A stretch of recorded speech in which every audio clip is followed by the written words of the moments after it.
for him, ladies and gentlemen. Thank you. Thank you.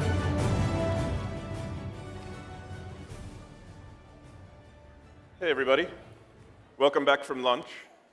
As the kind hostess mentioned, I'm at a company called Grab, you might have heard of. We're getting bigger and bigger in the region. But I wanted to kind of give you a little bit of an introduction into something else first.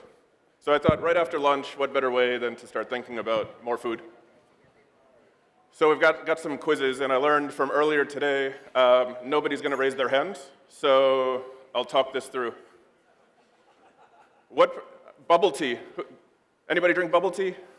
I've started to. It started getting sold on Grab Food a year ago. How much has it grown? Like, how many people order bubble tea? C? C is right. A lot of people are ordering bubble tea. And I looked on Grab Food last night when I landed, and there was a lot of bubble tea on Grab Food in Vietnam. Okay. Which Southeast Asia country orders the most bubble tea? B, Indonesia? Thailand. Love the sugar. But everybody, you know, this is the average person who orders a couple times a month. And then last one, what's the most popular flavor in Philippines? I didn't know there was this many flavors, but there are. Ooh, it should actually say, the question should have been Vietnam. Sorry, I think this is an old slide. Vietnam is matcha, but guess what? The Philippines love cheese bubble tea. I didn't know that existed. Sounds a little weird, but I guess it is what it is. This is kind of interesting stuff, though. Like, you can really start to figure out from all the kind of stuff that's flowing through a lot of these bigger platforms you work with. You know, Grab is one of them, but you work with a lot of others. All these really interesting insights, maybe about your brand, or if you're an agency, the brands that you work with. There's a lot of cool stuff floating around that might help inform things, like even before marketing, like product design and consumer insights. So that's it. You can start thinking about bubble tea for later in a couple hours when you have another break. But just to kind of give an introduction to Grab, you know, we're a pretty big consumer platform now. A year ago, it would have been like just taxis, but now you have things in the payment space, in the food space, obviously, and even like rewards. You know, so I'm personally 3 months into my stint at Grab, but I've been in the region for 5 years. I didn't realize Grab has the #1 rewards program in the region. And that's where you get Grab points and you can go redeem them for real world things. So good stuff, and we're growing and growing and growing. The new thing that I'm a part of is called Grab Ads. And that's kind of a way that we can introduce advertising into the Grab ecosystem. So I know we're working with some of you already, but look forward to working with more. So that's it about Grab. I'm here to talk about online to offline, or offline to online. You know, I don't really know which one it is, but the term is called O2O. Typically, it's online to offline, but you'll see some examples of how that's going in the opposite direction. This is something that I come from the digital space, so it was something that I always wanted to be a part of, but it was always like, how do you design a customer journey that you can sort of track from an ad experience to some sort of purchase? And it's happening a lot in the digital world where it's getting easier and easier to connect these things. But getting it to, say, somebody saw an ad and then actually went and purchased something in an offline location, a bit trickier. But what I want to talk about today was just, it's actually becoming easier with a lot of these new types of platforms coming to market that allow you to do this. Why is this important? Well, the majority of transactions still happen in the real world. So as much as e-commerce is hot, and I'm going to show you, I'm a consumer, I love it, the vast majority, especially in this part of the world, still offline. So in Southeast Asia, there's actually a lot of choices for where you can buy things online. And that's kind of where everybody's like focusing a lot of their effort is how do I make sure I'm optimizing my online e-commerce style presence. In Singapore, you kind of get a lot more of the global brands, but you know, out in other parts of the markets, you have a lot of different choices from local e-commerce platforms. But actually, when you look at it, like 3% of transactions are still happening online. That means 97% are still happening offline. So that's kind of a reason to still figure out how can I make my offline better. So to look at it on a pie chart, you know, it's the majority, and for the foreseeable future, will still be in the offline world, as much as it's getting easier and easier to do things online. So why does everybody love e-commerce? Well, I love it as a consumer, and brands love it for a lot of reasons. They love it because it helps them actually do that type of ROI measurement on what they're spending is what they're getting. They can engage consumers a little bit more consistently, and generally, consumers like it. So it's going to be something to work on. But again, like let's kind of talk about where the majority of the business is actually happening and try to figure out better ways to do that. So I found this, I found this list, some of the big things that maybe brands who are selling anything might care about with selling things in this region. And I've actually had the pleasure of speaking to a few like really big brands over the last few weeks. And the thing that they talk about is not really like, how do I get like better marketing, placement or better CPMs. They're having a big challenge in the sense of everything I do is getting disrupted. I have new ways that I can actually sell something to my consumer. I have new ways to supply things. My supply and demand chains are actually getting really disrupted, especially in this part of the world. In other parts of the world, not so much, but here suddenly they have the ability to like get something to somebody's door directly in 2 hours or less in just about any country. That was something that just is a fundamental change in the way that they plan and think and try to sell and try to reach consumers. You get into things like, I have more data. What do I do with it? How do I use this in a smarter way? And so these are all things that people worry about. And then in the sense of, again, that online and offline retail environment, they're all trying to figure out, how do I actually merge all these worlds together? So that's kind of the context, is like, okay, offline still matters. It's going to matter for a while. Online is definitely something that's going to keep growing, but for the next 10 years, like, people should still figure out what's going on here until we're all just ordering stuff really easily from our phone. So how do you kind of win in the last mile? I thought it would be interesting to share a few examples of just consumer journeys that are possible today. These could be, on Grab. They could be on other platforms. Doesn't matter. It's easier to pull slides from your own company. But generally, like, these things should, I think, be thought starters for how you guys kind of think about ways to do this with whatever platforms or whatever tools or whatever you're using. But these are actually things that can happen today. Okay, sorry. I think a couple of a slide, but these are not real-world examples. I'll tell you right now. So like I'm not representing this is actually happening in the world. So generally, like in a place like Grab, you can actually show a consumer an ad, targeted ad, the same way you do it on Facebook or Google. The cool thing is you can now link it to like a mobile wallet. This could be a separate mobile wallet on another platform if that's what you're doing, or it could be the Grab mobile wallet. But you can save a reward to then actually go and redeem in store. It's super simple, but it's all kind of like in a nice, easy place. And then you go into the store, you redeem the code, and you get your thing. Total closed loop. Like, you can actually track that thing all the way from front to back. Same thing, you can do it offline. You can do it online, but you can now start to measure like what the people that you're exposing ads to, where are they actually purchasing your product.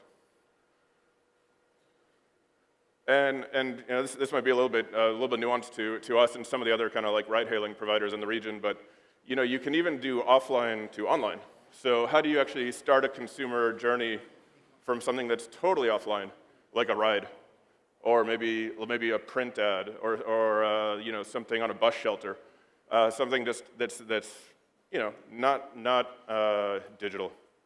And so in our case, you can actually brand cars, you can brand the inside of cars, you can start that journey where when somebody's getting a car, you get a text, the message you get will say, hey, this type of branded car is going to pick you up. What's cool is because this is all happening at sort of like the user level in an app, you can then start to follow those people up that get exposed to the brand with some sort of sequential messaging. They pick up a product in a car, they see an ad in an experience, and after the ride, you can kind of create segments of these people to follow up with either brand surveys or more follow-on messaging. But suddenly you've taken sort of these people you've engaged in the offline world, and now you can do stuff with them online, which has all these possibilities. So So I guess real-world examples. I sped through that pretty quickly, so hopefully that's okay. I know I should have slowed down. I thought we'd share, those are thought starters. You can kind of think about how those would work in your brand or the brands you represent. Again, you can kind of do that in a couple different places, but the general key is like all these kind of tools are becoming like more and more used by the Southeast Asian population to allow you to do this. So mobile wallets, transportation services, e-commerce style applications, different ad platforms. They're all there. You just, you can kind of put them together and actually start pulling off these experiences pretty easily, or extend some of the existing stuff you're doing to start measuring things in other places you aren't measuring. But here's some examples. Again, sorry, they're grab examples. It's actually kind of hard to find. I looked for like examples of this stuff from other people. Hard to easily get. But here's I've got 3. So this is when I mentioned you can do stuff in a car. This is Garnier, your kind of makeup and beauty. They're like, hey, if you get in the car, do you want to use our new product? Pretty simple. Something called sampling. They just want to make their people more aware that their product exists. And then as a consumer, you can actually like say, yeah, I actually want a free sample. And you kind of like scan the QR code, the driver will give you something, and then there's a segment of people who have actually taken your product that you can follow along with. In this case, they wanted to kind of follow it up by letting people kind of go to their YouTube page and watch some videos. And I think they were encouraging people to kind of post their experiences on social media, which was very successful. Another example, this is like, I don't even know what to call this, like adult milk is the category, but it's something that's like not really the typical like FMCG mass market brand, but what they're able to do is actually through just kind of putting these in cars, get a wide range of people to actually say, yes, I want this.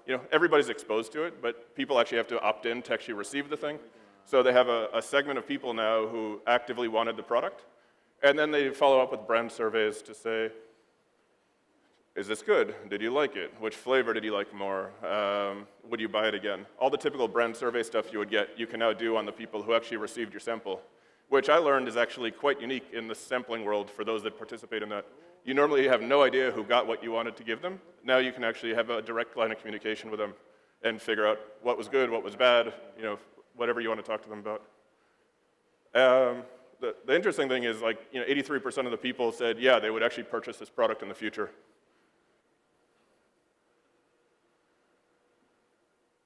Yeah. Sorry, that was a brutal slide.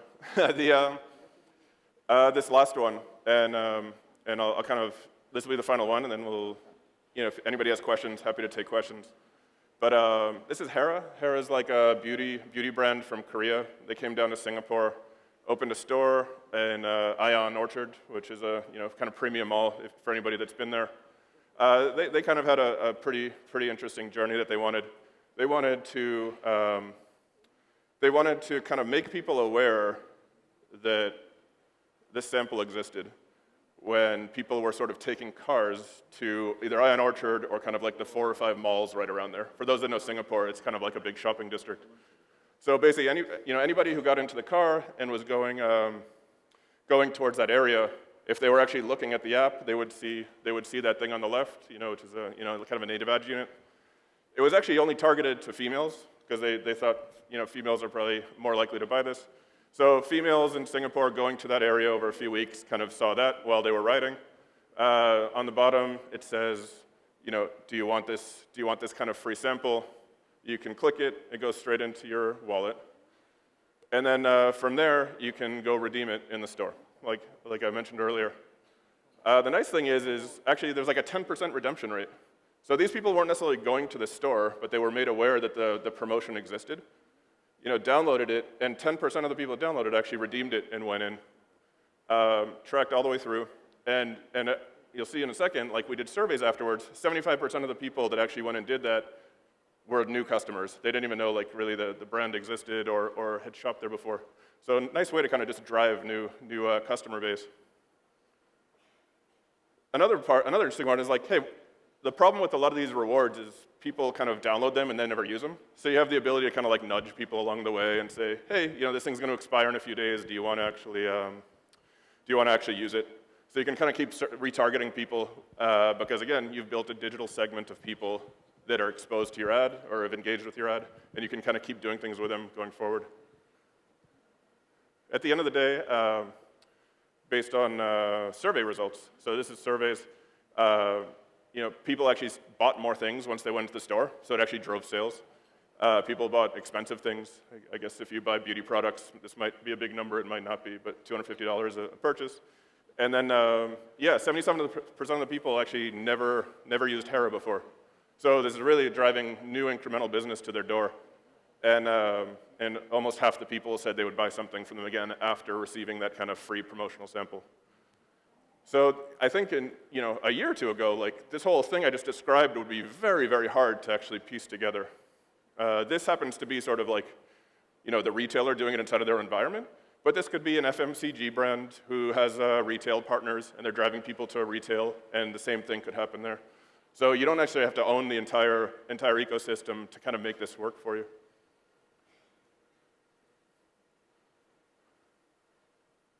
Sorry. Oh, how do I go back? Okay.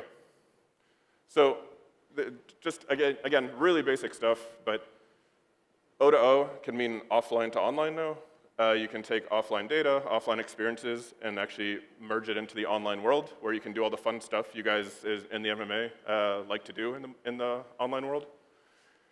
You can leverage, I'd say, just new partners. So again, I know I'm up here as Grab, but like you can, I'm trying to say you can do this with anybody you want. There's a lot of people that have similar capabilities, either pieces or the whole thing. But this is something that you can actually do at your fingertips in the markets that you operate in. You just have to look a little bit further beyond like your traditional set of media partners, because the standard media partners aren't going to have all these other capabilities that allow you to do it. But what you see is a big trend. If you go talk to brands, like there's actually a big trend for their marketing dollars shifting towards transactional platforms. So you see like the rise of Amazon, you see the rise of Alibaba, like. A lot of brands spend there because that's where people buy their products. So you can do similar things now in the offline world. But I would say just go try it if you're not doing it already. It's pretty easy to add if you look out for it. And then I would, this is sort of I don't know whose term this is, but you can start to design your customer journeys to optimize for last mile attribution, not just last click attribution, which in the digital world is kind of a lot. We've moved beyond that a little bit, certain countries, but now you can actually start to say, how do I actually get more people, the right people exposed to the ad, to actually getting into my store and engaging with me in this kind of offline world, and then re-engage them, back in the online world. The possibilities are sort of endless. It's more for the creativity in the room to kind of decide how you use all this functionality to your advantage. But like the tool set is there and really easy to execute. So I would say it's now kind of the challenge is how do you use this stuff, that fits sort of the brand that you're working with. That's it. I thought that was just going to be a good primer for what's kind of happening in the region. New capabilities that people might not have been aware about, but something that I think for a lot of people, again, in this part of the world, and by the way, I've lived in Singapore for 5 or 6 years now, so I consider myself this part of the world.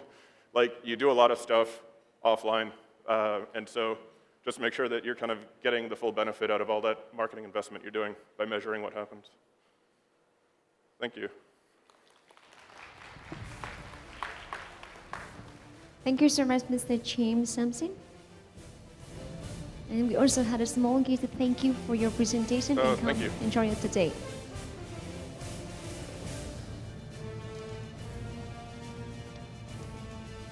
So the next topic will be the inventing in the future, and it will be presented by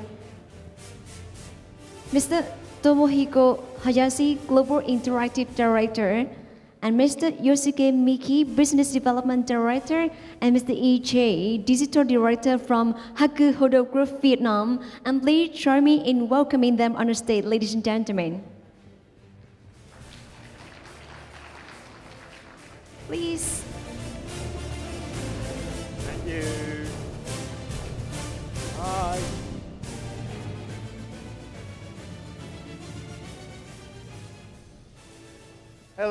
Good afternoon, everyone. Can everyone hear me? Yep. Okay, great. So I hope you had a good lunch, and today we'll be sharing something really interesting. My name is EJ, And my name is Mickey. We're from Hakodo. and we're really happy to be with all of you here today. And today, we will share our thoughts about how we approach inventing the future. So, let's begin. Okay, so all of us here today are very familiar with communications. In fact, we're all communication professionals. And I can actually say that a lot of people in this room are communication experts. And allow me first to revisit the concept of communication. So, in its very basic sense, communication is an exchange of information between at least two parties. There is going to be an output that is given out by the sender, and this output is processed and translated to be received by the receiver. And the manner in which we convey this output heavily affects how the receiver processes, understands, and appreciates the message that we send. Whoop. Okay. So, we at Takuhodo, when we do think about creative ideas or creative outputs, the way we look at it is by finding alternative answers. We find these alternative answers only through a deep and complete understanding of the receivers or the people we communicate with. That is why the more clear and the more complete your output is, the better it is for the receiver. Yes. So, it's simple, isn't it? So, the more you output, the more you understand. So, the better output from the sender will be the better input for the receiver.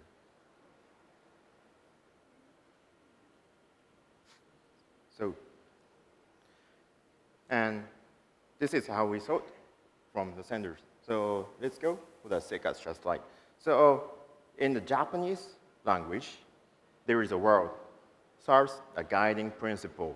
How we Hakodo approach this art of the communication. We call it seikatsu. Seikatsu means life, living people.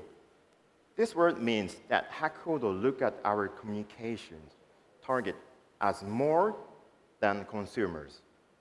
The whole complete living people, human targets, and only so the deep understanding of those seikatsu can be communicated to effectively. Allow us to show 4 examples today and how our deep seikatsu understanding and communication is. To show you an example, we would like to introduce Nubot. Hi, everyone. Hi.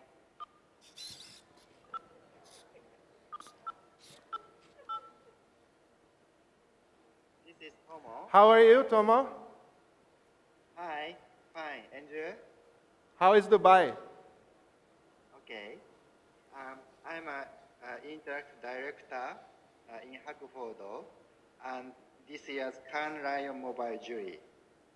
Now I'm in actually Dubai and joining the MMA Impact via my communication robot, Nubot. How is the weather there? Actually, it's very hot as Vietnam. It's about 40 degrees. Well, I hope you have a good time here. Now, Tomo, do you mind introducing what Nubot is and telling our audience here why you invented it? All right. Sure, EJ. As we all know, the video chat is correct answer for remote communication. But my alternative answer is the feeling as he is here.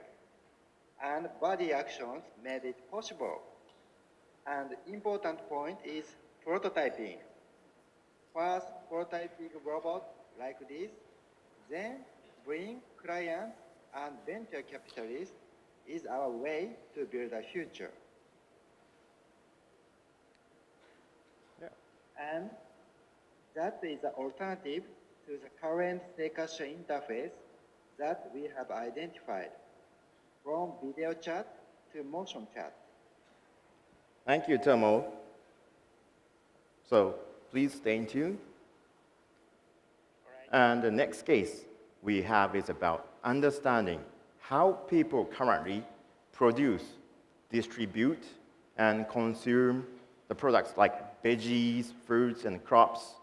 It's Vegivas. So let's watch the video.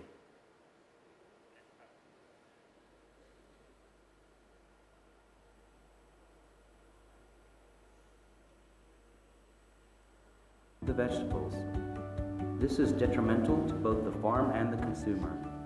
So we created an e-commerce platform limited to regional zones for distributing high-value vegetables quickly at low cost locally. Vegibus! Restaurants, wholesale purchasers, and others can log into Vegibus and choose a farm and order their vegetables. The farm that received the order then harvests the vegetables and only needs to leave it at the bus stop. The driver picks it up and drops it off at the designated stop. Purchaser can then go pick up the vegetables whenever they want. This is made possible through a unique, region-restricted shared bus logistics system.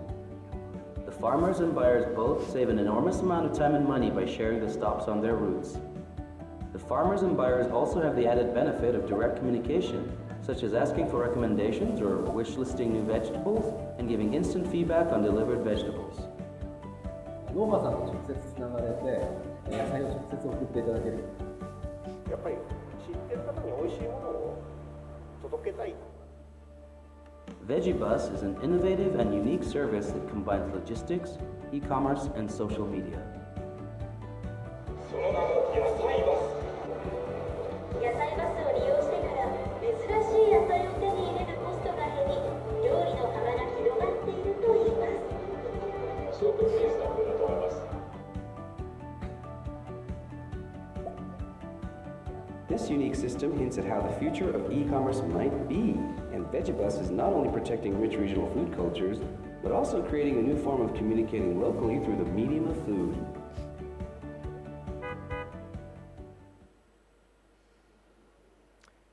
Tomo, can you explain more about this Vegivas? Well, to build the connection between farmers and the people, usually we build an e-commerce site. But our alternative answer is EC and the bus stop. This reduces logistic cost for delivering each home and build a community around vegetable buying selling. And this is why, by understanding the Seikasha interface, we invented a new way of shopping that is more direct and impactful to buyers and growers. Okay, thank you, Tomo. Just hang in there. We continue this presentation. So thank you, Tomo and Mickey. So that example was really powerful because it allows us to reinvent the current way of doing things. Now, for the next example, allow me to introduce a friend.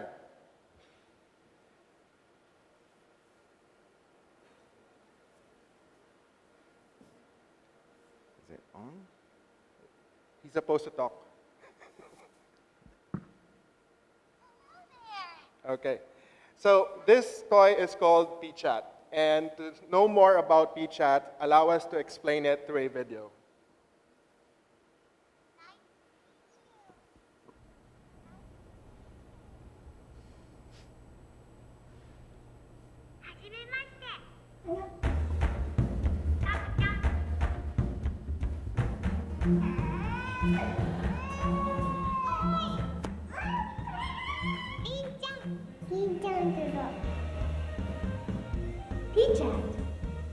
P-Chat is a button-shaped speaker device that turns stuffed animals into a communication tool for parents and children. Using the smartphone app, Parents can make the stuffed animals talk. Text chat. The device will read what you type in a charming voice. Tap chat. You can play pre-recorded phrases, songs, and stories. Voice chat. You can speak with your child while pretending to be a stuffed animal. 子育てにおいて親子の関係性というのをすごく変える可能性があると思います。ポジティブに変化していく、そんなきっかけになるととてもいいですよね。もうぬいぐるみを使って話しかけると、ママが直接言うよりなんか子供もすんなり受け入れてくれるみたいで、子供が楽しんでくれることが一番ですかね。ペチャットを通じていいコミュニケーションが取れているようなすごくありがたい存在です。After its release, PChat has been featured by many media outlets as a new form of communication between parents and children.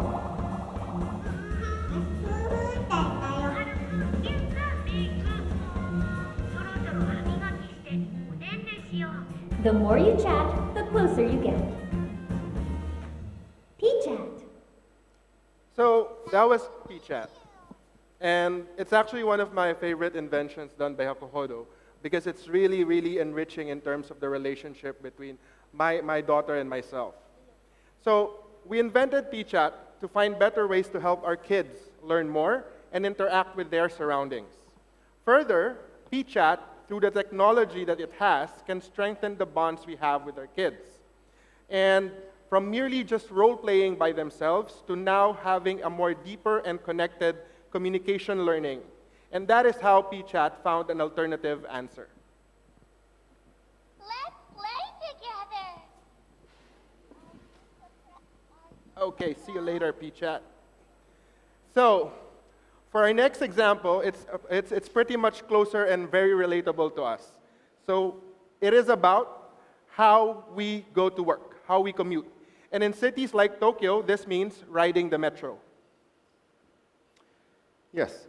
When you wait underground at the station, you see digital signage to wait the train, so you know when the next train arrives.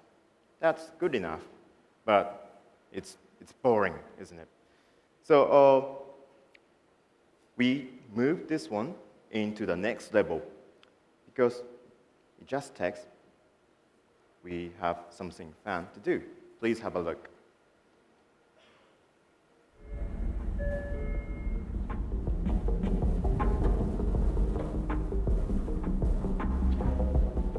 So each color means each underground.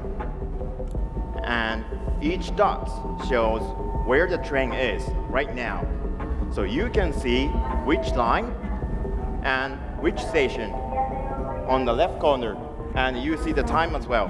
So no need to see the boring timetable anymore.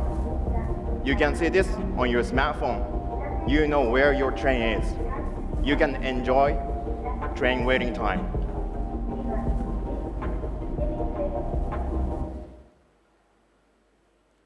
So, Metrogram was an alternative answer to traditional signages that we see in Metro. And it took the information that the Seikatsusha consumes and made it more engaging, interactive, and real-time. It actually turned boring data into very, very pleasing art. And so today, we have shared with you four unique ways in which we found alternatives to the current way of doing things. We found an alternative answer to video chat through the invention of Nubot. We found an alternative answer to old shopping habits through the platform VeggieBus. And we found also an alternative answer to self-role-playing by our kids through the invention PChat. And finally, an alternative answer to how we consume information in the metro through Metrogram. Now, all of these inventions or alternative answers is only made possible if we have a deep understanding of how people interact with their surrounding environments. And in this connected, very digital mobile era, this means understanding how people experience the world through their interaction with the various devices around them. We call this map the Seikatsusha interface, the interface in which the Seikatsusha interacts daily and experiences and lives their lives. And by thoroughly understanding this interface, we are given the right information to invent the future. But in order to find alternative answers and to achieve this, we need to have the perfect fusion of technology, data, and of course, creativity. That's why here in Hakuhodo, we actually nurture and encourage people to live and breathe in the intersection of all three. So quite simply, to end the presentation today, inventing the future is finding better alternatives or better answers for the Seika Susha's interface. However, we at Hakuhodo believe that we shouldn't invent just for the sake of inventing. Because the most powerful, the most impactful, and the most best creative inventions and technological inventions are the ones that are rooted in the true understanding of the Seika Susha interface and elevates them, takes it to the next level. So quite simply, inventing the future is just finding better ways for us to live the future for humans and for the society. Thank you very much.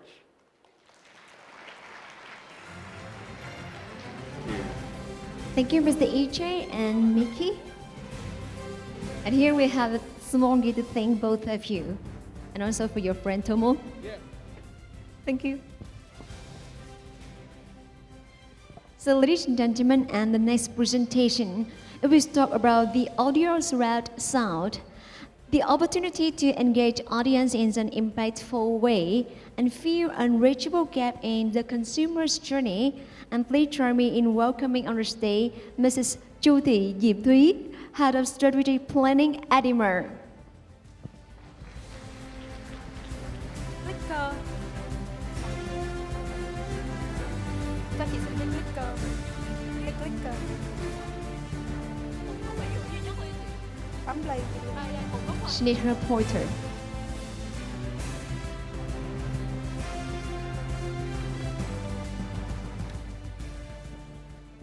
Good afternoon, everyone. Hopefully that we can start a very exciting session for today's session. So the topic that we want to present today is the future of the digital audio marketing strategy. So the agenda that we're going to cover is like we need to understand how audio play a very important role in our lives. And audio will be the next big thing, and hopefully all the marketers need to have a proper audio strategy to enhance and maximize our brand performance. And some of the sharing about the innovative audio solutions. So before we start the session, I would love to ask you, like, have you ever imagined a day in your life without sound? It's very terrible if we even think of, we start a day, we're gonna late with our very important meeting without an alarm to wake us up on time. And it's very boring day at work if you miss how the music uplifts your mood while working or studying, right? I cannot imagine if my daily life having no sound at all. And what a better way to think of how much we rely on audio and how much we enjoy the audio in our lives. So let's take a look into the video that to show us how audio is surrounding by our lives.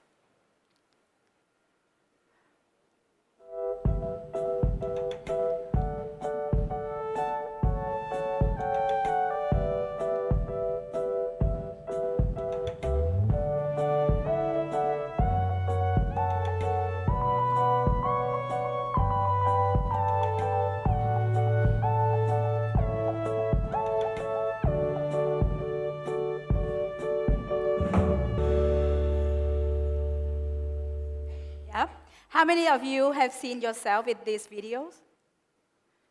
Can you raise your hand, please? Thank you so much. And you know what? These behaviors are presenting in our daily lives very popular. And the thing is, we are multitasking. And most of these behaviors and activities are happening while we are not actively looking into our screen. And another interesting fact is like, in media production, a lot of marketers think of audio as an afterthought. we normally just focus on visual, right? Because we do believe that people are majority or mainly are visual learners. And that's why we normally underappreciate the important role of audio in the marketing strategy. So with these behaviors, people will not actively look into the screen. So will the visual like presenting effectively our brand role? Now let's take a look into two of the examples to see the difference between the combination of audio and visuals successfully.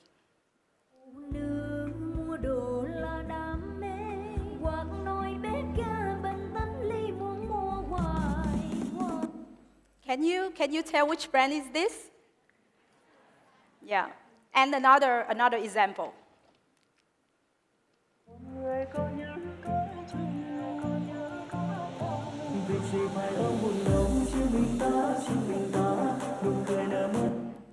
So what brand is this? Tiki, right? Yeah. Can you tell me the difference between these two videos? We can see that from the very first example of the My Son, they leverage successfully both combination of visual and audio in their marketing strategy, in their branded music videos. So normally when people watching the videos, they will see your brand. But then for the second example of the videos, you just see the product, like the product placement into the video itself, and the brand role does not inject it effectively into the music video or even the audio sound of it. So the thing is like a successful branded music video will glue your brand role into people's mind, even when they are not active looking into the mobile screen or the PC screen. And another global trend also showing the important role and the increasing trends of audio is also presenting in most of our daily life moments. So 40% of people listening to music while they are also playing games. 42% of them listening to music while they are working or doing housework. And 33% of people, they are listening to music while they are at work or at school. And 40% of them listening to music while they are commuting. So these moments are screenless moments. And as a marketer, we tend to forget how to leverage these screenless moments effectively and properly. So we can see that especially for the younger target groups, they are heavily and engaged with mobile screen, and they also have higher engagement with audio. 61% of them listening to music while they are studying, and 48% listening to music while they are chatting for those people aged from 13 to 17. While the people from 18 to 24, 52% of them are listening to music when they are surfing the internet, and 48% of them are listening to music while they are doing and playing games, and 47% of them are chatting. So these figures and numbers showing that these younger target groups, younger generation, they are very active on multitasking. They are heavy multitaskers, and they are most of the time are like screenless and do not actively looking into the screen. So we need to have a proper audio marketing strategy as well. Another fact is like here you can see that 78% of Vietnamese consumers use smartphones to listen to their music. And when we look into our younger audiences, 92% of our younger audiences from 16 to 24, they are using smartphone to listen to music. So they heavily consume, like music consumption is very high. And then when we break down into a particular devices, you can see that like 34% of them are listening through a speaker. And 66%, they are listening through the earphones. So they are very focused on the audio environments. And when break down into the devices, only 41 of them are listening through website, but 90% of them are listening music through a mobile music streaming application. So you can see that they heavily consume through music through mobile environments. And when we look into the trend of the audiences, in 2018, you can see that the audio streaming only take 48%. But in 2019, that number has been increasing to 52%.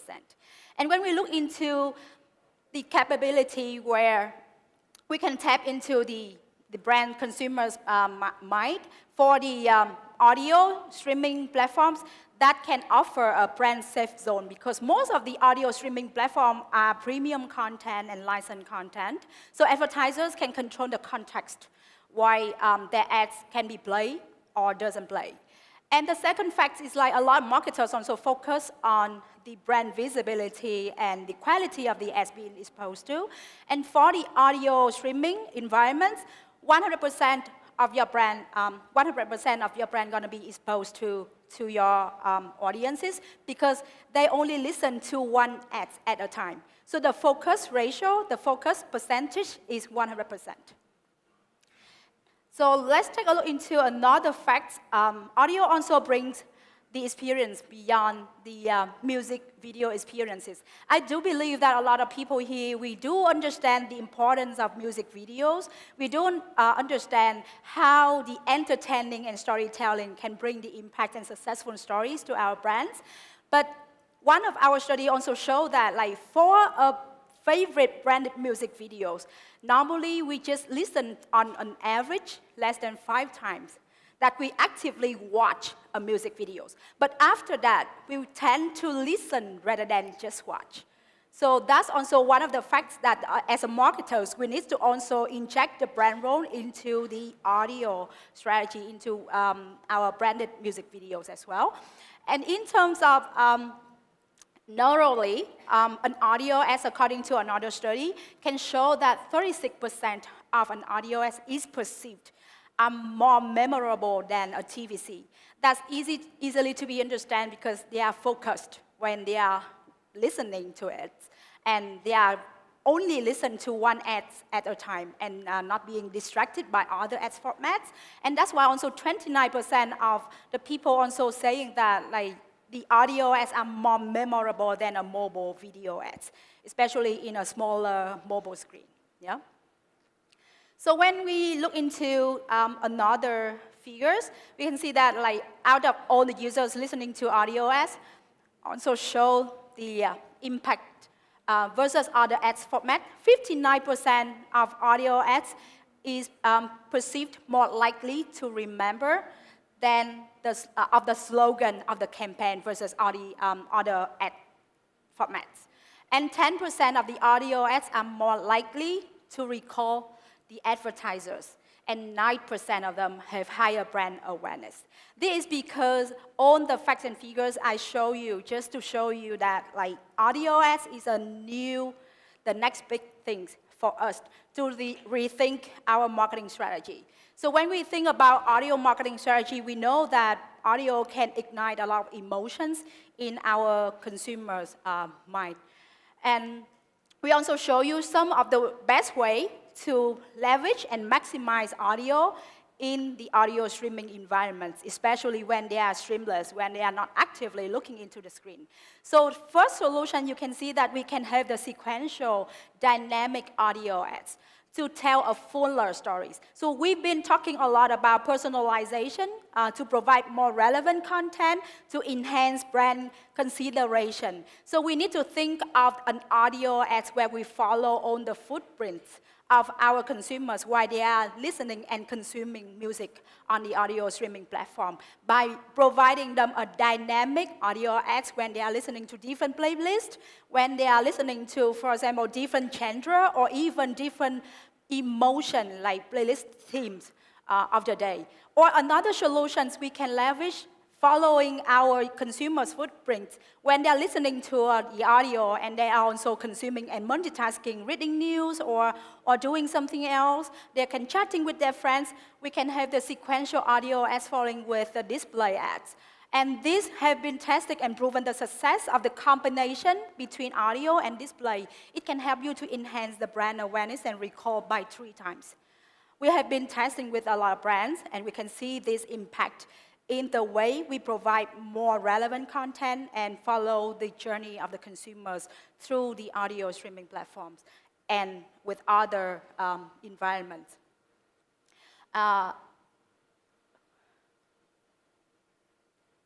And this one is another very interesting examples that dynamic audio ads can also help you in maximize the performance of the O2O strategy.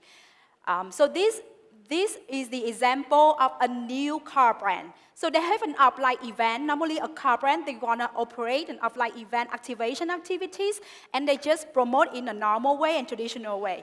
But in this case, they are leveraging the radiance, the geofencing, to maximize the brand consideration message to trigger them based on the radiance of the commuters nearby the location where they host the activation activities. And for example, if you are distant by 20 kilometers, you will be exposed to message number 1. And then when you get closer to 10 kilometers, you're going to receive the message number 2. And when you are nearby by 5 kilometers, you will get the message number 3. And that also helping to increase the visitors to the pop-up stores by 3.36% times higher than the normal way.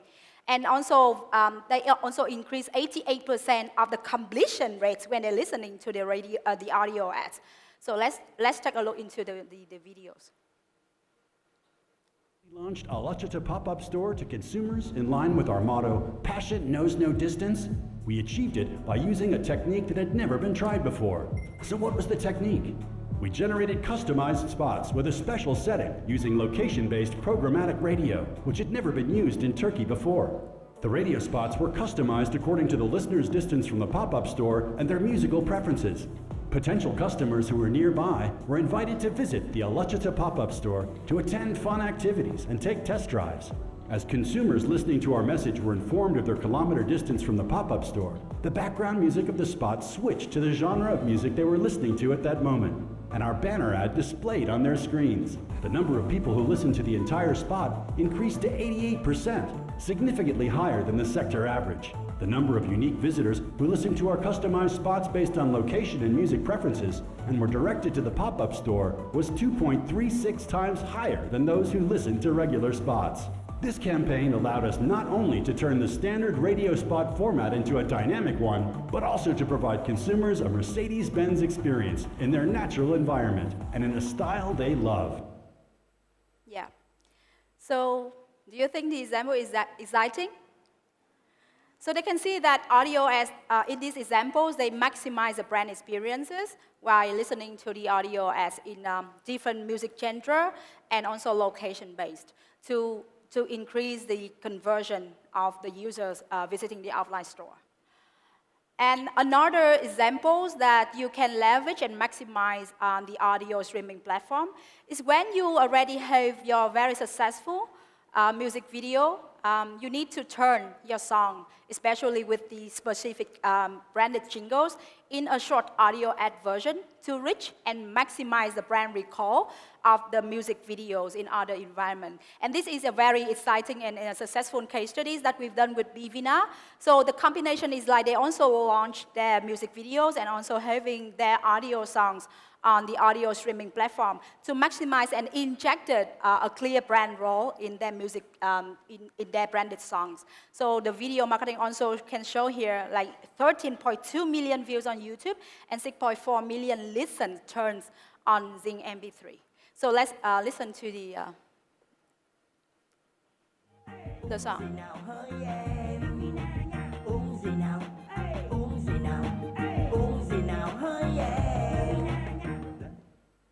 So this one, we work with the brand from the initial idea stage, and also we maximize the brand visibility in the audio streaming platform, and it's generating quite successful in that way. So if a brand, you already invest a lot of money on a music video content, please do think of how to leverage the audio streaming platform effectively as well. So that's what I presented today. So hopefully after today's session, we need to rethink our audio marketing strategy, and hopefully to see all the marketers to have new and upcoming audio campaigns successfully. Thank you. Thank you to Diêm Thúy. So we also have some more gift for you. Thank you so much. This way.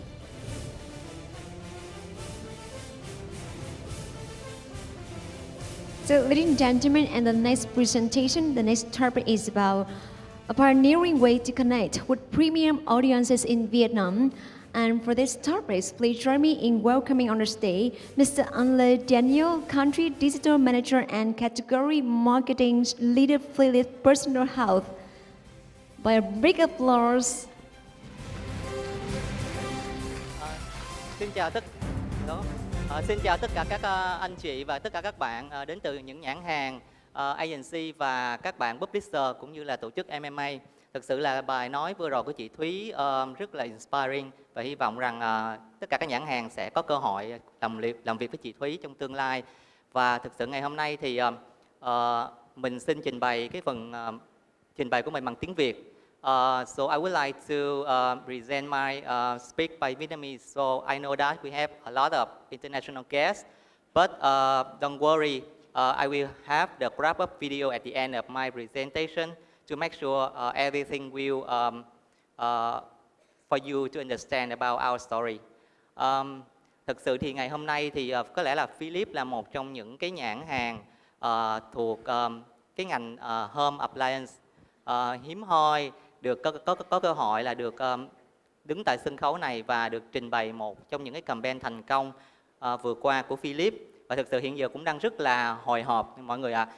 Mình nhớ lại cách đây cũng vài tháng cũng tại một cái sân khấu lớn của một cái sự kiện là YouTube World Award, là nơi vinh danh những cái campaign Tết trong năm 2019. Và Philips thực sự làm rất là vui khi là được thắng một trong những cái giải thưởng lớn của đợt đó. Và sau cái buổi đó, rất là nhiều những anh chị có nhắn tin và hỏi thăm bản thân mình là không biết là vì sao mà dạo gần đây thấy Philips xuất hiện rất là nhiều trong việc quảng cáo digital cũng như là mobile marketing, và họ rất là tò mò. Và ngày hôm nay thì thực sự là một cái cơ hội nữa để cho bản thân mình có thể chia sẻ một trong những cái campaign thành công thứ hai trong năm 2019 của Philips. Và đối với cái campaign này á, thì như mọi người biết là cái tên là Philips là người đi đầu trong cái việc mà thử nghiệm một cái phương pháp mới làm sao mà chúng ta tiếp cận đối tượng là gọi là premium audience. Vậy thì vì sao lại có cái challenge này? Ngày hôm nay thì một trong những cái lý do mà giúp cho Philips có một sự chuyển mình rất là đặc biệt trong cái lĩnh vực digital marketing, đó chính là có một cái sự gọi là marketing transformation rất là lớn trong năm 2019. Chính vì vậy mà giúp cho tất cả các thị trường như là Việt Nam, Thái Lan, Singapore đầu tư rất là mạnh mẽ vào digital. Tuy nhiên thì với cái chiến lược marketing transformation như vậy, ngoài việc mang đến những cái yếu tố tích cực thì nó cũng sẽ mang lại những cái thử thách rất là đặc biệt cho thị trường của từng nước. Và một trong những cái thách thức lớn đó chính là khi mà chúng ta làm một cái transformation như vậy á, thì một cái chiến lược mới sẽ được thiết lập trong năm 2019. Mình gọi tóm tắt đó là Champion Proposition. Và như thế nào gọi là Champion Proposition? Tức là mỗi một thị trường sẽ phải define ra những cái sản phẩm gọi là chiến lược nhất của thị trường của mình. Và ở tại Việt Nam chúng ta thấy là có 4 nhóm sản phẩm rất là đặc biệt mà hầu như mọi người chắc cũng đã quen thuộc với nó. Thứ nhất là nồi chiên không dầu, thứ hai đó là nồi áp suất đa dụng, thứ ba là bàn ủi hơi nước đứng, và cuối cùng là máy hút bụi không dây. Và 4 nhóm sản phẩm này là 4 nhóm sản phẩm rất là đặc biệt của Philips, bởi vì nó mang rất là nhiều yếu tố về technology, rất là unique, rất là khác biệt so với các đối thủ hiện tại. Chính vì vậy mà khi mà chúng ta làm cái Champion Proposition này thì chúng ta không được gọi là thực hiện bất cứ cái chương trình gọi là giảm giá nào hoặc là điều chỉnh giá ở thị trường. Vì vậy mà mọi người thấy một cái insight đặc biệt ở đây là 4 sản phẩm này có cái giá cao hơn thị trường và cao hơn những đối thủ hiện tại. Và đó thực sự là một cái thử thách rất lớn khi mà nhãn hàng thực hiện cái marketing communication đến với người tiêu dùng. Và để giải quyết cái bài toán khó này thì bắt buộc Philip phải thay đổi chiến lược. Chúng ta phải thay đổi cái nhóm target audience của mình hiện tại, không còn là những cái nhóm gọi là lower hoặc là medium audience nữa, mà chúng ta sẽ tập trung vào những nhóm premium audience nhiều hơn. Và thứ hai là chúng ta phải thay đổi cái chiến lược targeting, không chỉ là targeting scale nữa, mà chúng ta nên targeting gọi là precision nhiều hơn, nhắm đến đối tượng chính xác hơn. Vậy thì để thực hiện được cái bài toán này thì Philip sẽ kết hợp với một trong những bạn gọi là mobile partner ở Việt Nam, được gọi là InMobi, thì để tận dụng được tất cả những cái tiềm lực hiện có của bạn đó, ví dụ như là technology, về audience data, về khả năng build creative, và Philip cùng với InMobi sẽ tạo ra được một cái giải pháp trên nền tảng di động làm sao để target được đúng nhóm đối tượng mình mong muốn và giải quyết được cái thách thức hiện tại của nhãn hàng. Thì với cái chiến lược này thì chúng tôi thực hiện một cái biện pháp gọi là Hyper Local Targeting. Mọi người đã nghe nhiều về Location Based Targeting rồi, tuy nhiên chắc là ít ai có thể biết được là hiện tại ở Việt Nam mình cái hệ thống mà postal code nó không có được gọi là phát triển mạnh như những cái nước phát triển khác như là Mỹ hoặc là châu Âu. Bởi vì chúng ta chỉ có target được ở cái layer là tỉnh thành mà thôi, và chúng ta sẽ không target được với những cái layer sâu hơn, ví dụ như là quận, huyện hoặc là địa chỉ nhà. Chính vì vậy mà postal code system hiện nay thì chúng ta sẽ không áp dụng được đối với campaign lần này. Và một điều nữa là hiện tại đa số mọi người biết đến một cái phương pháp gọi là radius targeting, tức là chúng ta sẽ pin một cái điểm nào đó, sau đó là chúng ta sẽ targeting xung quanh một cái bán kính nhất định, ví dụ như 500m, 600m vân vân. Và vô hình chung thì là mình đã target sai đi đối tượng mong muốn, bởi vì mình không có muốn target những người ở xung quanh cái khu vực một cái địa điểm nào đó nhất định, đúng không ạ? Vậy thì chúng ta sẽ waste money trong việc mà chạy quảng cáo. Và với hai cái giới hạn hiện tại của cái phương pháp này thì Philip cùng với InMobi phải suy nghĩ ra một cái giải pháp mới. Mình phải chọn một cái phương pháp targeting mới, tạm gọi là polygon. Vậy thì thế nào là polygon targeting? Thì polygon nói nôm na là mình sẽ rào lại và mình khoanh vùng đúng nơi mà đúng cái địa điểm mà mình muốn targeting, và chỉ những cái cư dân mà sinh sống ở ngay cái địa điểm đó thì sẽ nhìn thấy quảng cáo của mình. Thì nói nôm na đó là một phương pháp gọi là polygon targeting. Và nhờ cái phương pháp này thì mình sẽ chắc chắn được là cái đối tượng mình mong muốn target sẽ chính xác và không có bị waste money khi mà chạy quảng cáo. Vậy thì làm cách nào để chúng ta thực hiện được cái Hyper Local Targeting cho campaign lần này? Thì đây là một số những cái bước cơ bản. Thứ nhất là mình sẽ khoanh vùng lại những cái quận huyện ở Hồ Chí Minh và Hà Nội, nơi mà có đông dân cư sinh sống. Sau đó là mình sẽ define những cái căn hộ chung cư được gọi là premium. Đây là những căn hộ chung cư mới xây dựa vào những cái cơ sở vật chất hiện tại mà mình sẽ group nó vào những cái nhóm gọi là A hoặc A+. Và mình define đây là những cái premium apartment. Sau đó là mình sẽ dùng phương pháp polygon targeting để rào và khoanh vùng lại những cái chung cư này để make sure là mình sẽ không có targeting bên ngoài những cái địa điểm mình mong muốn. Và một cái cuối cùng là mình sẽ tiến hành một cái bước cuối cùng, đó là mình sẽ filter lại một lần nữa audience của mình, chỉ những người mà thuộc từng lớp mình gọi là có khả năng chi tiêu một tí, có khả năng gọi là mua được những sản phẩm high quality hoặc là premium product, thì mình sẽ target những người này. Để làm được cái phương pháp này thì Philip và InMobi sẽ kết hợp data giữa brand với lại third party với nhau. Thì đây là cái cách mà làm sao mà mình có thể tận dụng được cái nguồn audience data của mobile partner của mình. Thì như mọi người biết là bất cứ lúc nào mà mình download một cái app về điện thoại của mình thì sẽ có một cái mã code mình được gọi là SDK.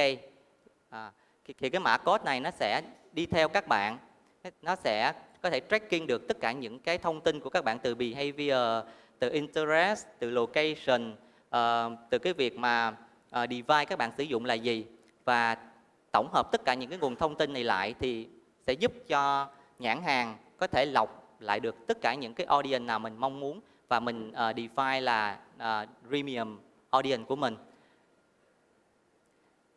Sau đó thì tất cả những cái tập khách hàng mà đã được define là premium audience rồi và mình được define là họ sinh sống ngay tại những cái tòa nhà chung cư mà mình đã rào và khoanh vùng lại, thì lúc đó họ sẽ thấy được quảng cáo của Philip khi mà họ mở bất cứ một cái app nào trên điện thoại của họ. Thì vừa rồi là một cái step rất là quan trọng, đó là targeting đúng người và đúng địa điểm. Vậy thì cái bước tiếp theo là cái bước cũng khá là quan trọng để giúp tăng cái sự hiểu biết của consumer đối với nhãn hàng của mình, đó chính là thông qua cái việc mình sẽ xây dựng cái creative như thế nào là hiệu quả. Thì đối với campaign này thì Philip cùng với InMobi cũng sẽ xây dựng lên những cái quảng cáo khá là premium, sẽ lựa chọn những cái format mới, unique và tận dụng toàn bộ những cái interactive trên mobile để giúp cho consumer có thể hiểu rõ hơn về sản phẩm. Thì campaign của Philip sẽ có 2 phase. Phase đầu tiên thì là mình sẽ có những cái mẫu quảng cáo khác nhau để kể về những cái tính năng đặc biệt của từng sản phẩm của Philip. Mình sẽ có 4 nhóm sản phẩm là nồi chiên, nồi áp suất, máy hút bụi và bàn ủi, tương ứng với 4 loại concept khác nhau và 4 loại format khác nhau. Và tiếp theo đó là mình sẽ đến cái phase thứ hai là mình sẽ retargeting lại những user ở phase 1 để nhìn thấy quảng cáo của mình bằng một cái format mới, mình được tạm gọi là panoramic creative. Thì với format panoramic này thì cái concept đó là làm sao để cho consumer có thể hình dung được là cái không gian sinh sống của họ ở trong chung cư là như thế nào, và các sản phẩm của Philip được xuất hiện rất là phù hợp với không gian đó.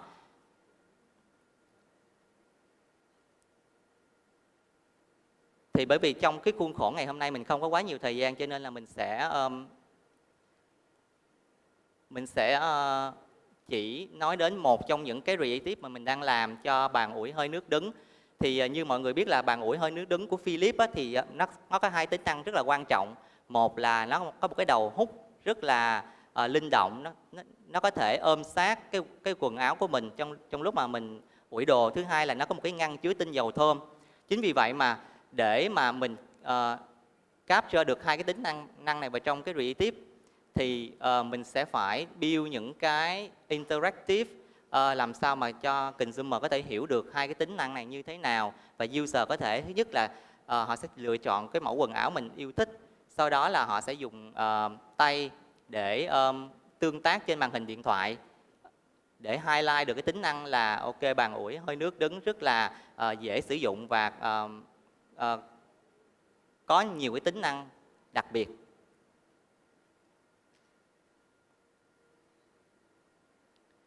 Và với cái panoramic creative này thì như mình cũng có trình bày là mình sẽ cố gắng làm sao mà để cho consumer họ cảm nhận được cái không gian sống của họ ở các tòa nhà chung cư, và tất cả những cái sản phẩm Philip sẽ được highlight ở trong cái khung hình này. Và mỗi khi mà consumer họ click vào trong cái hotspot thì sẽ có cái mẫu quảng cáo video xuất hiện để highlight những cái tính năng của sản phẩm. Và chính vì những cái tương tác đa dạng như vậy trên tất cả những cái mẫu quảng cáo sẽ giúp cho người tiêu dùng có thể nhớ nhiều hơn về tính năng của sản phẩm và giúp cho consumer yêu thích sản phẩm nhiều hơn, và có thể là họ sẽ có khuynh hướng là họ sẽ mua sản phẩm của mình nhiều hơn.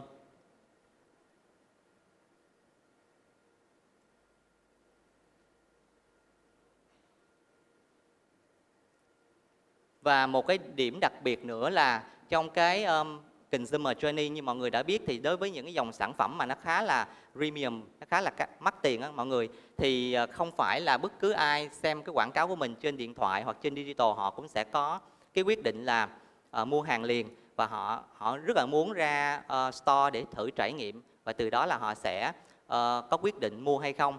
Và tất cả những cái mẫu creative của Philips đều link từ online đến offline, và consumer họ có thể click vào store locator, và khi đó mẫu quảng cáo sẽ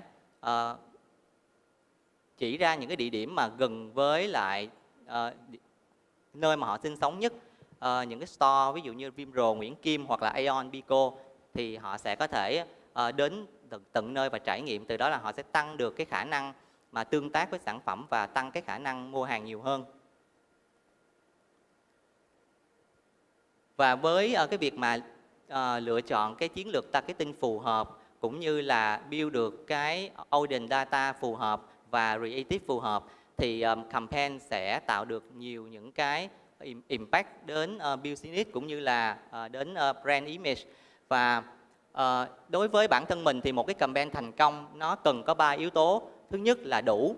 Như thế nào gọi là đủ? Thứ nhất là nó phải đạt được cái độ reach vừa đủ. Đối với campaign này thì mình reach được 80% nhóm premium audience sinh sống ở hơn 100 tòa nhà chung cư ở Hà Nội và Hồ Chí Minh. Và yếu tố thứ hai đó là tính hiệu quả. Thì với campaign này, để đo được tính hiệu quả, chúng ta có 2 cái metric. Thứ nhất đó là CTR và cái thời gian mà user họ trải nghiệm trên tất cả các mẫu quảng cáo của chúng ta. Thì với campaign này, CTR cũng đạt rất là cao so với global benchmark, cũng như là time spend cũng cao hơn so với norm rate. Và cuối cùng là vậy thì cái campaign này nó tác động như thế nào với cái brand image của mình?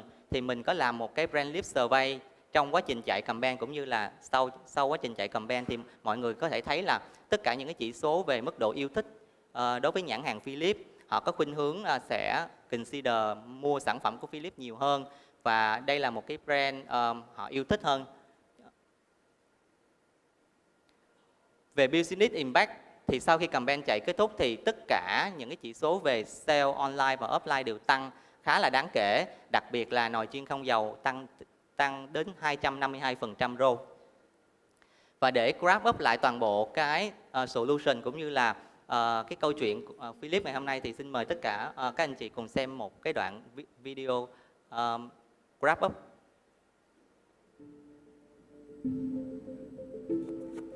Philips, the world's leading health technology company, wanted to bring meaningful innovations to Vietnamese homes and kitchens. Our objectives for the campaign were: create awareness, drive consideration and preference for Philips' range of products. Our core target was young Vietnamese couples and families residing in upscale apartment buildings. The challenge: Philips products are priced above the average and not everyone can afford them. So how do you target only those exact users for whom our products were going to be most relevant? It may come as a surprise that Vietnam does not have a postcode system, hence there's no easy way to profile areas. Further, simple radius targeting was also not good enough, as in Vietnam, very diverse types of dwelling units can be found next to each other, risking spillover to the wrong audiences. This meant we needed to build our own planning and targeting tool. To see how we did this, let's go behind the scenes. First, we mapped out major residential districts in Ho Chi Minh City and Hanoi. Next, we identified apartment buildings within each district. All grade A buildings were tagged and polygons built around them. We then overlaid this geographic data with MOB's audience data that matched our core target.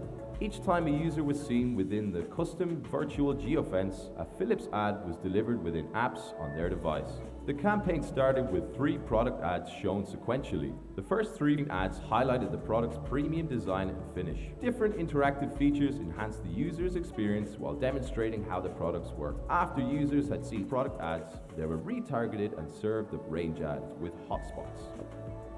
Upon clicking each hotspot, users could view the product video and visit the website to find out more. This highly impactful and innovative rich media with video format helped break banner fatigue, boosting campaign relevance and stickiness. The campaign reached 80% of the premium audiences. CTR was 5 times global average for all display ads. On an average, each user spent 48 seconds on the ad unit. 36% users stating their perceptions towards Philips changed to be more favorable. 65% users were more favorably aligned to the brand 88% users agreed on the brand for me dimension. But the campaign's true effectiveness was measured by its impact on the business. Garment steamers grew by 50%, electric pressure cookers grew by 91%, air fryers grew by 252%. Thus, through this campaign, for the first time, Philips pioneered a new way to connect with the hard-to-reach premium audiences in Vietnam. Vâng, và để kết thúc cái câu chuyện của Philips ngày hôm nay thì mình xin chia sẻ 3 cái key takeaway chính để mọi người có thể nắm được hết cái câu chuyện của Philips. Thứ nhất, đối với campaign này thì Philips dùng cái phương pháp là precision targeting thay vì phương pháp scale targeting thông thường. Cái thứ hai là mình tận dụng nguồn audience data sẵn có của InMobi để mình build ra được cái audience segmentation của nhãn hàng. Và thứ ba là mình customize cái creative, dùng những cái format phù hợp với lại consumer để tăng được cái trải nghiệm của user trên mobile. Và tất cả những cái key takeaway này nó đã giúp cho campaign của Philips có thể là đạt được những cái impact nhất định đến business cũng như là đến media. Vâng, xin cảm ơn tất cả các anh chị và các bạn đã lắng nghe. Thank you, Mr. Anle Daniel, for your presentation, and we also have a small gift for you. Ladies and gentlemen, in the next presentation, we'll talk about the personalization and the future of messenger marketing, the buzz evolve. And please join me in welcoming on our stage Mr. Jeremy Wolf, Vice President CENC Southeast Asia RQE.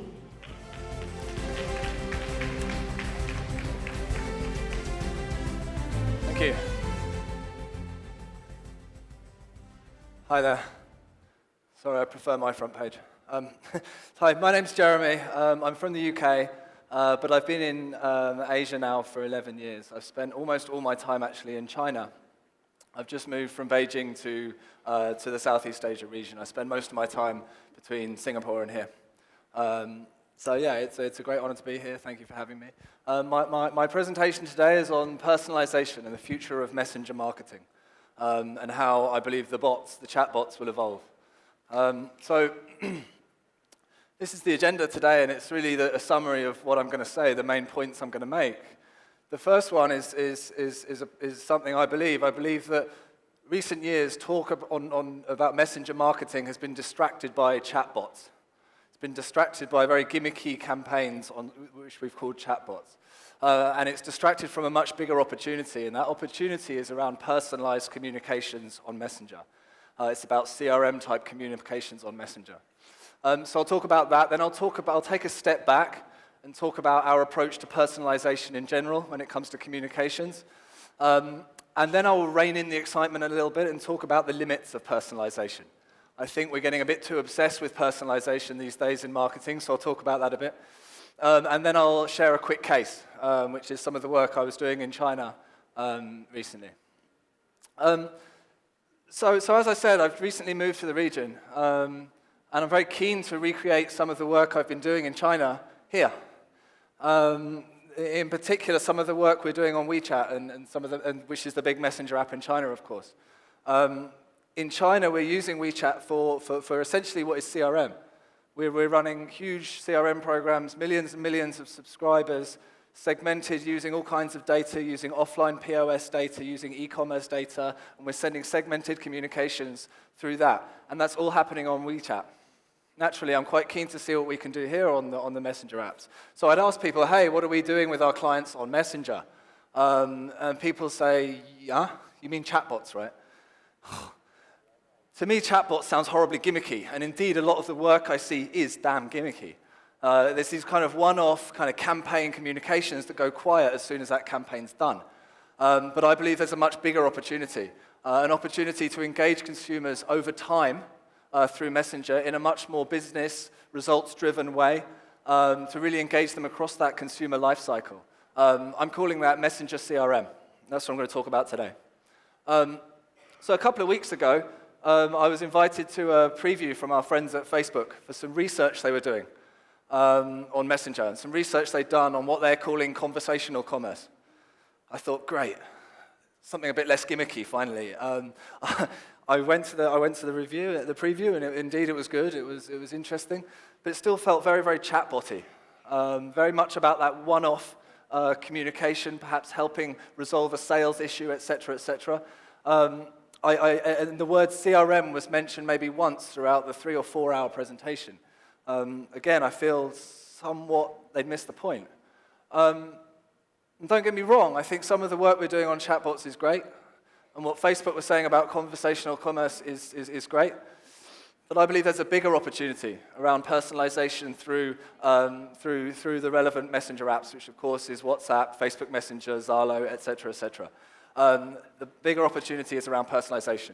So now I'm going to take a step back briefly, and I'm going to talk generally about theories, our approach to personalization, before jumping back into the messenger context. So personalization means different things to different marketers, different things to different people. There are good, bad, and terrible examples of personalization. This is one of the first examples of personalization. I think it was in 2015, 2016 from the Unilever brand Marmite, where they allowed you to customize your own jars and customize content. A really, really nice example and one of the first examples of personalization. So it's good personalization. There's bad personalization. This is a pretty tacky example. Apparently this was a trend recently of people getting personalized flip-flops, personalized sandals. Apparently it was a thing. And then there's really, really bad examples, which I'm not going to explain. So there's good examples, bad examples, terrible examples of personalization. I'm not going to explain this one in any more detail. So we can get it wrong, but when we get it right, the benefit to us, the benefit to marketing communications is about relevance. And it's been talked about, actually, the gentleman from Philips mentioned it, and some of the other presenters have talked about the importance of relevance. And of course, this is what personalization helps us drive with our consumers. As consumers, I think we are willing to give a bit of our time, give a bit of our data, if it means that experience can be a little bit more convenient, a little bit more engaging, a little bit more entertaining. So this is relevance, and this is what personalization is all about. I've got a video to explain that point of view a bit.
At Ogilvy, we believe personalization is a two-way street. It's about making consumers more valuable to your brand. It's about making your brand more valuable to consumers. Underpinning that is a belief that all consumers, all of us, are not created equal. We are unique individuals with very, very different needs. And equally important, every consumer represents a different level of value to our business and to our brands. And if we're able to create relevant experiences for them, we have more chance of winning their hearts, their minds, their friends, and their wallets. And at Ogilvy, we believe there's different types of personalization, there's different levels of personalization. Not everything is about those one-to-one, those individualized communications, that won't be relevant for all brands. It may not be relevant for a lot of categories and probably never will be. But we believe there's 3 levels of personalization that we need to think about. Firstly, there's mass personalization. This is talking to one rather large subset of the population. This is in a differentiated way. I believe most, if not all, brands are doing this in some form. That's one to many. Example, people who have searched for chocolate. So we know they're in that chocolate buying category. And then the next level is what we call micro-personalization. This is one to group. So this is contextualized for someone perhaps at a certain stage of the customer journey. This is people that have searched for chocolate and work in banking. You know, and the kind of creative we could serve to them might be around taking a break, taking some chocolate when, I don't know, the stock market is blown up or something like that. And then there's hyper-personalization. So this is one-to-one communications. This is where you're talking individually to one consumer in almost a CRM way. This is someone who has searched for chocolate, works in banking, and we know exactly which store they are near, etc., etc. So that's individualized hyper-personalization. How is personalization driving growth for our brands? Well, we believe this happens on 2 levels.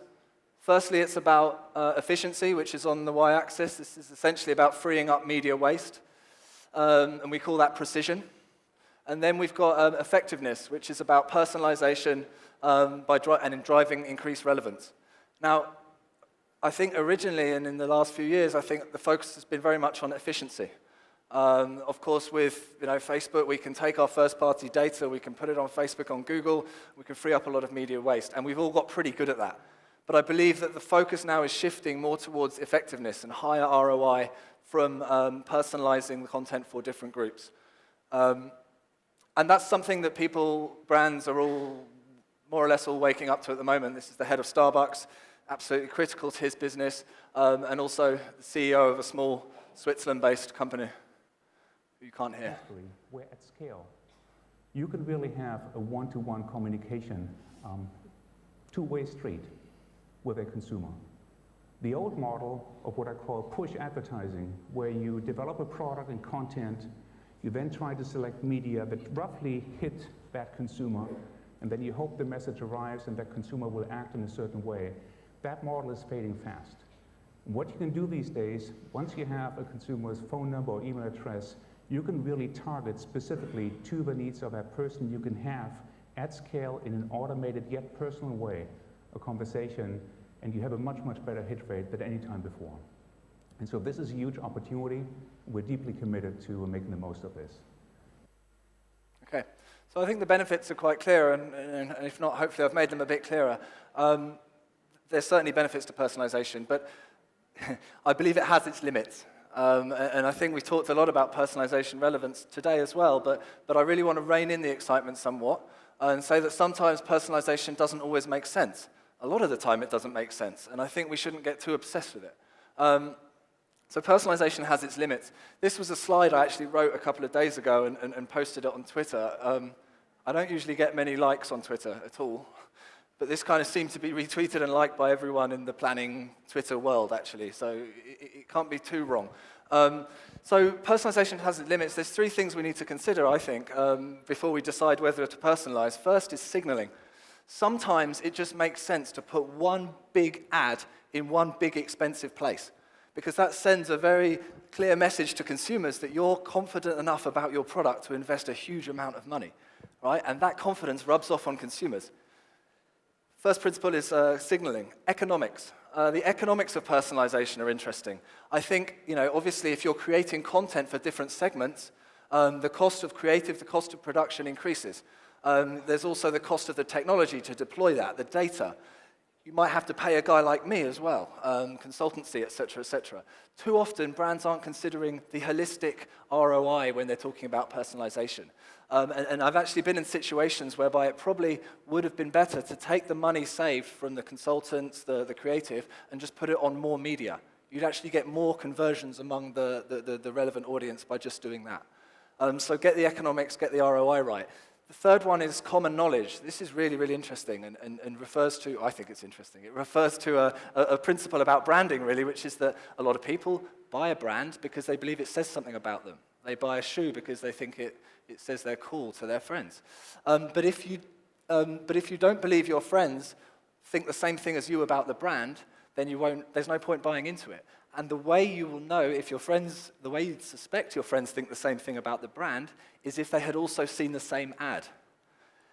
And I think too much with personalization, if the consumer feels they've just been on their own watching an ad and no one else has watched it, the effect of that branding doesn't come through.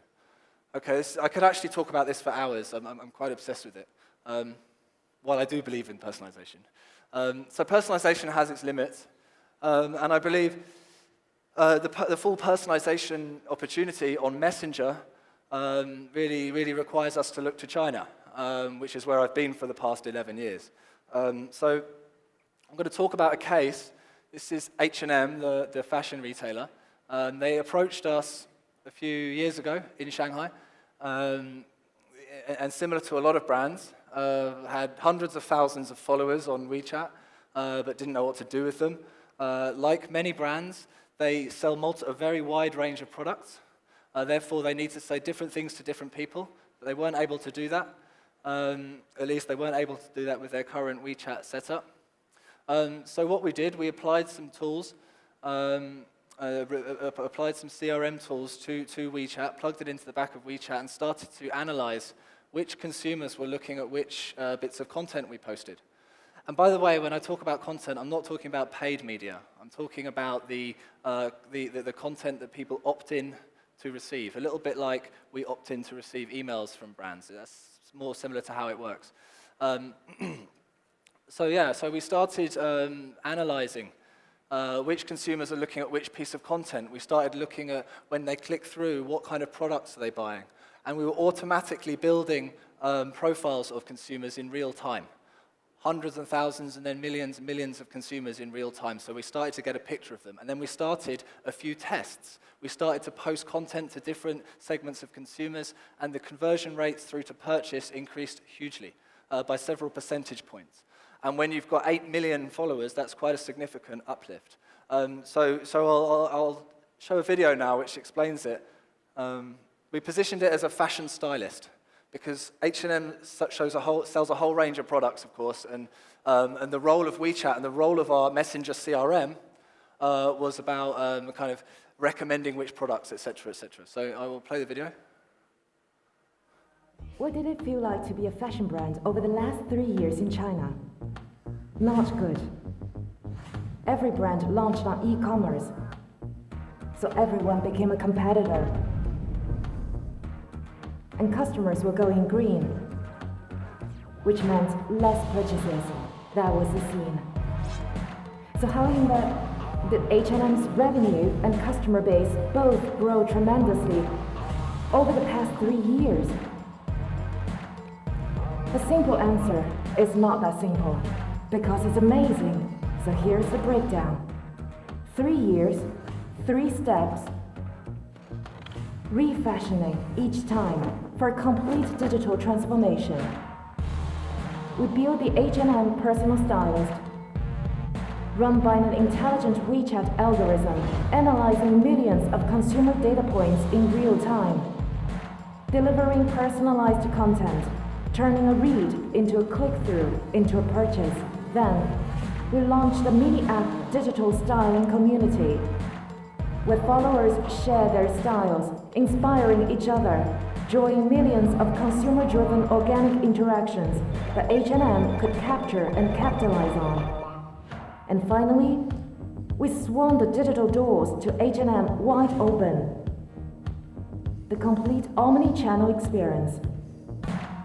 All first-hand consumer data feeding into one central database from every platform, allowing us to deliver a personalized multi-channel brand experience to each customer, on and offline. Fully integrated and always learning, despite 3 years of growing competition, with more and more choices for consumers. We increased H&M's WeChat following by 400%, brought 5 times more e-commerce traffic from WeChat, and best of all, achieved a 15.1% average annual growth rate. We asked what it felt like to be a fashion brand. For H&M, the best answer is more relevant than ever. So again, relevance. Thank you. Just to revisit the framework I showed earlier on the different levels of personalization. So when it comes to H&M and our WeChat CRM, our messenger CRM, sometimes we just want to send something to the same a big subset of the audience or even the whole audience. An example is our big brand CNY campaigns. Then we have micro-personalization. So for example, if somebody clicks on something to do with kidswear, we will tag them as someone that's interested in kidswear, and they will get kidswear content sent to them. Another example is people that have showed interest in the divided range of clothing. And then there's hyper-personalization. So this is usually linked to a specific purchase. So when someone buys a specific thing, we will send them a push message 48 hours later, suggesting another product or asking them about their product in a very, very personalized way. So that's how that framework works. I'll quickly show you a bit behind the scenes because I'm low on time.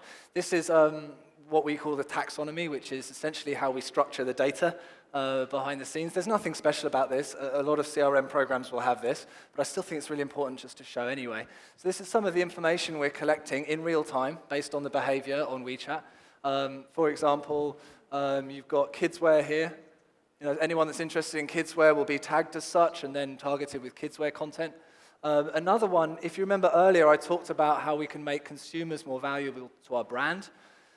An example is how they are engaging with us on e-commerce, on EC. So high, average, low, and none. We might do certain campaigns targeted to people with low engagement on e-commerce in order to drive them up that value chain to make them more valuable to us. So that's a little bit just behind the scenes for H&M. Just to summarize, really, you know, I don't believe this is just China. I believe the opportunities are here as well. Indeed, we have started working with brands here in Vietnam on this, FMCG brands specifically, on Facebook Messenger. In Indonesia, we've been doing it on WhatsApp recently. Some really exciting cases that I'm not ready to show you yet, but I would like to one day, perhaps. We're getting it started with some brands. The opportunity really is that consumers are giving us permission to engage with them on a very intimate platform. And we need to make the most of this, not just have some crazy gimmicky chatbot. I'll go quickly. And then the other one to note is that open rates and other metrics are significantly higher on messenger apps compared with email. So really consider that. And the other thing that's fascinating, I think, and perhaps a better opportunity than it is in China, is that a lot of the big messenger platforms here can integrate with your other CRM tools, your Salesforce, et cetera, et cetera. So there's huge opportunities here. Just to summarize quickly, that was some of the future of messaging marketing, perhaps. The bots evolve. Let's move beyond gimmicky campaign-based chatbots to a longer-term relationship with consumers through Messenger. And that's about personalization. I talked about our approach to personalization. Not all consumers are created equal, indeed. I talked about the limits. Let's not go crazy with personalization. Sometimes it just makes sense to show everyone the same damn ad, right? We shouldn't forget that. And then just to look to China as where I see some of the opportunities in the future will be. So, thank you. Thank you, Jeremy, for your presentation. Ladies and gentlemen, and the next presentation with the topic is Awakening and Journey of Digital Transformation, and please join me in welcome on stage Mr. Douglas Kuo, General Manager Abbott in Vietnam.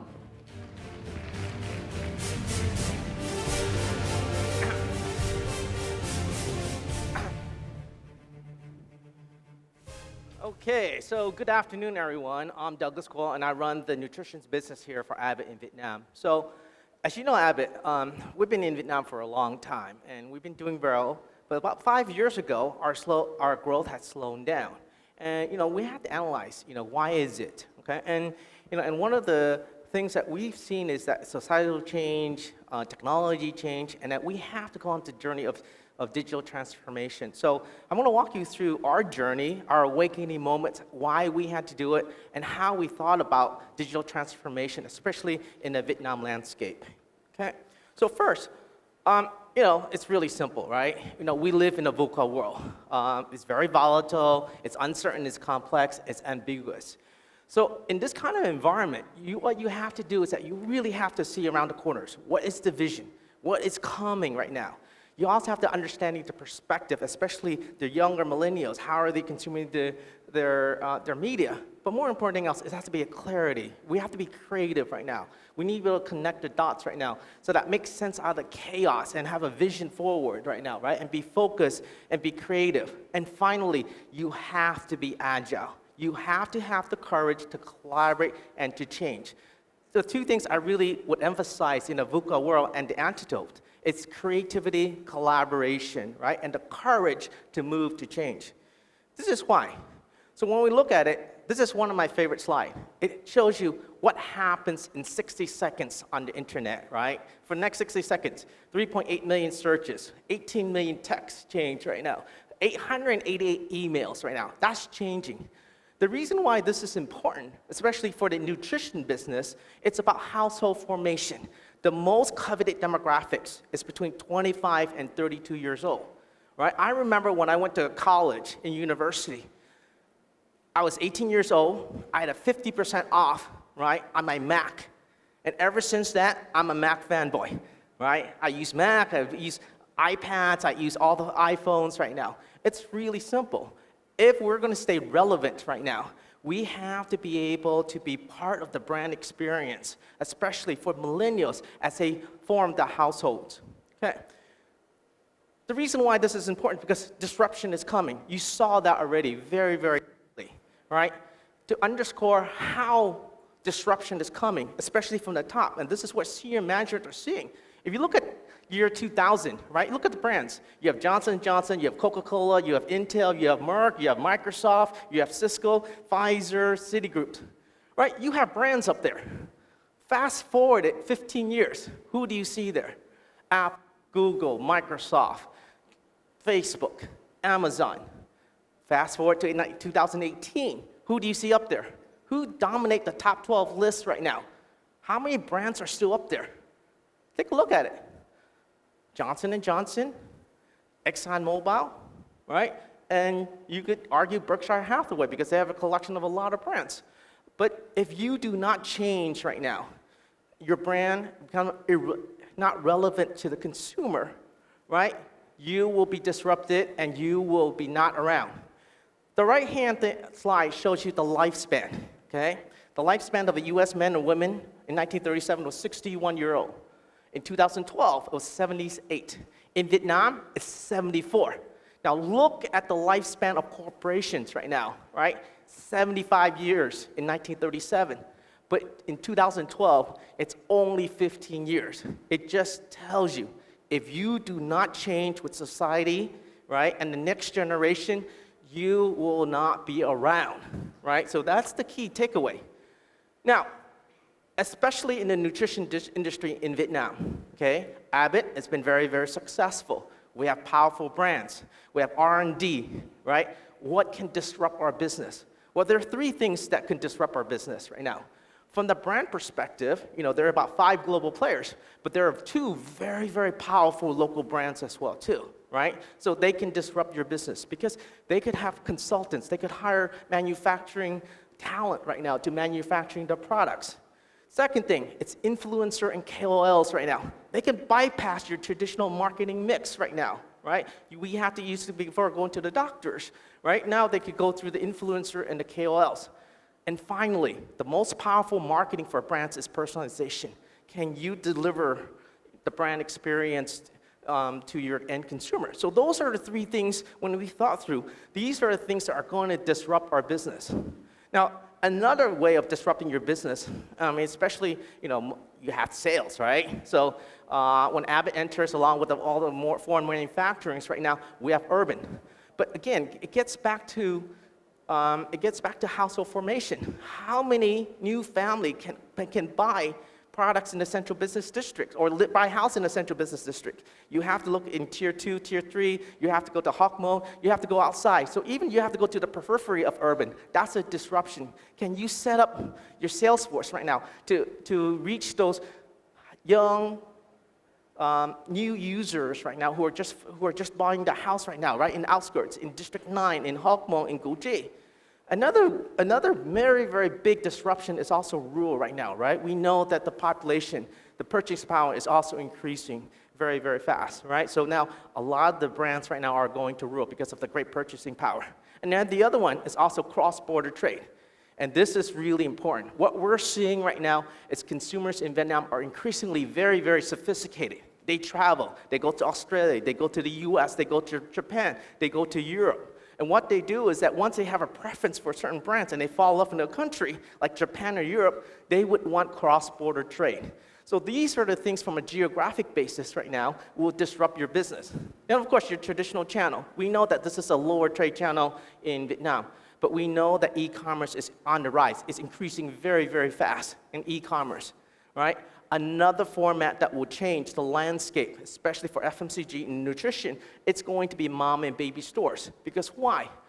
Parents increasingly want sophistication. They want a format with wide selection. So mom and baby stores, if you look at the growth in China, it's just exploding because they could deliver the right personalization, the right experience for moms. And finally, it's social e-commerce right now, right? What we don't track, we don't see below the waterline is how much transaction happens on social e-commerce, like Facebook right now, right? It's huge right now. Those are all the channels right now that can disrupt the business. So how do we go think about it, right? So this is more of the digital transformation from the top. If you look at the literature for digital transformation, it's very difficult. Why? Okay? It's just not changing your technology. It's not just changing your tech stack, or it's just refining your marketing stack, because it has to be holistic for it to work. That's why every single company has a digital strategy. But the most important takeaway is that it's the top person personally involved in the digital transformation. Because you have to think through the business model, because this is very important, right? You have to think through organizational culture, the people and skill, the technology, the internal operation, and most importantly, I would argue, it's experience, right? So the reason why, if you think this is hard enough, there's another layer of complexity on top of this. You have to find the right digital strategy, right? Why is it right digital strategy? Because as an organization, you have to decide what are you going after. Okay? Broadly speaking, there's 4 categories that you have to decide. Is your digital strategy based on revenue acceleration? Is your strategy based on profit? Is your strategy based on market share? Or is your strategy based on customer satisfaction? Okay? As competition gets tighter and tighter, right? You look at the CAGR growth for FMCG, it's about 4 to 5%. So a lot of people are fighting for market share now, right? So I would argue that customer experience or customer satisfaction is the holy grail. If you delight the customer, right, you will gain market share, you will gain profit, and you will gain revenue. It works backwards right now in terms of customer satisfaction. You have to delight the customers in order to make your brand relevant right now. So this is really important. This is why I would say 95% of these digital transformation projects will fail or fall apart. Because first of all, it's not clearly aligned what is your strategy, okay? So first of all, it's a strategy. For us, we decided on customer satisfaction. We're going to customer satisfaction strategy and basically transform everything based on that strategy. Now, once you find that digital strategy, we need to think it through, okay? How do we break this down? How do we implement our digital transformation strategy? Well, it's actually very, very difficult. Most of it starts out a technology stack, right? So at Abbott, we're technology agnostics. That means we don't care the technology. At the core, at the bottom of the foundational, you need data. You need to collect first-party data right now, right? You have to have a database that hosts it, whether you choose DMP, CDP, whatever you do, and you have to serve it out right now towards the DSP. And that's only the technology stack, okay? But I think the most valuable thing that we're missing as marketeer, it's the marketing stack, okay? Again, let me emphasize, even in the digital transformation in the digital world, the marketing stack stands out among everything else. It's all about the journey. You need to know about the journey inside and out. Because why? Because once you understand the journey, as marketeers, things doesn't change in the digital world. You have to understand the touch points right now. What are the moment of impact? And that's where the creativity comes out. Even in the digital world, with all the technology, whatever you want to hear, like the previous speaker talked about WeChat, or CRM, or lifecycle management right now, the most important thing is as marketeer, do you understand the moment of impact? If you understand the moment of impact, then you can deliver the personalized messaging right now to your consumers and make your brand relevant. But not all, right? Really, right? We don't live in a vacuum. How are we going to deliver the personalized messaging to the consumers? Who is going to fix your technology stack if you don't have the people? And that's just what we call the 9-box exercise. There's 3 boxes most organizations often overlook. It's the people stack. It actually has to do with talent right now. Do you have the right digital talent right now, okay? In this day and age, there's no traditional marketeers, there's no digital marketeers. We're all digital marketeers now, right? So you have to find the talent. You have to measure the capabilities right now. What is important based on your business model right now? What capabilities do you want? Are you more data-driven? Are you more experience-driven? Are you engagement-driven? Once you have that, you have to populate your marketing organization with the necessary capabilities. Once you have the capabilities, then you have to be able to allow them to release them, empower them right now to engage the consumers. So overall, I think the reason why it's very, very difficult is that I call this a 9-box exercise, okay? Most people just take a look at just the technology stack. They do not look at the marketing stack, and they don't look at the people stack. Okay. Now, once you have, that's how Abbott thought through it and how we think through it right now, right? But then we also think through future-proofing. How can we future-proof our organization? Okay, I only want to show you one data point from the social and generational data. It's 26-5. Okay, what does that mean? I told you when I graduated, what I learned in school lasts me 26 years. Okay, now a new graduate coming out of school, what you learn lasts you for 5 years. And in the lifespan of a 40-year career, you need to reinvent yourself 8 times.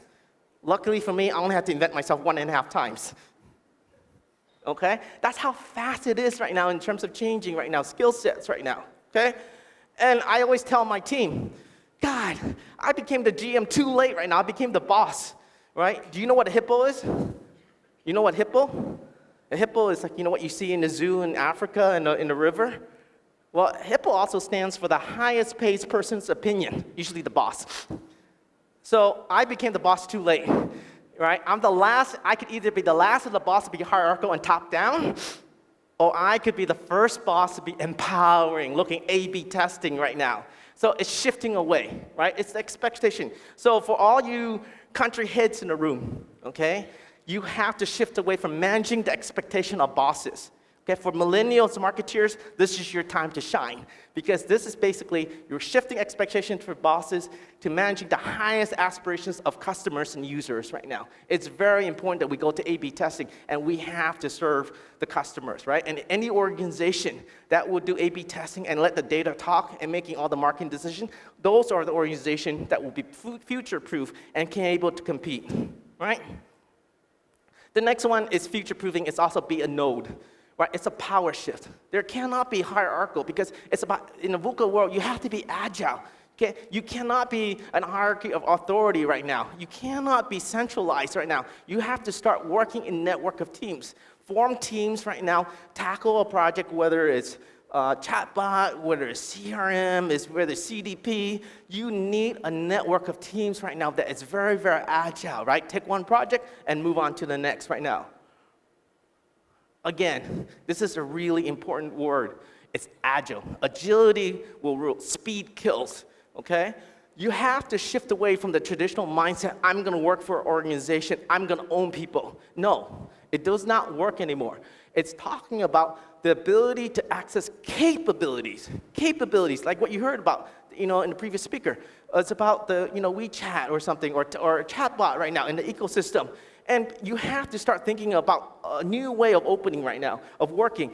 You cannot have full-time employees anymore on the balance sheet or embedded, right? You now have to be flexible. You have to have part-time employees. You have an off-balance sheet. You need to basically crush your organization so that it becomes very, very nimble and become very flat so that you can work with part-time employees, contractors, freelancers, gig workers right now, because all the best technology right now that you're seeing in the technology stack does not reside in big companies. It resides in boutique, small little firms right now, right? So how do you able to access it? And I tell graduates right now, anybody that coming in here, okay? It's about making movies in your career. If you're graduating now, it's about making movies, okay? You just have to be director. Outsource the lighting, outsource the sound, outsource the editing right now, right? So that you can be able to access the capabilities within the ecosystem. Right? And this is my final slide, okay? And I think this is what we're trying to get at right now. This is our vision right now. Our vision for Abbott Vietnam and how we transform is to deliver the best-in-class consumer journeys right now, right? It starts with the customer journey right now, the insights and opportunities right now. What are our marketing objectives depending on the campaigns? How do we find the audience? How do we lay down the processes right now? And then with the tech stack right now, and with the digital ecosystem, how do we measure, optimize so that we deliver better engagement right now for our customers right now, right? It could be different channels, it could be different messages right now, but the key thing is that it has to be integrated. And I'm seeing right now as a jury head this year for the 2019 MMA, the best campaigns that will win activate this model because it's activated in 360. So when you activate it right now, right, it's not going to be perfect. It's test and learn. If you fail, fail fast. If you're successful, scale fast, right? So you go back to your process, then you optimize again right now, right, for the next campaign. So it's an endless loop in terms of refining the process. So when we started on this journey about 5 years ago, right, we understand that this is going to be a very, very difficult journey. But once we have a clear vision in terms of how to execute it right now, right, we're in a pathway, and every single brand within Abbott Vietnam that execute this best-in-class consumer experience right now, what we have seen right now is that our customer satisfaction score goes up, right? Our market share goes up, our profitability goes up, and we hit our revenue target. So we actually started the other way around. Instead of inside out, we start outside in, and that's basically our success right now that we're seeing for our brands, okay? So thank you very much. I hope you enjoy, our journeys for digital transformation in Vietnam. Thank you, Mr. Douglas Koo.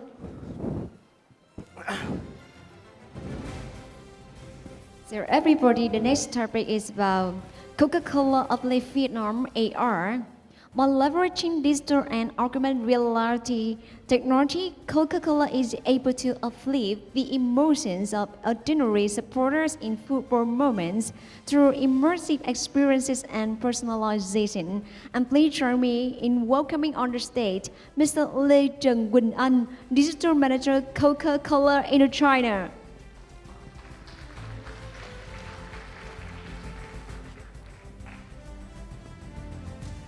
Good afternoon, everyone. So, how's everyone doing? So, my name is Lê Trần Quỳnh Anh. So, I'm a digital manager of Coca-Cola Vietnam. And I think today I'm going to share a case study where we how Coke use augmented reality to create a better experience, right? So, I think everyone here in this room is familiar with this scene. For the last 2 years, this scene has become very familiar, not just for Vietnamese, but also for expats. And I mean, when I saw this video, again, my skin is still feel goosebumps of that. And I mean, it's obviously that for Vietnam, football is the passion point, and this is the most loved sport in Vietnam. So So that is for Vietnam. For Coca-Cola, we also been activate football for such a long time. So the first Coke S in football was back in the World Cup in 1950. So that you can see that we have a long history here. Also in Vietnam, I think that all of the Vietnamese are familiar with this famous quote, ăn bóng đá, ngủ bóng đá, uống Coca-Cola. So the translation is that like eat with football, sleep with football and drink Coke. So that to say that for Coca-Cola, we have a long history, and we actually now is an official sponsor of Vietnam team as well. And because of football is the favorite sport in Vietnam, there's no wonder why different brand or the big brand has been activating in football. So for us, when I say this case study, the challenge is that during the AFF Suzuki Cup in 2018, all the big brands is there, all the big brands want to catch the attention from the consumer for that very special moment. So how Coke can get the attention through that cluster time? So we start with releasing our special edition can. So we have kind of 3 cans with the 9 most famous footballers in the national Vietnam team. And those cans is just for the start. Also, for this campaign, we also share the idea that, uplift Vietnam. This is also a part of our kind of yearly proposition that we have throughout the year. And for those cans, obviously, we kind of roll out in ATL, make sure that everyone are aware about those can collection. So we have it on TV, on digital, social media, out home, letting people know that, hey, there's a, can collection there. But it's not just, but that's just a start, because that's just awareness. How like Coke can create a deeper engagement with consumer, how they can not just collect a can, but also to engage with them, interact with the can. So how we do that? Firstly, we kind of create a common platform and website that can allow the consumer to have an immersive experience with their football, with their football favorite star, and also to live again their passion point. So how does this work? So firstly, as I shared, we already have the special edition can, on hand. But how we can connect this one to the website once? So we kind of use augmented reality technology. So basically where you can have your website, you access that website, and then you scan the can. And each of the can with different football player will have different kind of glorious moment that you can see those footballer will perform a moment there. And so I just play a video so that you can see how it works. So you have a can on the hand, you scan that. Right.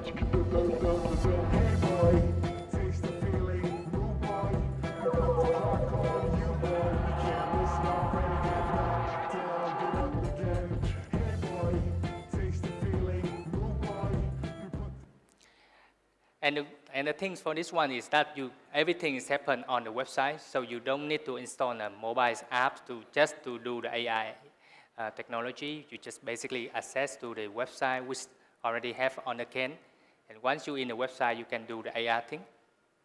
So for the AI thing, it's just one more thing.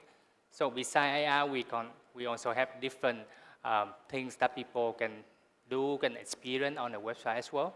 So they also can create a photo frame where they have different favorite footballer that they can have it on and personalize, share it on their circle.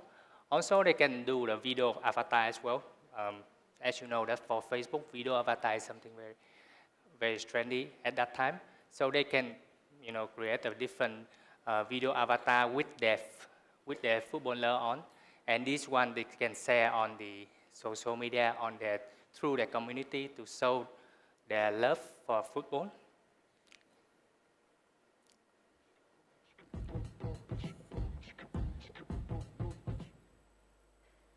All right. So the result is really promising. So we got 8,000 scans through the course of the tournament. So it's less than 1 month, but we got over 8,000 scans, and we also have 3,500 avatar chains. And what's more important is that for the brand love score, it's increased by 2 points. And also when we look at the social media on, which brand has been activating on social media, we actually in the top 4, which is very good for the kind of the new technology that we have tried on. So I think the experiment is good. I mean, the result sometimes is good as well, but that's the most important thing is that the technology, the learning that you have. So the few learning that we have, firstly, how to ensure a seamlessly cross-channel journey. So you know that we have the limited edition can, we also have the website. So how these two can work together, and also like we have the new AR technology. We don't want to confuse people with the new term. So this is super important that to make sure that people can easily go to websites, scan without installing a new app. Secondly is that to enable the immersive experience and bringing the content personalization.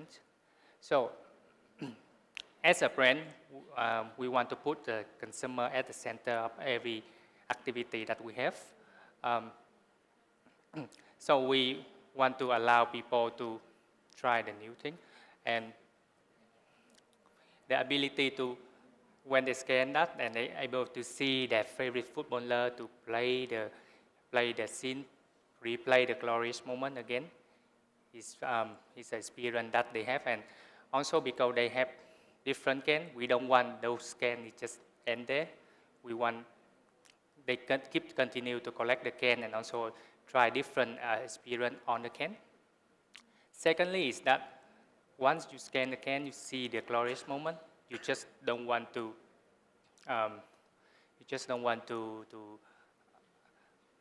have that only. We also want to share it, like so through a photo frame, through a video, so that you can personalize up to your want to, and you can share it. And lastly is that to give unknown a try. So, I mean, nowadays it's very easy for you to create just a Facebook post about the winning of the Vietnamese team, but really to give the consumer an experience, a thing for them to try on, is you got to have a try. So for Coca-Cola, we have the 7, 20, and 10 framework. So 70 is something that everyone's doing, and that's work. 20 is something that out there in the industry, the people are doing that, but Công has yet not doing. And 10 is something that no one had did before. So for this AR technology, we knew it's out there, someone is trying to do that. We have some case study, we have some learning there, but you never have the actual hands-on experience if you don't try to. So that's why for this AR technology is fall into the 20, where we can actually try the new experience, new technology, and have our hands-on experience on that one as well. And I like what Douglas just said. So whenever you try new thing, make sure you try it, and if it doesn't work, make sure you fail fast so that you can measure even the failure as well, so that you can avoid that, and so that you don't fall it again. So I think that's kind of conclude my sharing for today afternoon. So, thank you. Thank you, Mr. Lê Trần Quỳnh Anh from Coca-Cola. Em bỏ dưới hả? Yeah. Ladies and gentlemen, and in this morning we had the 2 panels, and now we go to the 3rd panel on the day. This special panel will bring you a holistic view of marketing with purpose and how leverage technology to bring more initiative for your business. Importantly, the panelists will review some marketing implications for your next year marketing plan. And for this panel, please join me in welcoming on the stage the moderator, Mr. Kate Bayuna Garcia, General Manager Leo Burrett, and the panelist, Mr. Baker Rain Gajar, Marketing Center Director, FE Credit, Mr. Nguyễn Đình Toàn, Senior Vice President of Marketing, Sunstory PepsiCo Vietnam, and Co-Chair of MMA Vietnam, and Mr. Thuận Đoàn, Deputy CEO, KIम्रो Fashion. And please give a big applause to welcome on the stage the moderator and all the panelists. Ladies and gentlemen.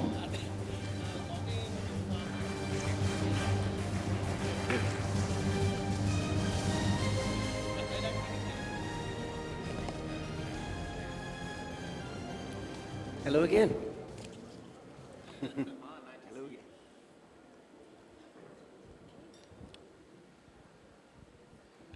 Hello. Good afternoon, everyone. Everyone's awake? Good. Because we have an interesting topic today, and I'm very honored to be with these three dignified, seasoned industry leaders, gentlemen, from the three different types of businesses in Vietnam. So we have Mr. Basker coming from the finance industry. We have Mr. Tuan from FMCG, and Mr. Thuan, I hope I pronounced the name right. I'm sorry if I didn't, from the fashion industry. So it's good to listen to their perspectives and point of views on purpose and how technology plays an important role in deploying and delivering this purpose to people. But first of all, the first question that I want to ask the panel, because everyone's talking about purpose. But there seems to be a lot of interpretations, some even misconception of what purpose really is. So I would like to ask the panel, what is really a purpose and does it really matter? We're all looking for purpose. Yes. Okay, so let me be the first one to share about purpose, which I think is not an old topic.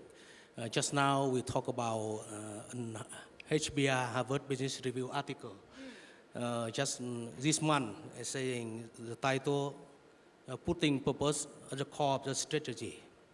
So I read the article, and it's basically I have an update of understanding, which I came to know also before and now refreshing. To me, brand purpose and also strategy purpose is at the very core of business management today. Simply put, purpose is the reason for existence. The reason for existence of a business, of a brand. A brand, technically put, exists for what? For creating shareholder value. Textbook says that, right? For making money, put it practically, right? So purpose, in my understanding and also in my business situation, we transform and we really put it at the core of our transformation. It is something, an overlap between what we want to differentiate ourselves from the rest, what we build our capability to do, and what settle a social problem, a customer need. We different ourselves, we uniquely different ourselves from the others. So that's my understanding and my sharing of the purpose, brand purpose or strategy purpose. Purpose, okay? We keep as a human being, and as when we get older, we always ask the question, why I'm here in this world? Purpose is the answer for the word why. Okay? So why you exist? What you are doing here on this earth? So the same thing for marketing. We created brand. The brand is deliver something, a promise. And promise representative for something which is hindered through the word why. This is the meaning of purpose, okay? Why purpose is so important nowadays for brand? Because, yeah, some years back, 10 years back, people keep asking, okay, I need a function benefit from this brand, this category, I need emotional benefit from this brand, but not anymore because now you are oversupplied. A lot of people give you the same product every day, is that right? And now, consumers now connected. They want to be someone, they are global citizen. And being a so global citizen, they want to do more than what should be through the product. They want the brand represent them, represent their value, represent their way of looking into the world.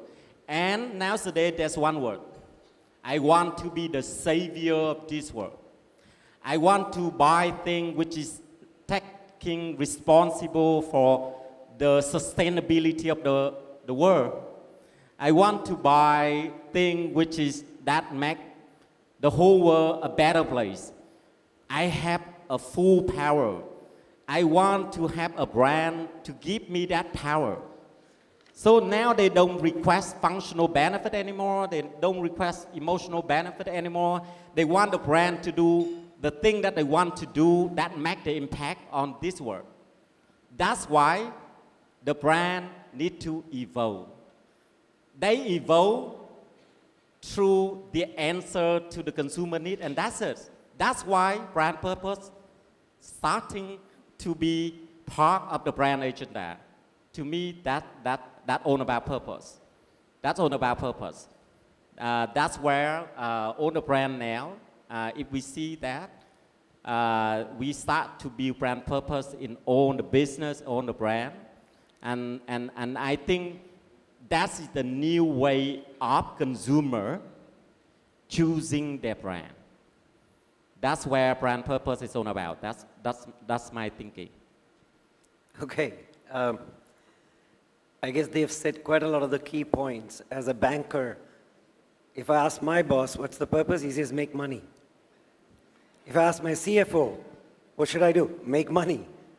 So there is one thing consistent in banking. It's money, because we are in the business of money, right?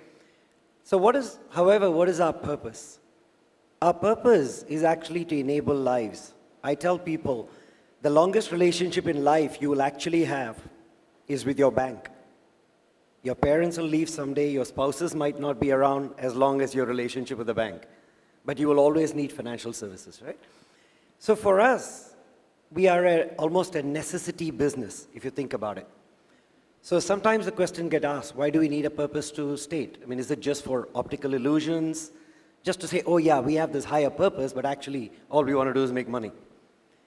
I think if you look at like what FA Credit's doing, our purpose here, we lend to the lower mass segments who don't get financing from banks.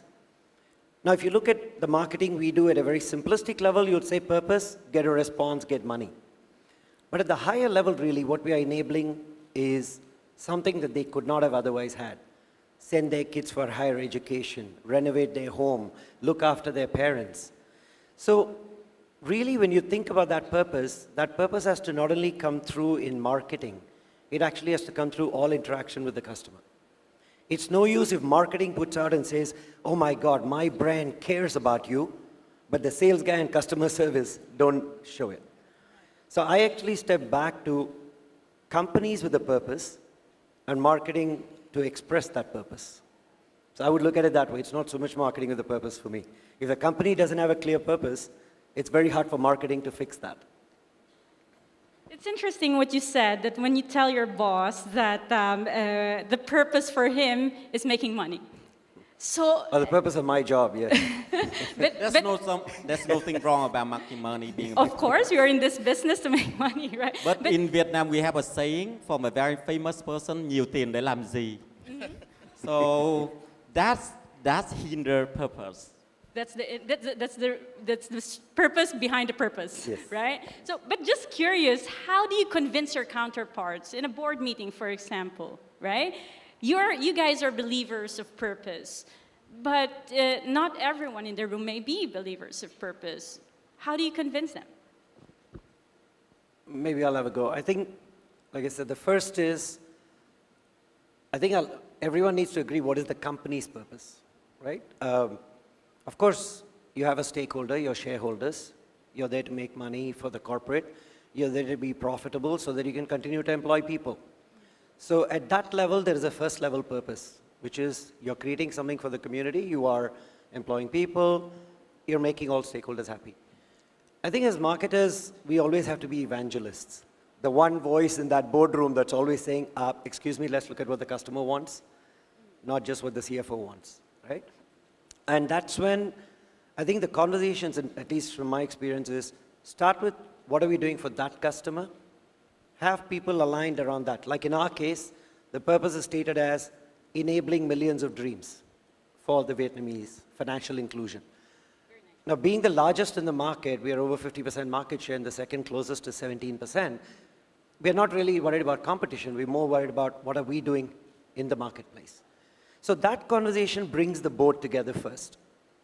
Because then when you start getting down to whether it's marketing budget, sales budget, how do we allocate our resources, you're always going back to which allocation of resource will achieve the purpose you're looking for. So that's why the alignment around the company's reason to exist and the reason to be a choice with customers needs to be defined first. The next question. So purpose is company-wide, right? Purpose, as what we're sharing, it's not just about communications. It's how it should affect the culture of the company. It should even affect product innovations, right? So who should champion purpose? Is it the marketing head? Or should it be the CEO championing purpose? I think it depends, because actually to me, I can translate every single thing from the company-wise to marketing-wise to brand-wise into brand positioning, okay? Because it's just a different way of saying it. For example, my company, they say, my vision, my mission is like a promise of a brand. Right. So there's no thing different, just a different words. So it's because we deliver something to the consumer so that we can have revenue and profit to the company. So we leave the value, we leave that to deliver that promise. And that promise now become translated into purpose.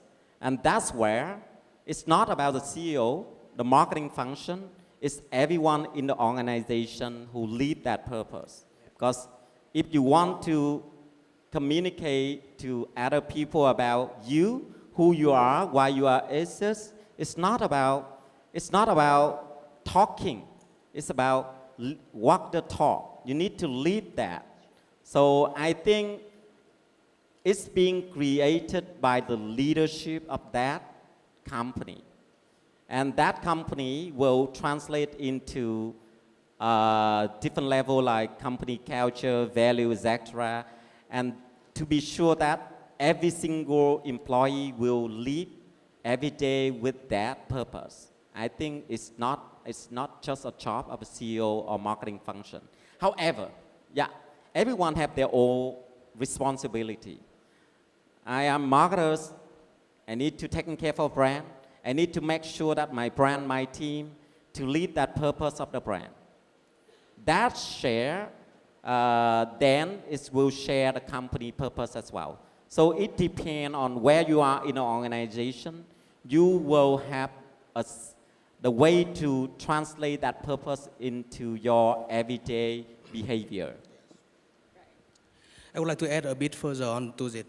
because sometimes it's blurred when we mention it's a matter of marketing or it's a matter of business. To me, the purpose is very important, and like someone says, marketing is too important to leave to the marketing function. So purpose here is a matter of the whole company is cross-functional, and we don't have the situation where we go to a certain direction that we say this is a corporate purpose. Okay, it's the reason for existence. Then we have a marketing brand purpose, a different one. Basically, it's synchronized. However, I would like to take a look at the purpose more strategic than brands. Because the purpose today, honestly, it redefines the value proposition. It changed the game. For example, in our case, it's difficult, but we are changing the concept from selling apparel, from body covering fabric, to the concept of making you elegant and fashionable. And so things change. You don't sell the product separately, you sell in combo. You don't educate people about fabric quality. You educate about the way to mismatch product, the way to dress fashionably, the way to make you more confident, the way to be your better self. So to me, it's not easy for that purpose. So I think CMO and CEO should have cafe often together to define a company purpose. And there are also different way of defining purpose. Define purpose from the social problem we define, or define from our core strength, our USP we define. We can have some example of purpose like the Zappos, the shoe product. The purpose is very wide, happiness, delivering happiness. And like Walmart's purpose is to simply very practical, save money so that people live better. So I read something about purpose for sharing. So in summary, I think this job should be like Mr. Tuan said. Yeah, it is C-level discussion. It is a company-wide, cross-functional. But I just want to go deeper into that, sharing to that. Thank you. Thank you. Interesting. Now, what sparks from those things that you have shared is, I wonder, from each of your organization, can you share what is your purpose, and can you share if you have, at what level have you reached its full potential at this moment? It's interesting because you're sharing that everyone has come together in the organization in delivering this purpose. So, okay, let me continue with my sharing. The retail fashion in Vietnam, we have several brands and competition. So when transforming the company, our brand, we try to create a purpose. We create, and in order to do that, we launching a new positioning of the brand, and we launching several social campaigns.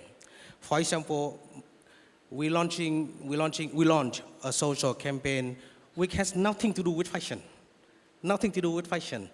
We create a campaign that we finally we brought our brand team to Himalaya, to the height of 6,000 meters last July. And before that, we create a social campaign for the young generation to come and share how they overcome their difficulties, to tell their story, to inspiring others. And we position ourselves not just a fabric seller, but also friends of the young generation, motivate them, inspire them to overcome, and build them into their better self, and give them more value in that sense. And to live that purpose, the CEO or CMO also cannot sit in the aircon room and say, this is our purpose. We have to live our very purpose. And I myself also joined the team for several months training, and I physically trained, climbed with the team to the height of 6,000, where the oxygen level is only 50%, and we almost, in a very dangerous situation. So I live the value of the brand that I run, and I live the purpose that we aim to achieve. So this is a humble situation that I would like to share. I'm sorry if I sound advertising a little bit. I think there's a lot of great company in the world that are selling purpose. Okay, let me share my experience when I go into Tesla. The first thing is make me really like it because actually there's a panel. They say that okay, how many cars we produce every day, and that means that how many gas being saved, how many smoke being reduced. So that's the great purpose. They want to make the world a cleaner, a safer place, a green place. That's where the fundamental of the business driving their purpose. And you cannot feel that if you don't talk to people there. They feel proud about that. Every month they go out, to just giving the car, because they don't have enough employee to giving the car to the customer. All the employee, even the senior level, every month they go out to give the car, the new car to the customer. Because they say that every time they do that, they make a better place for the whole human being. And I experienced in Google, they say that, okay, I will solve the problem people who can speak. Now they develop a technology where people who have inborn deaf and cannot talk, can speak. That is the purpose to technology, I think. That's the way they do to change to a better place. Okay, that is so big. And we see a lot of that example in Silicon Valley. Okay? So we see that there's a world where people will solve the fundamental problem of the world. Okay? However, there's some owner company. If you see on the website of the company, everyone is moved to sustainability. Why is that? Because they know that sustainability will make them survive and make a better place. So I think that's the way to translate purpose. Okay? How we can look at that into a level of brand level. I think there's a lot of example. I can tell you there's one example that is the best case in the world, which is can solve the problem of all Asian women. That Vietnamese brand, you know, Dina. Is it right? That make all the women really love and really being proud of being a woman. That transform is a social transformation. That's the purposeful brand.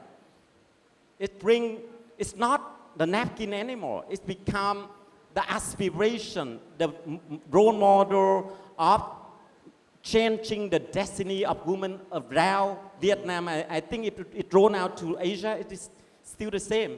There's a lot of brands like that, okay? I don't want to talk about my company because I think that you can learn that from everywhere. And for sure, when you just heard about that brand, you feel touched deeply in your heart. So that's where I believe that purpose is really important because now consumers demanding brand of that. And for example, I think all of you will say, okay, I'm feeling that I'm working in a cigarette company because I'm the one who produce plastic. Is it right? Is it right? I'm selling plastic. But let me tell you, okay, plastic is not a problem. It used to be the most, how can I say, innovation of the world. But now it's become a problem. How can we solve that? Plastic is not a problem. The problem is about a waste of plastic. It's about recycle. So from our perspective is how can we work together with all the companies who do plastic to make it recycle. Those are the things, we know the challenge, we know the issue, and how we come that challenge and that issue, that become a purpose of our company. So just to share you some example that you can understand purpose is not something which is far away, it's there, and we can see in every single industry, company. And if you go to 500 company game changer website, you will see that there's a lot of company like that, okay? Go into that website and you see that how a lot of new business is coming in to change the world from today through the current issue that we are facing today. And for sure, consumer will buy those brand, okay? Okay, I've gotten so inspired, I forgot what I wanted to say. Or I forgot the question. No, I didn't. I think you asked, right, how far have we gotten in our companies on this journey? So in FE, FE stands for Fast and Easy Credit, right? That's what FE stands for. It was a pretty simple name, nothing massively thought about. But that's exactly what it was supposed to be. Provide fast and easy credit to a segment of population which is potentially, blue collar, earning less than $1,000.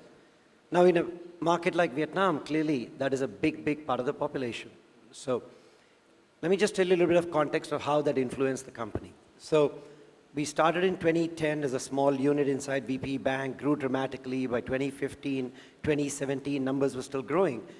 But we were stuck because our business was a very physical distribution business. And at some point, the cost benefit does not work out to be able to go to every rural village.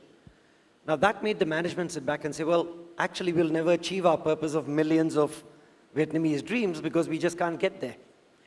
So a big decision then was made on corporate strategy to say we need to digitize. So we were not forced by market, we were making very good returns, so there was no compulsion to change. But the change came because we couldn't achieve the purpose with the current business model. So we started digitizing over 6 months, built a platform, put it out there, and now we are able to digitally lend in 15 minutes to somebody who would have had to travel from his village, go somewhere, and get a loan after 7 days. Now, if I can take somebody who's in a village, has to leave his shop and go get a loan after 7 days, but give him a loan in 15 minutes, that tells us, okay, we're achieving our purpose. So I think purpose cannot be this high-level, beautiful stuff we listen in church on Sunday, or in lectures in universities. That's not purpose. Purpose is, your purpose has to hit your business strategy, and the corporate strategy has to evolve to achieve that purpose. Only then purpose comes to life, right? Because lots of companies have mission statements, which all the smart marketers here can write. But you can't deliver on it if your corporate strategy is not aligned to that purpose. So I guess that's what we've tried to do. I think FE Credit, you guys have been leading this digital transformation in the finance sector. Would you say that technology, the orchestration of all these platforms, all these arising channels on digital and online, did it complicate the deployment of brand purpose, or it actually simplified? It simplifies, because without the digital technology today of apps, affordable smartphones, app technology deployment, Play Store growth, without that, we could not have gotten to that degree of reach. Because today, let's say there's a small village, we can't afford to set up a physical shop because the ROI does not make sense. But now with this app technology, that person can even buy an older version of a smartphone and apply for a loan. So I believe technology is the biggest enabler, except, like I said, technology cannot be just looked at in the marketing context of, oh my God, I can communicate with you and now I can harass you 4 different ways as opposed to 1. Technology has been looked at back to purpose. How can I deliver on my mission? Like in our case, we wanted to make sure that we can lend to everyone. Have we achieved it in full? No, because the beauty of technology every 5 years is transforming so quickly. If 10 years ago you said to me, I'm on the cloud, people were like, what are you talking about? Floating up there? You've been smoking too much? What's going on? But today, cloud has enabled so much capability to deliver, an outcome that we could not have thought about. Right? So I believe technology is going to be the biggest game changer for any business to achieve its purpose. I just build on that idea. Technology is not about enabler. Technology is the way we live today and tomorrow. There's no doubt that you can get away from it. You become happy or become miserable because of that, okay? So that's why there's a new word being created, and technology is, like you said, is just part of life, and you cannot get away from it. But for link it to the purpose, I think technology enable, because it's about connecting, it's about connection. It enable the purpose being engaged, being spread, and being action in the mass way. You don't need to, you can talk to millions of people, different gender, different nation, different worlds, maybe one day it will be different planets doing the same thing if your purpose is inspiring enough. So that is where I think technology really enable that happen. And the world will be better or worse, technology enable that. Yeah, one typical example of enabling that is a personalization. Just now we saw a very nice presentation regarding personalization, and through the technology, can we personalize our purpose to the society, right? And internally and externally. Yeah. Right. Now, going back to the channels, right? The multitude of channels. Does purpose play an important role in the selection of the channels? In terms of communication? Communication. And yes. Beyond. It should. But of course, as marketers, many marketers still love to spray and pray, right? Spray as many channels and pray for an outcome. Ideally, that should not happen. The beauty of technology and channels now is the fact that I can actually decide when I can communicate with him, what's the most suitable time. So take an example in banks. We have a vast amount of data. We know your occupation, we know what you do, we see transactional information. In the past, all that only provides marketer with a basis for forming a hypothesis. But we'll still do the same marketing. Today, we can take that data, know exactly that this factory worker will be free between 12 to 1, then decide which channel is the most effective to communicate between 12 to 1. And by looking at YouTube data, we know he's watching YouTube videos. So then I can deliver my message in the channel, right message, right channel, right time, right? But this requires people in this room, marketers, to actually put that thinking, rather than just let's dump it all in and hope for the best. I just bring a little bit more far. As a marketers, I think in the next 10 years, we're not working with people anymore. Okay, we're working with data. We're working with big data. We're working with the machine. The machine will learn the behavior and they segment it. And we work with that segment. So it's not a channel anymore. We're working with the dot. On the dot in this world. So that's where I think that if we know exactly through the machine learning about certain group of people, and we know their purpose, we know their motivation, we know their interests, we know everything about that group of people, and then when we have a purpose, if we share the same purpose, we can talk to those people, because everyone have their own purpose in life. And with the enabling of technology, with big data, with machine learning, you easily can leverage that. It's not a channel anymore. It's become a way of doing things. So that's what I learned from my trip to Google earlier the year, where I really learned about machine learning. So you are being recorded, your behavior. They read you already. They group you already. You're not a person anymore. You are part of the group of a person. You just data tomorrow, and that's it. At least data can live forever. Yes. You're a number. Yeah, so we've talked about how successful we have deployed purpose through technology.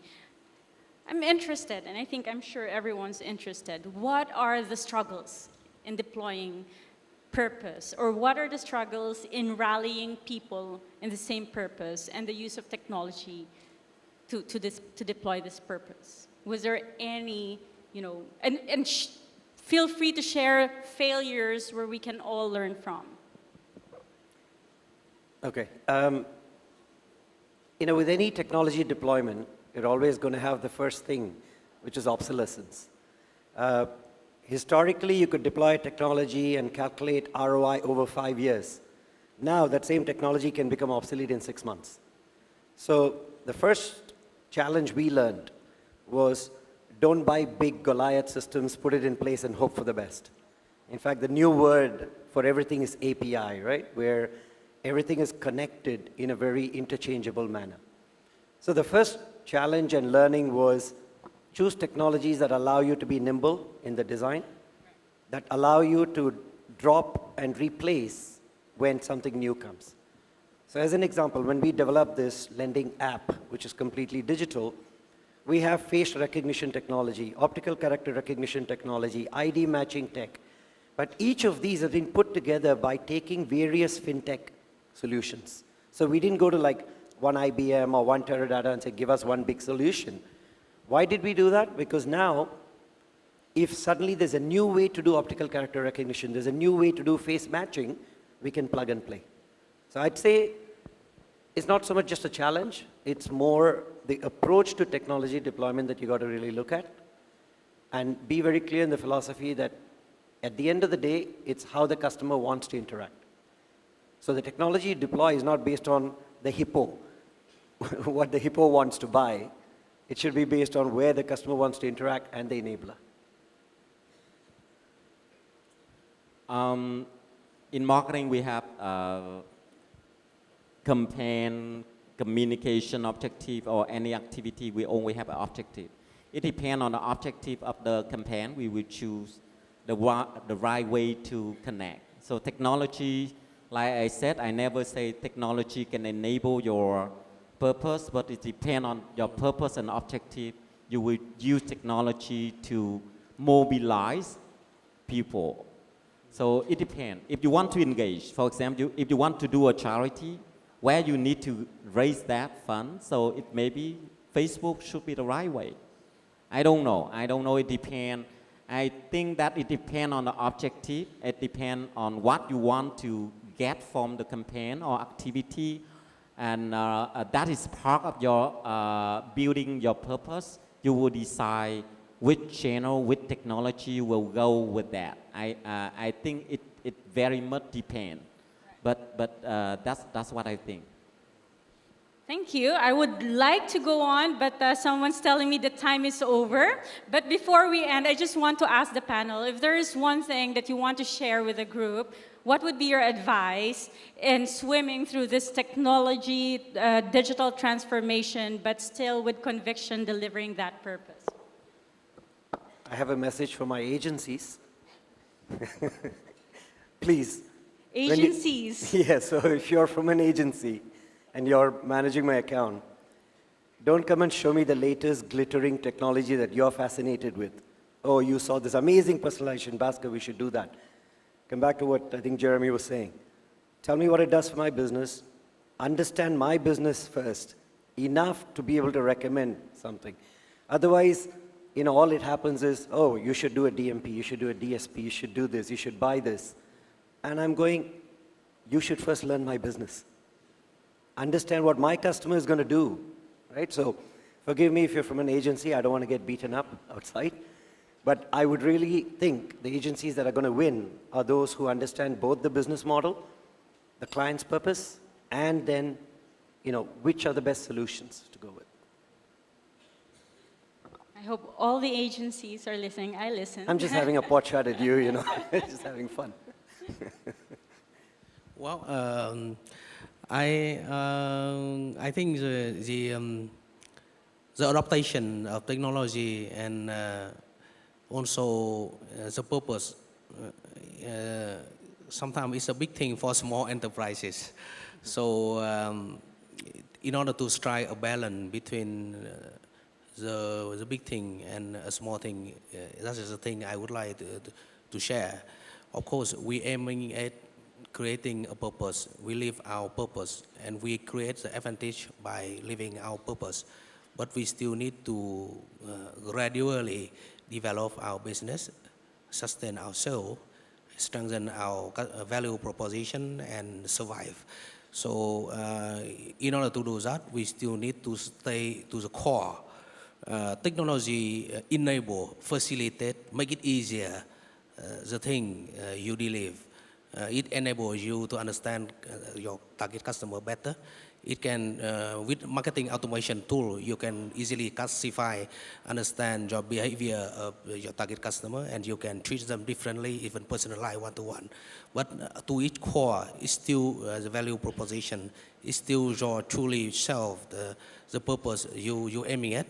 So, but yeah, so to strike a balance, don't be overwhelming by such big concept and big issue, and particularly with the huge influx of technology solutions, and the things that the solution technology can be a miracle that can facilitate several things, but actually it's still very core. You deliver the value, setting the value that the customer needed, and that go with it. So that's what I want to share. My words is purpose is easy to write down, but it's very tough to live with. So especially in a very fast-changing environment where idea normally being highly ranked in a short term, but idea die, purpose stay. So whenever you do something, have a quick check on whether it delivers your purpose or not before you do any crazy idea. Otherwise, you make the world worse. And that is my message to everyone. Hope that's... Gentlemen, thank you very much. I actually would like to share in the subject of purpose. We have a book about purpose that I want to share with you as a token of my appreciation for inspiring the audience about the topic of purpose. This is a humankind book about human purpose, about, you know, if a brand is a human, as Mr. Tuan has said, if a brand is a human, what is its purpose in its lifetime? Because only that way people will embrace a brand and it will have meaning to their lives. Thank you very much. To close the discussion on purpose and marketing, I would like to end with a term that's there's a saying, there's no more B2B, there's no more B2C, there's no more B2B2C, but at the end, it's head to head, it's human to human. So, yeah, thank you very much for it. Thank you. Thank you so much. Thank you to the moderator and also all the panelists. Thank you very much. Please move to this way. Ladies and gentlemen, and now we are going to the last panel of the day. Data-driven marketing is not just about either data or marketing. It is a marriage of both the left and the right of our brain.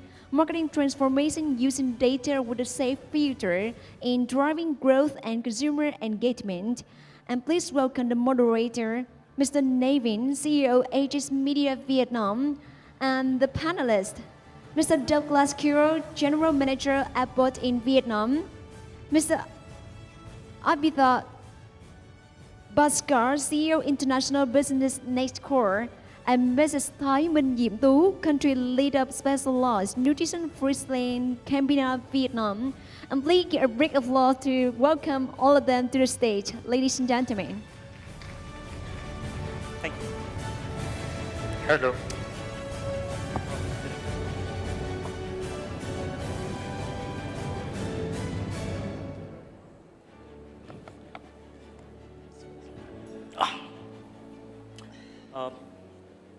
Before we start, thank you guys for the previous guys. You literally set the stage for us. Information, statistics, facts collectively put together and then analyzed is the basic definition of data. And there was a lot spoken about data. We heard from the entire day, and this is the last panel, so I have the privilege to quote a lot of people: ad fraud, cloud, BChat. There's a lot of stuff which we went through and we saw, but all of that analysis and then taken it to the next level is what about data. And data-driven marketing is becoming something which everybody is accepting now. So to begin with that, we have our lovely panel here, Ms. Thu, Douglas, and Bhaskar. I would start off with asking this first simple question: data-driven marketing. What are your interpretations of that? Bhaskar, you can start off with that.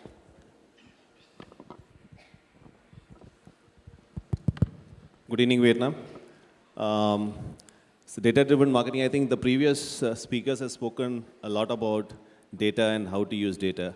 The biggest challenge and marketeers' aspiration is how to send the right communication on the right channel at the right time on the right device is the biggest aspiration as well as the challenge. In the Western world, already a lot of things are in place. And over here in Southeast Asia, I am seeing that the customer behavior has changed, but the brands are still sticking to the old way of communication. Now, every customer is saying that, please understand me, please know my needs, and then communicate to me. Just because I have given you a digital handle of mobile number and an email ID and some other credentials, don't do a spray and pray kind of situation. That's no more the thing with what I would love to have from you. Please understand when you do that. And for that, you need to have all sort of customer interaction happening with you that need to be captured, that need to be analyzed, and come out with a personalized communication, which is where you will see a great response coming in from, and in terms of getting a bigger ROI. We in Netcore has been helping companies for the last 6 years. We help to capture the data in the right manner. We help companies to communicate to their customer in a personalized manner. And then we have seen that we are able to give 8 to 10x kind of a return vis-a-vis what they were getting in the past. And that's what, I would say that the change is needed and what companies are looking forward for. And we, products has to evolve to that level to just give it across. Yeah. How do you interpret data-driven marketing? I think he's already captured all, right? So I think for me, as a marketeer, the terms data-driven marketing speak itself, right? So we use data in order to drive marketing strategy and plan. So what does it mean for that? As a marketeer, how can we use the data? How can we send the right message with the right benefit to the right consumer at the relevant or at the right time? And at the end of the day, we want to also drive the business performance and also in terms of the effectiveness as well. Yeah, I like to see data as a spectrum, right? From a simplistic to a very sophisticated model. It depends on your organization. On the sophisticated side, you collect first-party data. On the basic side, where you're making your transition from an offline world to online world, you might have it in Excel. But data-driven marketing, it's all about identifying the customers, right? But it has to be a holistic, integrated approach. You have to understand the journey, and this is where marketers have to do their job. You just can't rely on a tool like data and say, okay, that's going to solve my problem.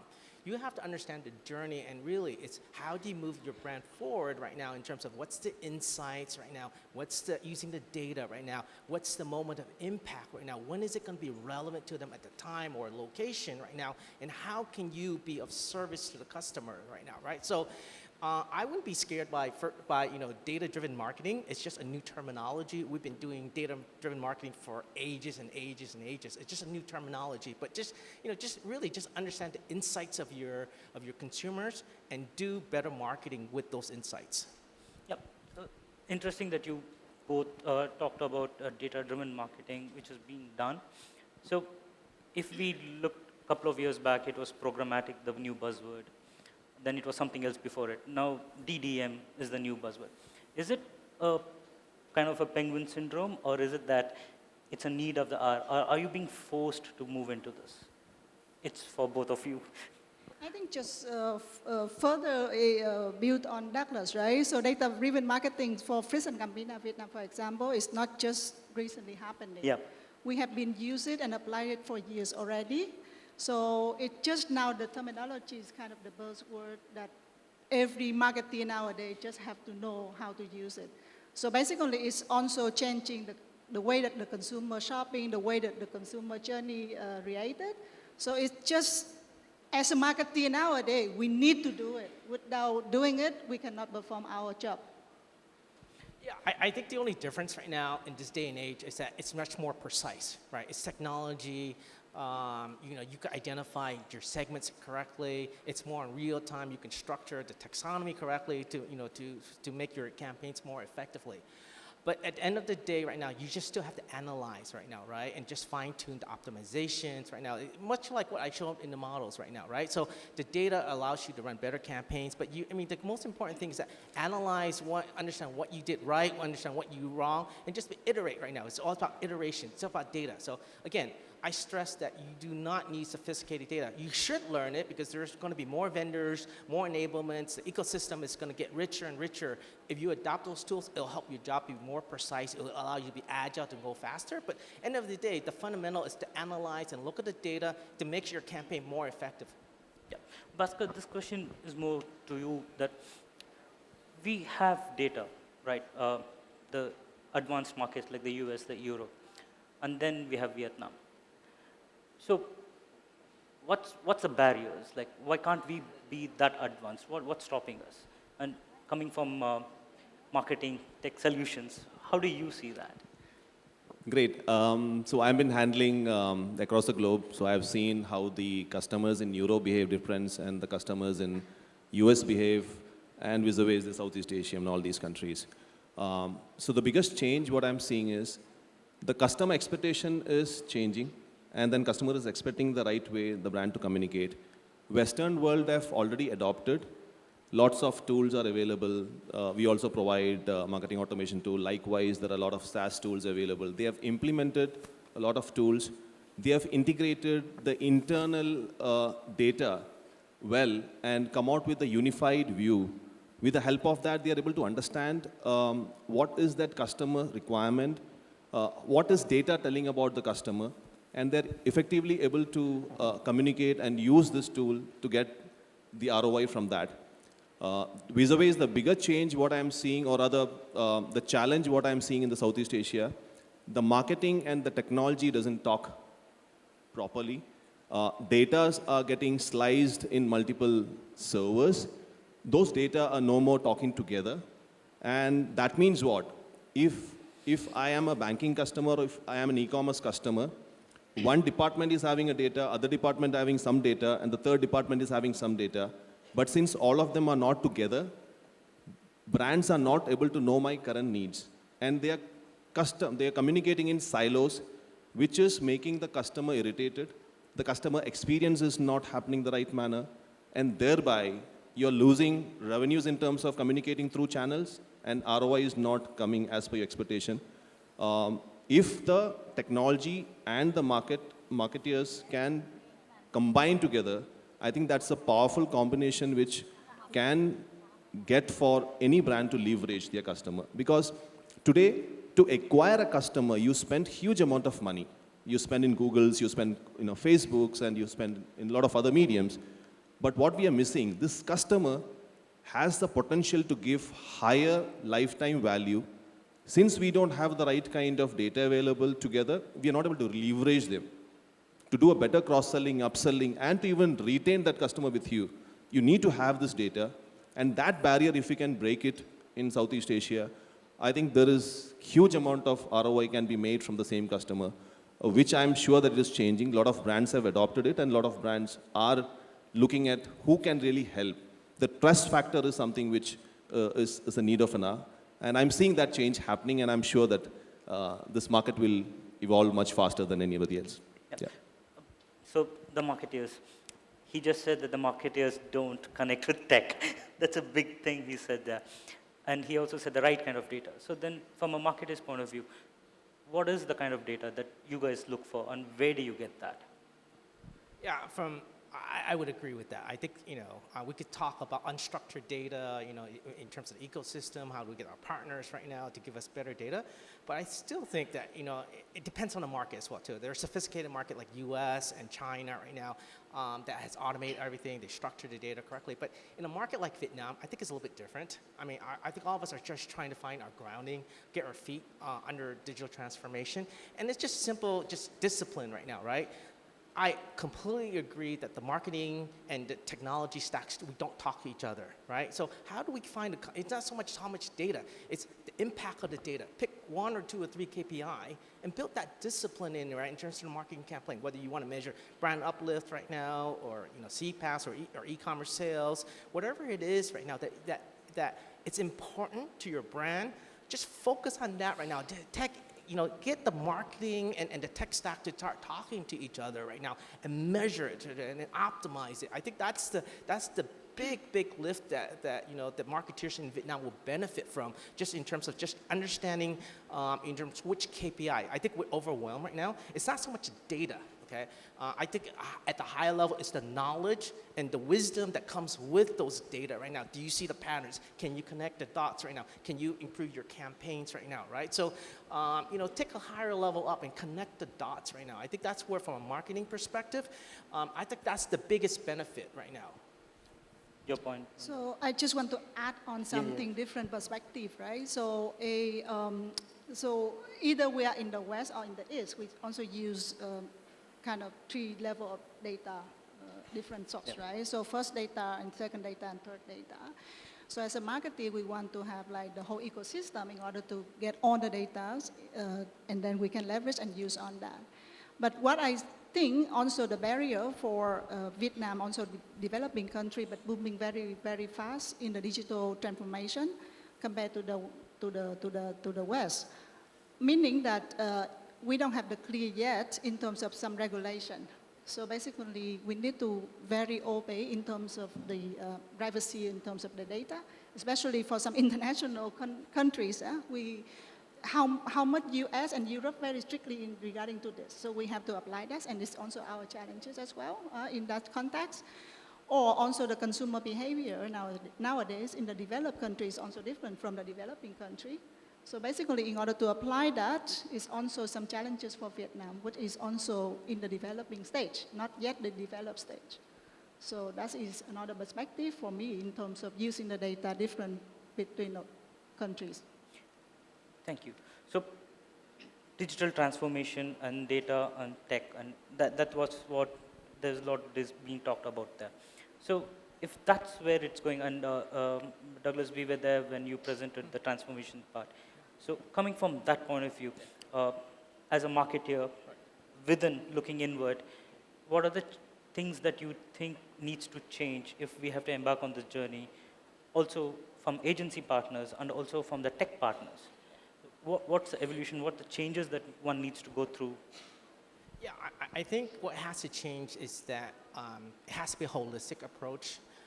The ecosystem is there. It's too complicated right now. We could get into the sophisticated end of the spectrum in terms of structured data, sharing the data, tagging all the campaigns right now. But really, I think all the partners right now, from the manufacturers to the platforms like Google, Facebook, and also the tech partners from all the agencies right now, right? We need to be able to hand off the data right now, right? What are you going to do with the data? What is the feedback loop right now, right? Is it brand uplift? Is it purchase intent? Is it conversion of the e-commerce basket size right now? How do we make it easier for all the marketeers right now? And how do we populate some of the low-hanging fruits in terms of the technologies? And I call it like the passing of the batons right now, right? So at the end of the day, it's very hard because our consumers are very sophisticated. They believe in the omni-channel approach right now. This baton passing from the platform to the agency to the manufacturers right now we're lost. We can't get that together. So I think what it has to do is that we have to form a group like within MMA or something. And how do we get like a council of elders right now? It's just say, break it down and says, okay, what do we really need right now, right? And the most important thing is with all the data, we need the feedback loop for our marketing campaigns right now to measure the effectiveness right now, the efficiencies right now, and how do we optimize the campaign so that we serve the customers. And I think that's the biggest missing piece of everything. Everything is siloed, the data, they don't talk to each other right now, but no one is putting a council of elders together right now, right? And basically break down the silos and connecting everything, especially here in Vietnam. Yeah. So it's about breaking down the silos and the council of elders there. So if I have to flip this around and then say that, is there someone out there getting this right? Have they cracked a secret formula or success formula to that?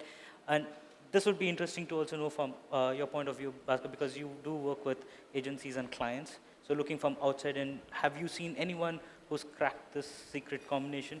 And it's also important to understand from the marketers also. So have you seen anyone who's got this right? So if you look at it, I mean, you also come from the agency, and I'm also selling the product. But today it's no more that era where we can just go and dump whatever we feel is good. I think a good friend Bhaskar also spoken about the same thing. Don't just come and just sell something which you believe. Try and understand my need, whether that product will give the ROI. If yes, then you come and do that. Another thing which I'm seeing a big change is customer no more would wanted to listen to your marketing talks.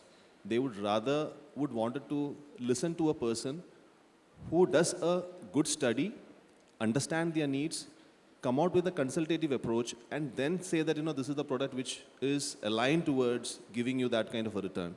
And that's what is pretty much appreciated. People are talking about, can you share my KRA with you? Can you get your revenue attached to my goals?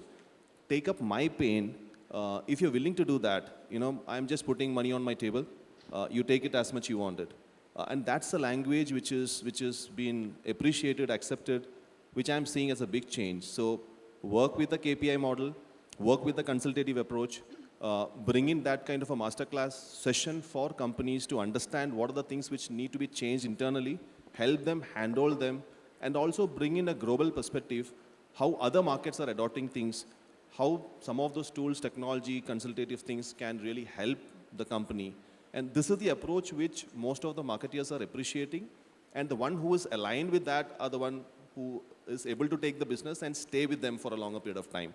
And that's a big change. And all the product companies, consultative companies, agencies, if we don't align with that, then probably we'll be thrown out of their ecosystem. So it's a big worry and it's a big challenge, but yeah. We are game for that, and we have been doing that for the last couple of years, and we are seeing the return out of that. So have you seen anyone doing this better in Vietnam or anywhere where you come from, where they've really cracked this, going and saying, combining everything together, coming out with a data-driven strategy and driving that? I think there are few brands, and then you can see the showcase later on in the MMA award dinner tonight. So I think there's a lot of cases, especially for example FMCG, and also I'm sure that the banking as well, so that they use the data, and then how can they really drive that message across, and then they can use really performance marketing in order to optimize and also deliver the business objective. A lot of technology behind, of course, that digital solution tech linked with also the marketing. Also, I always see the triangle between marketing. How can we improve our data analysis together with our media agency? How can you link that media solution with also the business objective and also the other triangle in terms of creative agency? How can you have multiple creative parts rather than just one? A bit of creative. So I think this is the whole triangle working well, and there is also a lot of cases using those kind of approach in order to drive the brand. And I'm sure that during the gala dinner tonight, you can see a lot of cases that speak it by itself. Yeah. Who gets it right? Well, the winners tonight. Especially you see some of the people in this room right now, right? I mean, they're using data, right? And their campaigns right now. So all the gold winners, I think they get it right. So it's an iterative process right now, right? You just figure out, along the way. But I think over the long term, I think, I've seen two companies in action already. One is Alibaba and the other one's Amazon. It's about the ecosystem right now, right? They basically reinvent the business model with data first and digital first right now. I think they really understand that data on the spectrum right now. They understand how to use the entire aspect of the ecosystem right now, right? From search to distribution to last mile delivery to services right now to even micropayments right now. It's all about data rich right now, right? So, don't get intimidated by all the big players right now, right? But it's a wide spectrum. At the one end that really understands it, but it's also, it depends on the maturity of your organization. So a lot of organizations, even though we're trying to figure it out, the people in this room have to figure it out. There are companies that are intermediate stage to have to do it, but I think, over long terms, there are certain companies that are going to win for sure because they have the right business model and the right ecosystem. Yeah. So if that's the scenario and then people are getting it right, then the question I'm asking to both of you is, data-driven marketing is what you guys want to get in and getting it right. So how are you tying it back to your business objectives? Because the net goal is to grow the business, right? So how are you looking at, and what matrices do you really want to go behind? It's for both of you guys. This is a very challenging question, right? So basically, data-driven marketing is also need to link with on the triangle together, from our marketing, our sales, commercial, and everything. At the end of the day, we want to serve more the consumers. We want to get more unit to the consumers. We want to get more consumer using our products. So basically, in order to do that, at the end of the day, the business objective will be the final leg KPI. But then the lead KPI will come to what should be the marketing objective. And then from there, what should be the media KPI in order to leading the whole lagging KPI. So in our organization, we also make it very clear what is at the end of the day business objective. What is the lag KPI, sales, market share, penetration, and then marketing objective, and then also the KPI objective. So that is the way what we measure. Douglas, do you have the same view, or you have in a short term on a campaign basis, right? You look at ROI for the different campaigns right now, right? So I call it like more of the short-term campaigns right now. So ROI is very, very important right now, right? But over long term, I'm a big believer in NPS right now. It's about satisfying and delighting the customers right now. So those are the KPIs I would measure. Yeah. So coming back to you, you're on the other side of the spectrum, and what are the kind of KPIs or what are the kind of tough questions being posed to you when you have to start looking at marketing automation and AI powered? Because there was a lot of talk about AI and automation which came in previously, and again going back to what the gentleman from FE quoted, saying that come back to me with something which understands. So how do you look at that? Yeah, so when we position a solution to all these customers, they say that, tell me what's an ROI I can get out of your product. It's a tough question to justify. That means I need to prove it through data, get the data right, and all of those things. So if there is a previous data available, then it's easier for you to do some activities and show to them. So we have a couple of examples I can just talk about. There was a QSR brand in Malaysia, Pizza Hut. They were facing a challenge when the customer downloads their app. And they were not doing a transaction. So people are downloading it, no transaction, and uninstalling it. When we did a complete study, and then we have created a content which is very personalized to the person who have installed the app, from the very first day of the app installment till X number of days, what are the communication need to be given to them, which has really helped in terms of getting the percentage from X to a 40% in 3 days. The person who have downloaded the app within 3 days, 40% of engagement had happened, and because of that, their conversions have happened and their ROI has gone up. Another example is one of the retail chain in Indonesia, Alfamart. it's an alpha cart group. We have been able to use AI and ML based email sending based on the subject line. We were able to send a customized email to these company users, and because of that, their engagement has gone up from X percentage to almost like 84%, and that has resulted in a conversion. Further example about a retail company where the web personalized communication has been given. They have, the ROI is increased from, whatever percentage to almost like 12%. So these are few set of examples, and multiple such examples are there where X percentage is already available, and then you do all these activities, you can move from X to Y. And that's what marketeers would love to see. How am I increasing it? And thereby, is there any metrics which I can see in terms of returns? So, yeah, there are tools available, technology is available, marketeers are more demanding, and it's not the world where whatever we say they listen. They will also come out with facts and figures and tell you what this is what I'm getting it, and things like that. Yeah, that's. So it's good to know that there is a very clear vision on what you guys want to measure and how we want to go about it. So then, any piece of advice, what you expect from your agency partners and the tech partners specifically, and also a piece of word for your own internal organizations. What would be that you would want to pass on? So you can start off with that. I think we start with the external partner first, right? Yes, so sure. basically for the creative agency or media communication agency, that we would like them to also look at the view as the marketer looking at nowadays, right? So how can we use the data? How can we leverage on the data to provide us also not only the tech solution, but it also help us in order to serve our business objective. So that is the part. Internally, I do believe that there are three things that we need to be mindful for. I think number one is that how can we have the right mindset and the right people in order to drive for the change. Not only on the marketing, everyone know about data-driven marketing, but how can you really actually understand and using it to deliver our objective will be challenging. Yeah? So how can we set it up? Number two, that the company need to also seriously invest in order to build the foundation, the system, because without that you cannot thrive. So the house, we need to have a very strong foundation.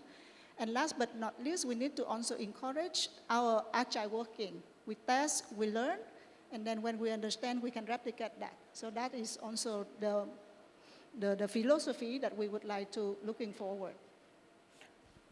Yeah, so I tell my team, every quarter is like a year in digital, right? So, I mean, it's a simple advice. I call it reflection. Every single quarter, let's get in our partners into, so get everybody in the room right now, celebrate what we did right, analyze what we didn't do right now, what are the areas of improvement right now, right? So most important thing else is just reflection. It's just understanding what you did right, how do you measure, look at the data right now, and collaborate with your partners right now, right? Because it requires a lot of baton passing right now, right? In terms of targeting your customer, delivering the right message right now, have engaging contents right now. So at the end of the day, what you have to do is making sure that you deliver the best experience right now, right? So I wouldn't be overwhelmed in terms of with the data or data-driven marketing. More important than else is just getting in a room, getting everybody, just having a brainstorming session once a quarter right now, analyzing all the data right now, test and learn, optimize it right now, and then have a game plan for things that you need to learn and synthesize that into your organization. So, I mean, it's a simple advice right now, right? If you built that into every single quarter, I mean, that's a good improvement in terms of productivity. You see the effectiveness and you see better results. So, when we spoke about data-driven, and it's not only about media or the tech part, creatives also have an important role out there. So, getting them on board and going back to what the day started off with, going away from 30 seconders to 6 seconders as such. So, is the onboarding an easy process, or is the way we look at creatives going to play an important role in how we move forward with this? Who wants to take that?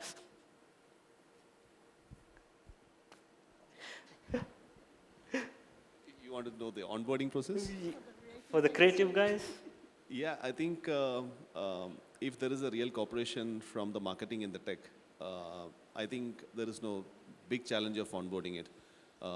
I think the biggest problem, what we are trying to solve is how to get both the teams talk to each other to come out on the one platform with the one goal for the company. If that can get achieved, I think from us and technology is pretty much aligned towards it. And we are seeing customers getting the benefit out of that. And there are customers still struggling it. That's the two worlds which we are seeing it. The one world is getting the benefit, the other world is still struggling. But we are trying to help them, handhold them, coach them, consult them to make it easier for them. That's what our job is altogether. Yeah. The lovely lady that has pointed out that we have ran out of time. As much we would love to talk about data more and more. Thank you guys. Thank you for having this chat. And I hope we made some sense out there. Thank you. Thank you, the moderator and all the panelists. Thank you so much. And please move to this way. Thank you.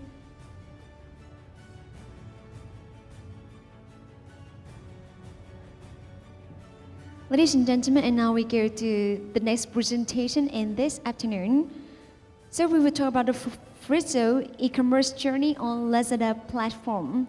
E-commerce journey Frizo has been awarded as the best in mother and babies category, and its campaign has featured as online marketing case study. And right now, please welcome on the stage Mr. Đỗ Mạnh Hùng, Head of Performance MyShare, and Mrs. Trương Thị Thanh Nguyên, Media Manager for Line Camera Vietnam. And please.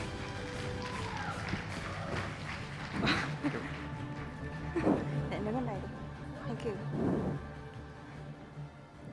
Hi everyone. Thank you for still being here. Oh, wow. Okay. So my name is Nguyen. I'm the Performance Media Manager of Friesland Camina. And my name is Holmes, Head of Performance of MyShare Vietnam. Okay. So just to give a little bit of the context why we're here today. So last night, I made a campaign on Lazada. We are nominated as one of the top modern baby brand. Yeah, so we're here today. Okay, so to start with, how an FMCG brand wins in e-com. So FMCG has always been known to have the full set of capabilities and resources to well-established general trade and almost of modern trade. E-commerce, on the other hand, with very high speed of growing and also very quick dominance within very short lead time, it actually requires us to change and adapt to the new trend. So what do we do to still maintain the sales and market shares? So some of the questions that we probably have when we do e-com. One, what about the competitors? Are they buying the barter packages that I am about to get? So do I need to invest more? Second can be, what about how much in promotion that we need to invest? What about channel conflict? And finally, what channels do we need to drive for efficient performance of media? Do we need to bid very hard during the mega campaigns, or do we need to be more conservative on the cost efficiency? So today we are not going to answer all those questions, but we want to give you some food for thought for the last one on the performance of media and creatives. So last year, in 2018, Frizo was not doing so well in media, but in this year, in Seller Conference of 2019, we were very proud to be called out as one of the case study in the Seller Conference last October. So we would like to pick out some winning formulas and share with you and hope it could be useful to you. So GMV, sales, we want sales, right? So from media perspective, what we want is to recruit as many as possible the target audience into our online store, making them buy our products and increase the basket size. So how to do it? First, we think that you need to do, how do you say it? Personalization and customization to the level maximum that we can possibly do with our resources. That is data and data-driven execution of media and creatives. Second is the conversion. What Frizo has been doing is that we put the hero SKU on top. We do quite well with on-site UX UI, perfect visibility, and also we do marketing solution that the Lazada platform has provided to us. And finally, is to increase the basket size by bundling and upsells promotion. So let's go to our first winning factor, the quality traffic.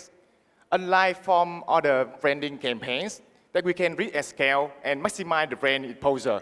But for our e-commerce campaign, we need to reach to the most high intent shopper with the right communication message at the right time when they need and make them purchase our products. So let's take an example of higher intent shopper. Let's take an example. We have a mom who has bought our 900-gram risotto in the last 14 days, and today is the 15th. So we know exactly this is the time frame that the mom will need to buy another box for their child.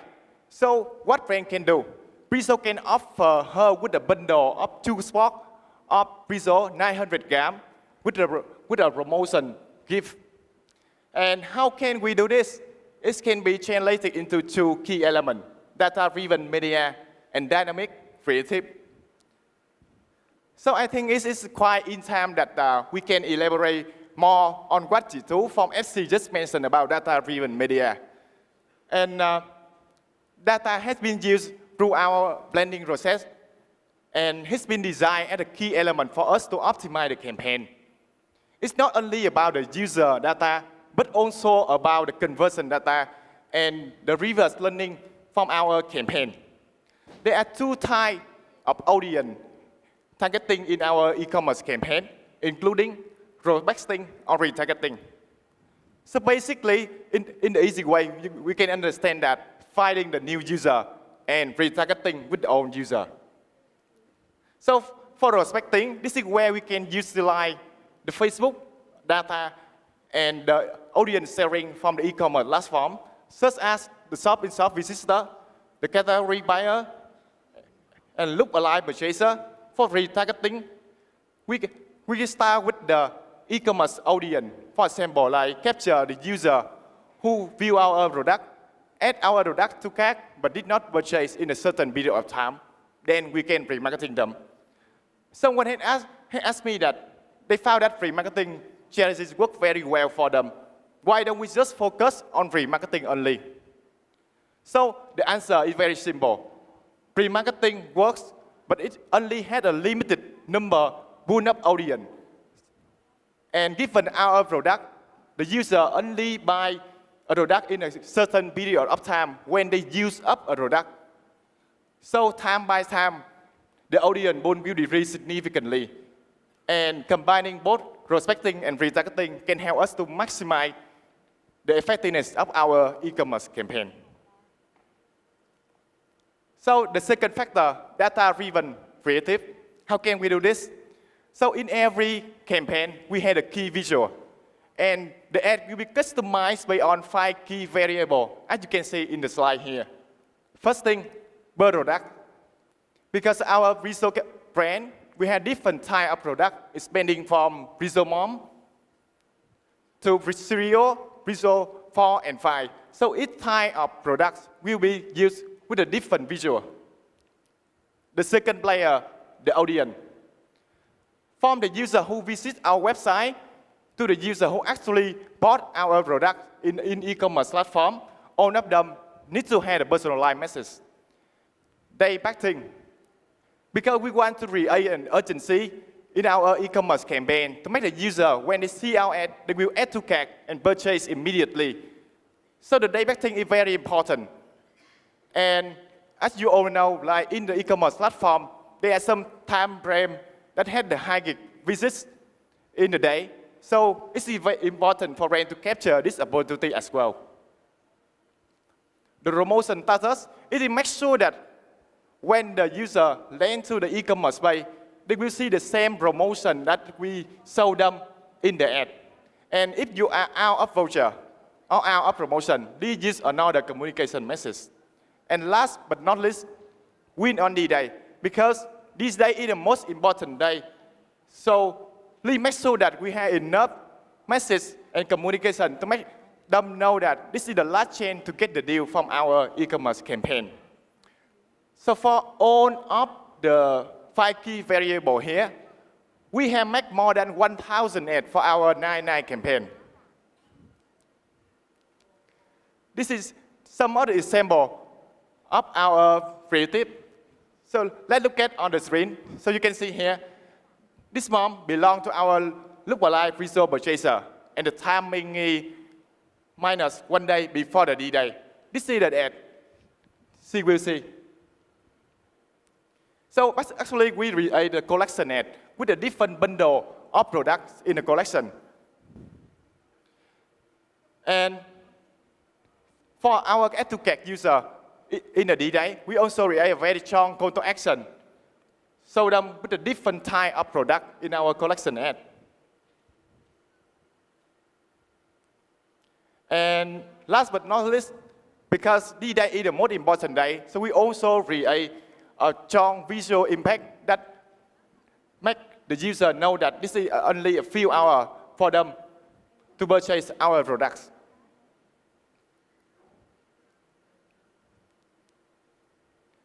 Yep, let's go to the factor 2.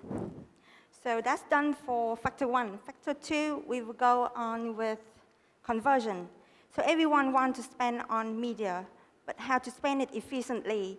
What we try to do is when we focus on the return on ad spend, focusing on conversion, converting the real purchaser out of the visitor into our stores and our product page. What we do is we put our hero SKU on top.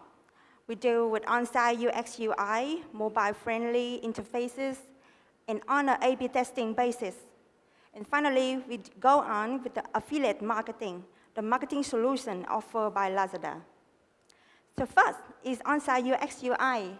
What we try to do is we want to provide the ease for the customer during the time they visit our store and also our product page. We want to offer to them the clear and clean messages and clean communication, very strong call to action, so that they get the listed offerings in hand and they take the action that we want them to. So it's very nice if they actually buy. But if they're not buying, it's still fine.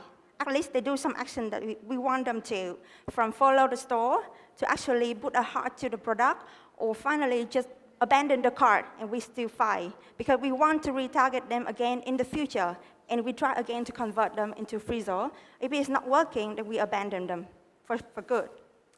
The second one is affiliate marketing. So we all know that e-com platforms, they are master in doing e-com. Apparently, we cannot argue them. So the marketing solution they provide to us more or less do us good in terms of sales and visibility. So what we need to do is to go along with them, maximizing it to drive our sales. So Freezer last night landed at 24.2 of GMV achieved from affiliate marketing. This is a very huge uplift from the baseline we never tried. And finally, hero SKU. Just put the most powerful weapons on top of the page with the highest ratio that it will turn into sales. Everywhere, on your shopping shop, in your online store, on your all digital access, as much as possible. Factor number 3, maybe the last one, last but not least, is average order value. When we're done with traffic, when we're done with conversion, we start to increase the basket size. What we need to do is to put together 2 or 3 tins of freezer milk powder, because we know from the customer insights that they will have to consume up to 2.5 kilograms a month. So what we do is that we try to maximize the purchase during our time of mega campaigns. Second, we can do more tactics in terms of promotion, like vouchers or free ship. But what we do differently is that we put a minimum order value to increase the average order value during the D-Day. So. Yep, again, we're breaking the media benchmark.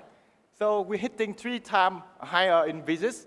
And as you can notice here, 70% of traffic coming from the teasing time. So just one point to highlight here, because the teasing time is very important for the consumer, because they will need time to understand, research about our product before making a purchase.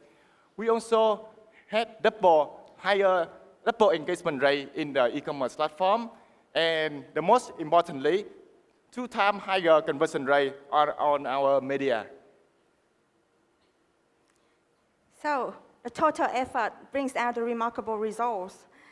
So in terms of GMV, we reach 1.4 times better than internal target, and we over-deliver in most of the media metrics, from quality traffic 3 times better than target, conversion, and average order value, especially on the conversion. So it's 1.37 versus target, but it's actually 6 times better in terms of items on D-Day versus last year performance. Can you give me a little bit of applause?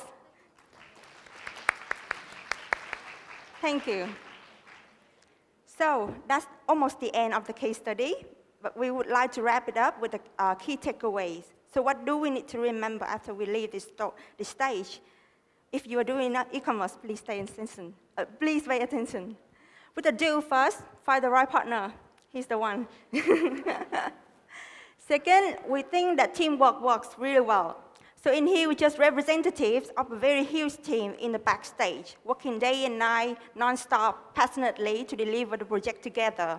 So we actually did integrate the way of working so that everyone in the company can support us to deliver the output and to make our name, to get our name onto the board of Lazada last campaign.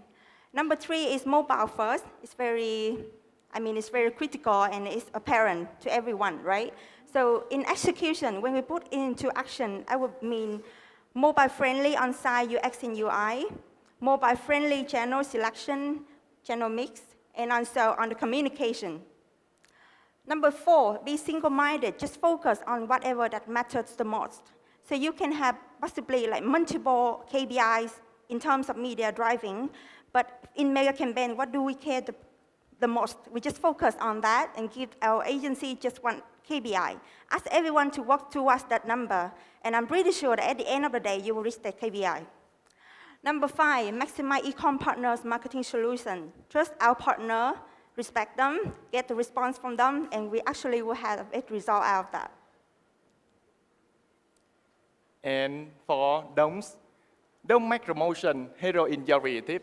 I know promotion is important, but it should not be the main character in your creative, but your brand and your product instead. And do not trade the quality with the quantity.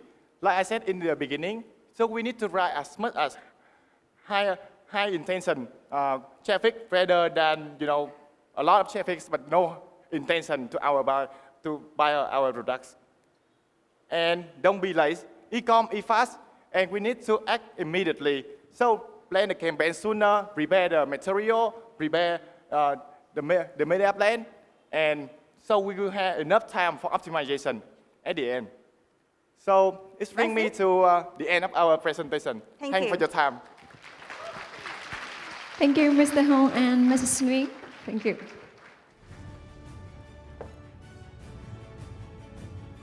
Now, the next topic is Digital Economy 2019 Report for Vietnam. And please join me in welcoming on stage Mr. Raphael Sislowski, Industry Sales Head from Google. Thank you. Good afternoon, everyone. I realize I'm probably the second last, and you guys want to get to the gala. I also have some heavy slides. There's quite a lot of charts in there, but the objective of today is to really take you through a report that was published by Google about 2 weeks ago, and it's something we do on an annual basis. So this is the 4th version of the report, and it's a collaboration with Temasek, Bain, and Google, and it's all about the digital economy, how it is today, and how we see it going forward.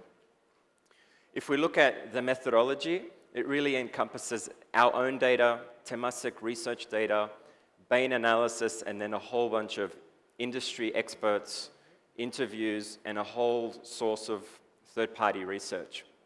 So today what I'm going to take you through is where Southeast Asia is, how it will progress into 2025, and then we'll dig a little bit deeper into Vietnam and what we see in Vietnam as some of the key growth sectors. So the scope for this is really Southeast Asia, 570 million consumers, 6 countries. This doesn't include the likes of Cambodia, Laos. It's really the core SCA markets. 5 sectors. We've added financial services because financial services in several markets in Southeast Asia have reached an inflection point, and you can really start to see significant growth. That for Vietnam is probably the next big pillar of growth, which we'll go into a little bit detail. So it really covers e-commerce, media, ride-hailing, and travel. And as we look at total Southeast Asia, what we've done is we've added 100 million internet users over the last 4 years. We also know that in the next 15 years, 150 million consumers will turn 15 plus. And for that, that's a little bit of a proxy for us for new online users coming on board. We also know that Southeast Asia has the most engaged mobile population in the world. So where are we today? The Southeast Asia internet economy has reached 100 billion. It's projected to reach 300 billion by the year 2025. It's also increased 60 billion versus last year's report. And this is on the back of robust funding and consumer behavior across the region. What we also see is Southeast Asia starting to close the gap at GMV as a percentage of GDP. So we're actually starting to catch up to developed markets. You can see the progression from 1.3% to 3.7%, and then 2025 is looking at 8.5%. What we also see is of the 360 million people that are online today, only half are actually using the digital economy today. So if you put access aside, 1 in 2 consumers still haven't adopted digital economy services. If you add access on top of that, the pie just gets even bigger. So acquisition and headroom is huge. Looking at who's driving growth, it's clearly Indonesia and Vietnam. This is a key factor going forward because if you'll see later, on the funding side, on the growth side, Indonesia and Vietnam are clearly driving the pace. And even if the government rebases GDP for 2019, Vietnam will still be approximately 4.7, 4.8% here. So Indonesia and Vietnam going forward are going to have much faster growth in the internet economy. What does that mean? Today, Vietnam's internet economy is 12 billion. In 2025, it'll be 43 billion. What's driving that? We'll get into a little bit of detail, but you'll see here, Vietnam is clearly punching above its weight. Arguably, Thailand has a much stronger GDP, but going into 2025, you'll see the growth rates on Vietnam significantly growing stronger. And it will be the second fastest growing market behind Indonesia. On the back of that, Vietnam is the third most funded market in Southeast Asia. So combined with the growth rate, funding, what we used to say is it's really Singapore and Indonesia driving their digital economy in Southeast Asia, and then the rest. Going forward, it's super clear now that it's going to be Singapore, Indonesia, Vietnam, and then the rest. And that is super, super clear when we look at funding, when we look at growth, and we just look at consumer behavior and adoption. The other thing we see here is $24 billion invested in Southeast Asia's unicorns. You'll see V and G there. More importantly, what you'll see is there's 70 aspiring unicorns in Southeast Asia who have generated $5 billion in investment. And you'll see there Tiki and Sendo. And you'll see later on also how e-commerce is really booming and driving the growth for Vietnam. So what do we see in e-commerce? What you'll see here is e-commerce is driving the growth. So 81% growth from 2015 to 2019 CAGR, and 49% CAGR expected from today to 2025. We also know there's heated competition between Tiki, Sendo, and some of the regional players, and this will just continue. On top of that, ride-hailing has a lot of headroom. We saw the Grab numbers today. If we look at getting more drivers on board, getting into rural, getting into all sorts of services around food, this is going to drive aggressive growth going forward. So what we see e-commerce is plus 3 billion per year for the next 6 years. And that is really, really driving the core growth in the Vietnam digital economy. If we think about it also from our perspective, I'm sure we all shop online. We're all familiar with the online festivals. I think 2 key factors here that are very different in Southeast Asia is shopping and entertainment. In the Western world, it's really add to basket, buy, get out. In Southeast Asia, there's a lot of gamification, live chat. People spend much more time on their e-commerce sites and really enjoy it. The other thing that's happening is next day and same day delivery. Why this is important? Because it unlocks new categories and increases basket size. So if you can guarantee delivery in 2 hours or in a day, you suddenly can start looking at groceries on top of other goods. The other thing we're seeing on ride-hailing is transportation, food, and loyalty. I think it's pretty clear that GoViet and Grab know that if you start to use their service for both ride and foods, it drives stickiness. You can start to create interesting loyalty programs and incentives. And this is only going to continue to grow as they get more drivers on board, as they get more partners on board, and as they start to drive reach and coverage across more provincial and rural areas. So if we look at the next one, financial services has really started to reach an inflection point in a lot of markets. I would say Vietnam's a little bit behind some of the other markets like Indonesia, but the opportunity here is huge. If you look at Vietnam, there's 49 million unbanked users, 7 million underbanked users, and 15 million banked users. So 3 in 4 people in Southeast Asia arguably have insufficient funds. What does that mean? That means digital payments looks like it will be $1 trillion by 2025. A huge opportunity going forward in both payments, digital payments, and then e-wallets. If you break that further down into Vietnam, digital payments will drive the growth from now to 2025, and we'll start to look at 96 billion, remittance 3.9 billion, and then lending with a huge CAGR going up to 14.2 billion. So it's really going to be payments and lending going into 2025 that's going to drive a lot of this growth for Vietnam in digital financial services. What we also see is the ecosystem. I think we can all understand that funding will stay robust in Southeast Asia despite global headwinds. Consumer trust is improving. More people are starting to use e-commerce, use ride-hailing, payments, so naturally they're becoming more familiar with digital. Talent is a big problem, we know that. I think on our side, brand side, agency side, creative media, there's a lot of work to be done on training, and the government, I think, also is leaning in on Innovation 4.0 or Digital 4.0 and how we can look at training the future talent of Vietnam. The other one is logistics and payments a little bit, but logistics specifically, if you look at the e-commerce boom, a lot of point players have emerged and ecosystems have built themselves around other ecosystems, last mile logistics, for example. And this is something that will only continue to improve going forward. I think the big thing here for Vietnam to consider is how brands want to partner here. Because I would argue that on the one side, there's a lot of opportunities, but there's also a lot of risk going forward on business models. So how do you stay curious? How do you start testing? How do you think about your business model in the next 5 years? How do you really think about who you want to partner with, what type of relationships you want to build? And it could be anywhere from data to logistics, offline, online. And that's a key factor going forward as we look at Vietnam.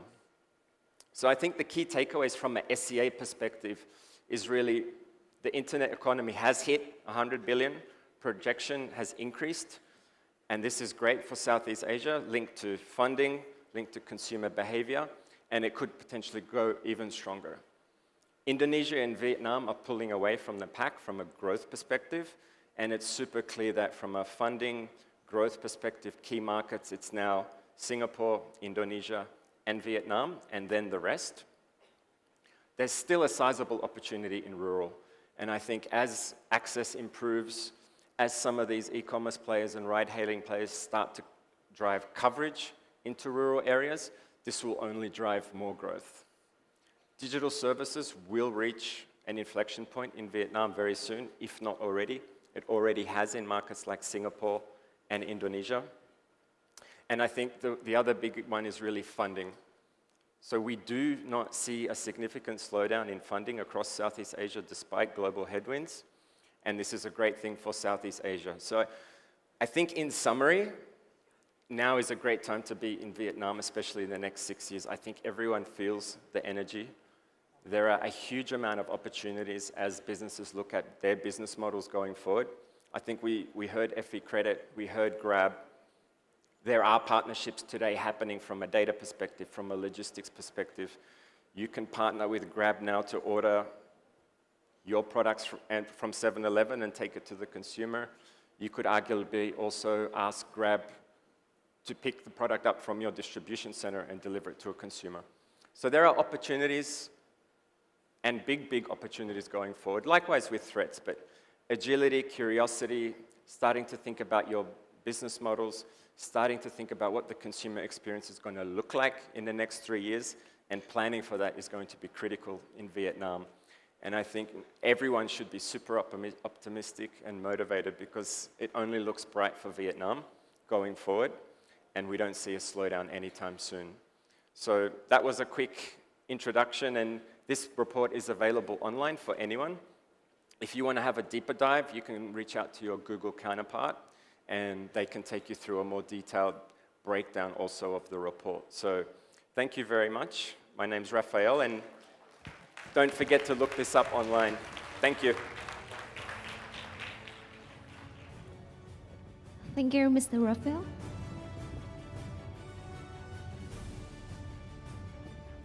So ladies and gentlemen, the next presentation will talk about one of the best mobile marketing campaigns at the Smartest Vietnam 2019, Inflation Alert System, Buổi, a data-driven initiative enabling Buổi to fulfill its mission to stay ahead of inflation.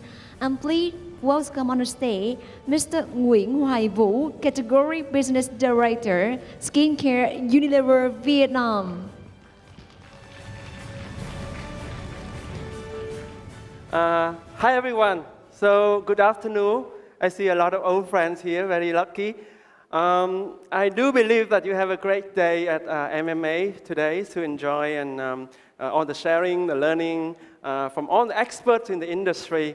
So I hope it's a great day. I know that I'm between you and the great gala night that happening soon. So I hope you can bear with me for a while before we can start the night, okay? So very briefly about myself, not much to tell though. I'm from Unilever. I hope it's sound a bit familiar to you guys. 14 years with the company. Been through 5 categories so far. Not much to boast about though. But if there's one thing I have to tell about my whole journey through the marketing industry is that the whole brand purpose is a thing that connects us as the marketer.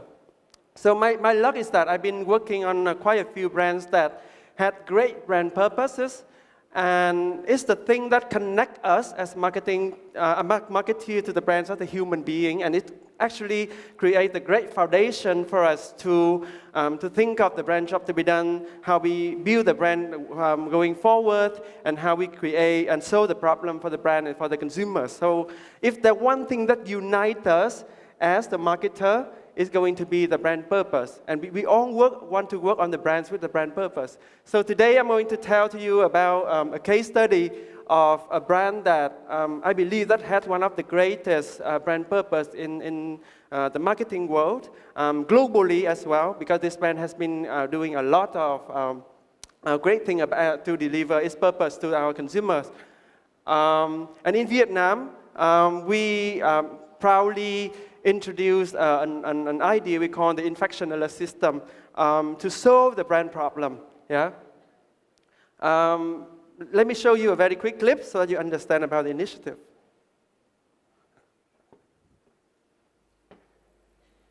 Oh, sorry.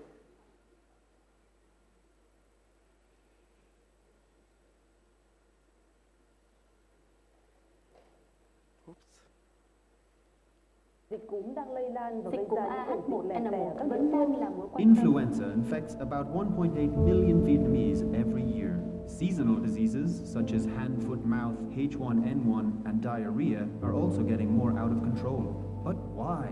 Firstly, public news only speaks up when diseases have already broken out, when the risk of infection has become much more severe. Secondly, moms still go for the cure rather than prevention, so alerting them in advance becomes critical to change this mindset. As a leading hygiene brand, Lifebuoy's mission is to help moms stay one step ahead of infection by reminding them of the simplest way to prevent diseases: washing hands with soap. So, how can we alert moms well before the very first symptoms strike in their neighborhood?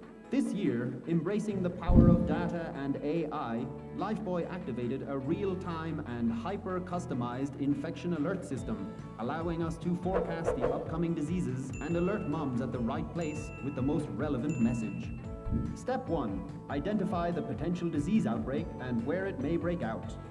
Understanding the high correlation among weather signals, disease search trends, and disease outbreak, we leveraged Google's Ruled by Weather to create a dashboard for 4 seasonal diseases: flu, hand, foot, mouth, dengue, and diarrhea. It allows us to see which potential disease outbreaks are on at city level and in real time. Step 2. Deliver the relevant alert to moms. We created a set of master assets and hyper-customize it for the 64 cities and towns across Vietnam. Based on the potential disease's status, our campaign will be toggled on or off automatically, and the customized creative assets will be delivered accordingly. Even when multiple disease outbreaks happen at the same time, moms can still be served by the most relevant message. For example, when the flu is on in Hanoi and the Phuc and hand-foot-mouth is on in Dam Nai, moms in these regions will see different creatives. Step 3. Feed moms the worm of knowledge. Not stopping at the disease alert, we partnered with Hello Betsy to provide moms with tons of useful hygiene education, so they can learn more about these diseases and how to better prevent them. In just 1 month, 3.5 million moms have been alerted. Sales in infected cities increased significantly across regions. When Hanoi experienced a flu outbreak, sales uplifted by 18%. When Dam Nai experienced a hand-foot-mouth outbreak, sales uplifted by 29%. This helped Lifebuoy grow more than 20%. Penetration increased 100 basis points in urban and 500 basis points in rural. The real-time infection alert system helps Lifebuoy become Vietnamese moms' best assistant in staying ahead of infections, fulfilling our mission to protect the health of Vietnamese.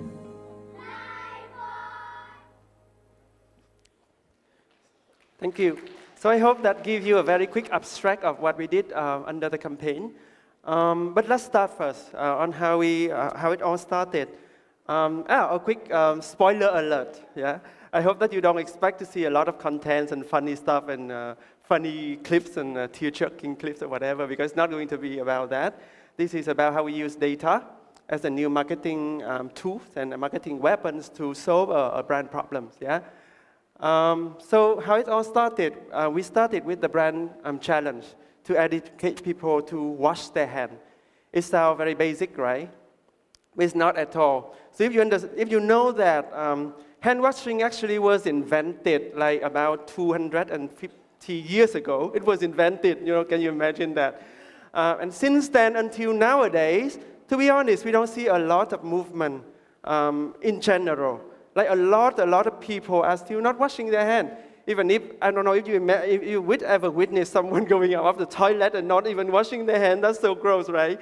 But that's actually happening even in the urban cities. You go down to rural areas, it's getting even worse as a problem.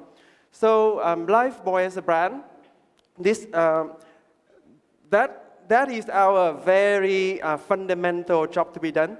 And it has been in our core job to be done for quite a while, and it's the progress. We have to continue to educate people to wash their hands, and the more we do it, the more creative, innovative way we have to find to educate people to wash their hands, because it's something so hard to change. It's not going to change in the matter of 1 or 2 years, the whole progress of time. Can I ask you a question? How many of you here have ever worked on a brand or a campaign that changed habit of consumers? Can you raise your hand? Something that you really want to change the habit of consumers. Like old-rooted habits. Okay. So do you agree with me this is the worst marketing job to be done, right? As a marketeer, do you want this job? because it's so tough. It's so tough. My experience with the category so far is that this kind of job to be done could be in your, job to be done for like a few years. It's going to be there forever. So if you have to go back a little bit to basic, and the model of habit that being built by Charles Duhigg, the author of The Power of Habit. So in order to change the habit, you really need to have a cue, right? Something that always trigger and remind people to start the habit. Why I have to start to do something. And this is a fundamental thing for us to start working on the habit change campaign. And therefore, for Lifebuoy, we define what is the cue we want to work on. So the cue here is defined as critical moments, right? The moment when infections or diseases can happen because it's so relatable to hand washing and to the consequences of not washing your hand properly. If you don't wash your hand, you have a problem with your health.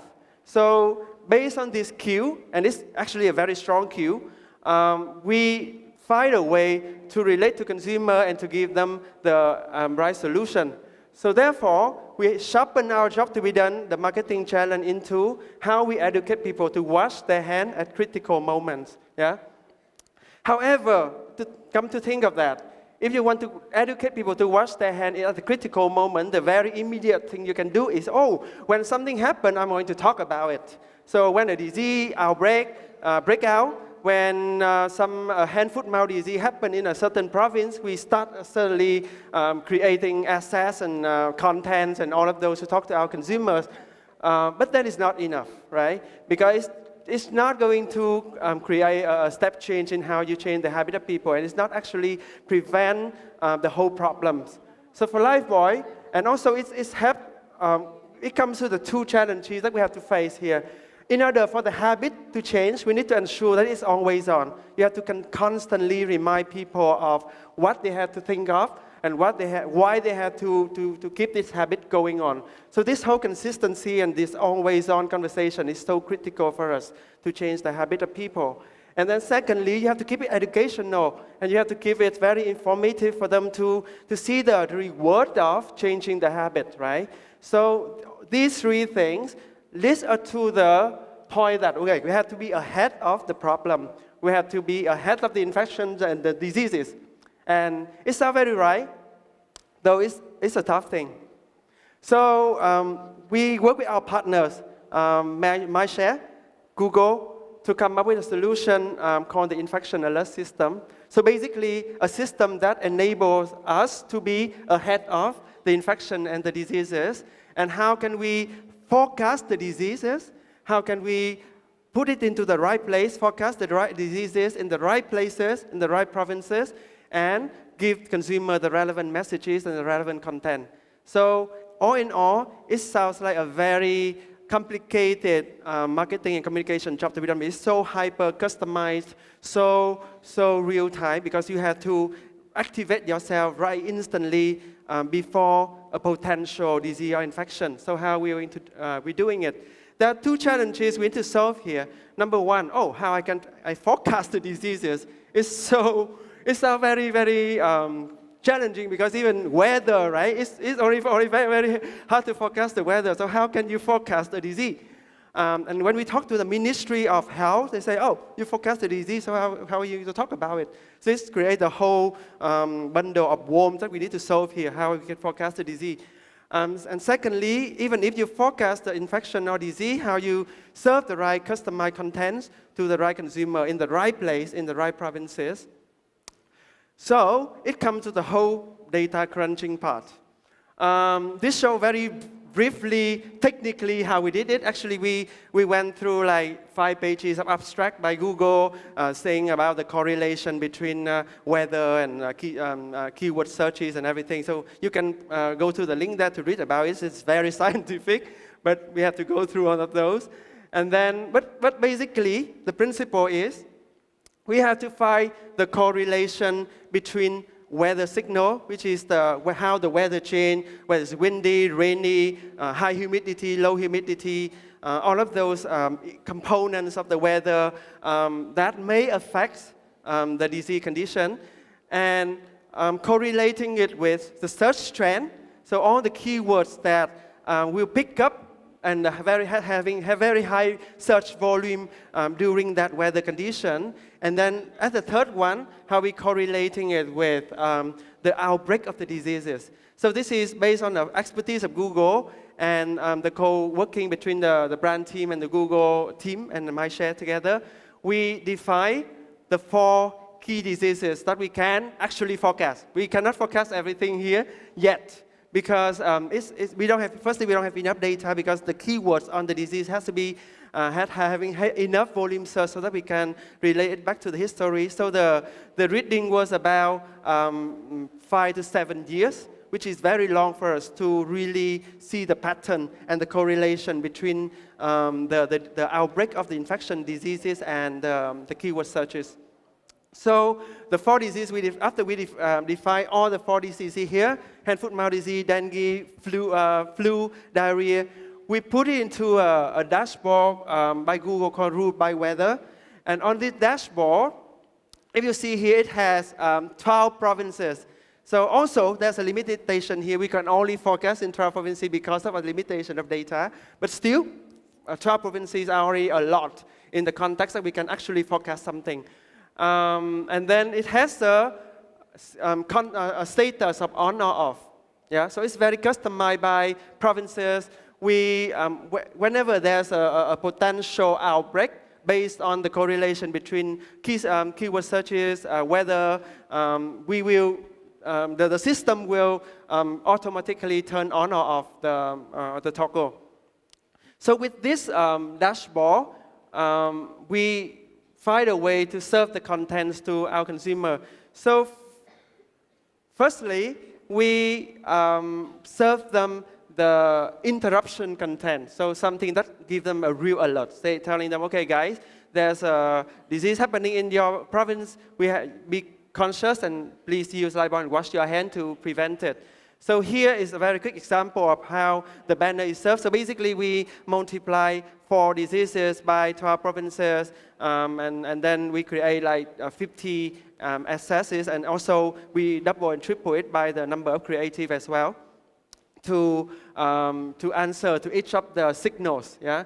And then based on this one, whenever a province is toggle on, then the ad or the interactive alert message will be served on display. Yeah? So this is a very basic display and alert message that we can send to the people. But it's very customized. It's served by province. It's served by certain time that we forecast that the disease may happen.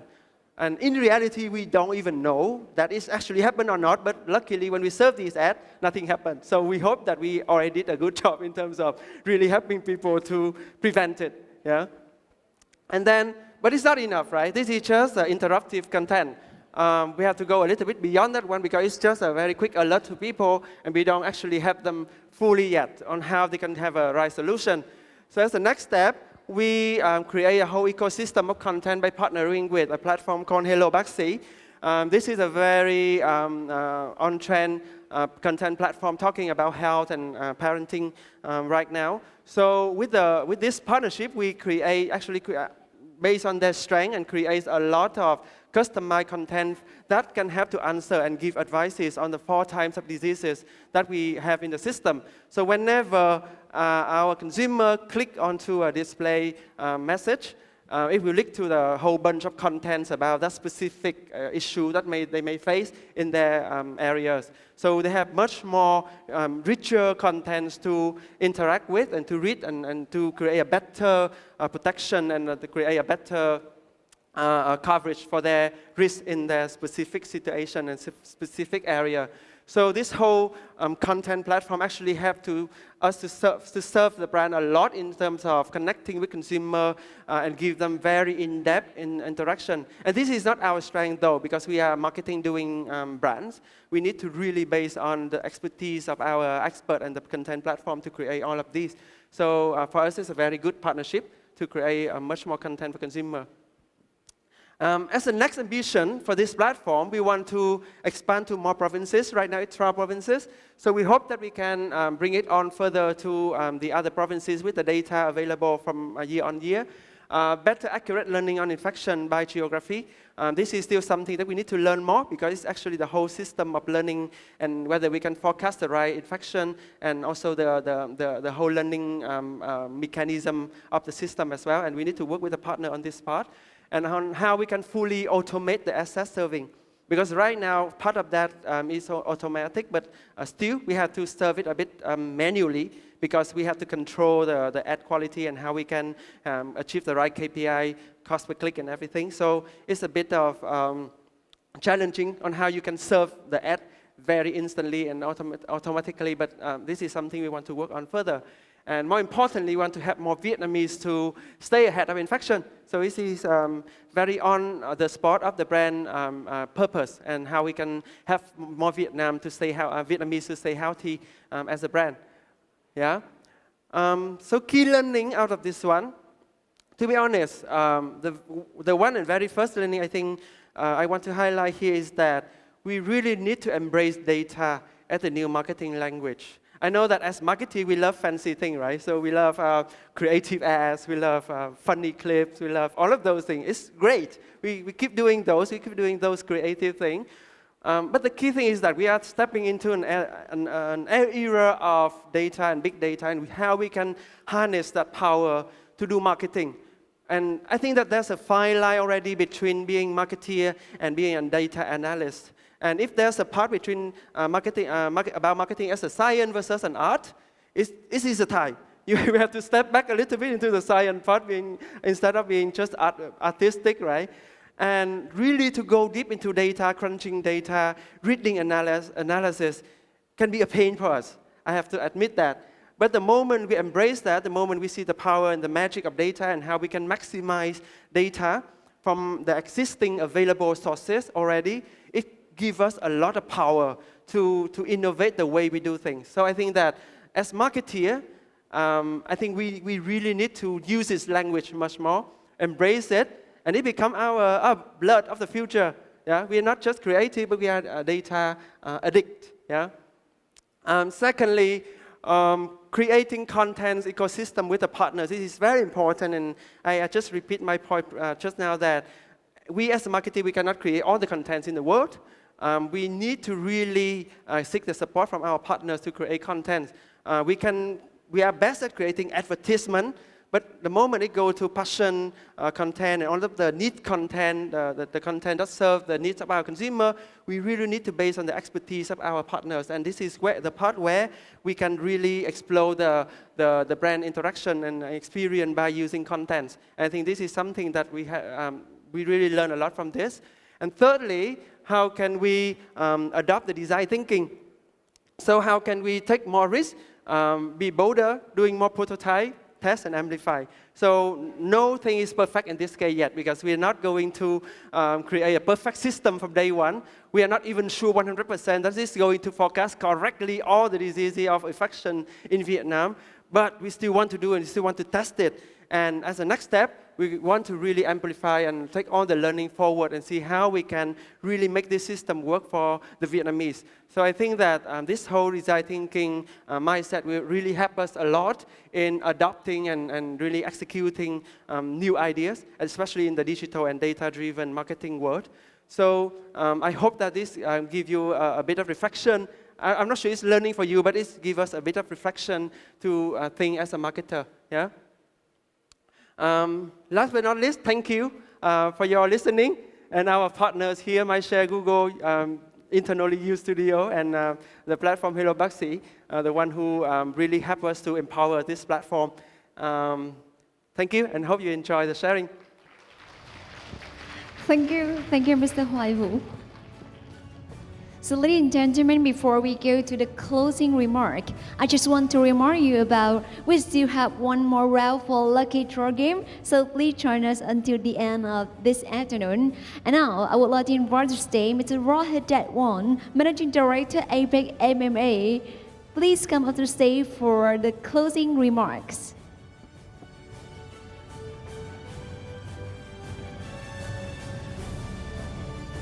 How's everybody feeling? Let's hear some noise. We have a long evening ahead with a lot of shouting and screaming for Smarties. But I wanted to take this opportunity to thank all of you, especially the audience and the delegates. These events really are for you. These events are done because of the delegates and the attention and the learning that they are seeking. And this kind of an forum and an exhibition of what is happening in the world is primarily from a learning purpose. Human beings don't stop to learn till the day they die. They start learning the moment they are born. And it's very important to continuously do that, to build our own ability, but also to share with others as to what is there, what is going to happen, and how the future is going to shape up.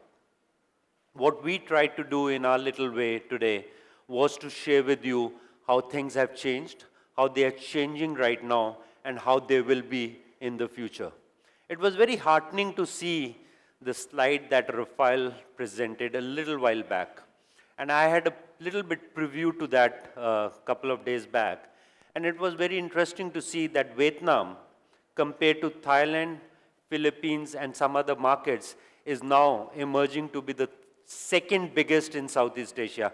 I personally don't consider Singapore to be a singular market because it is a hub of everything else.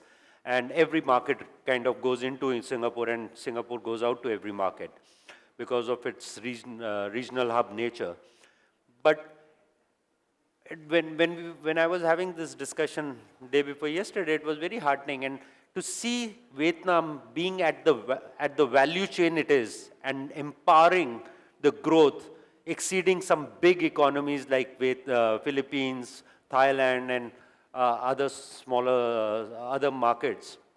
There was a question that we were discussing is, what is it that is triggering this? And the one thing that comes to mind is mobile. It is only mobile market. Yes, there is desktop. Yes, there was desktop. There is a certain minuscule percentage. It is mobile.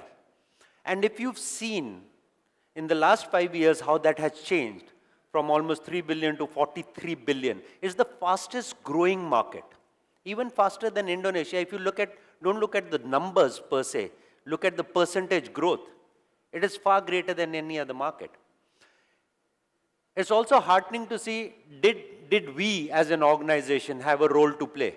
We chose this market 7 years back because we knew that if there is a way to do advertising here, it is mobile. And everybody needs to be part of that. So we believe that in a small way, we have contributed with all the work and all the sharing that we've done with you guys and with the industry over the last 7 years, that it has helped catapult Vietnam to the next level.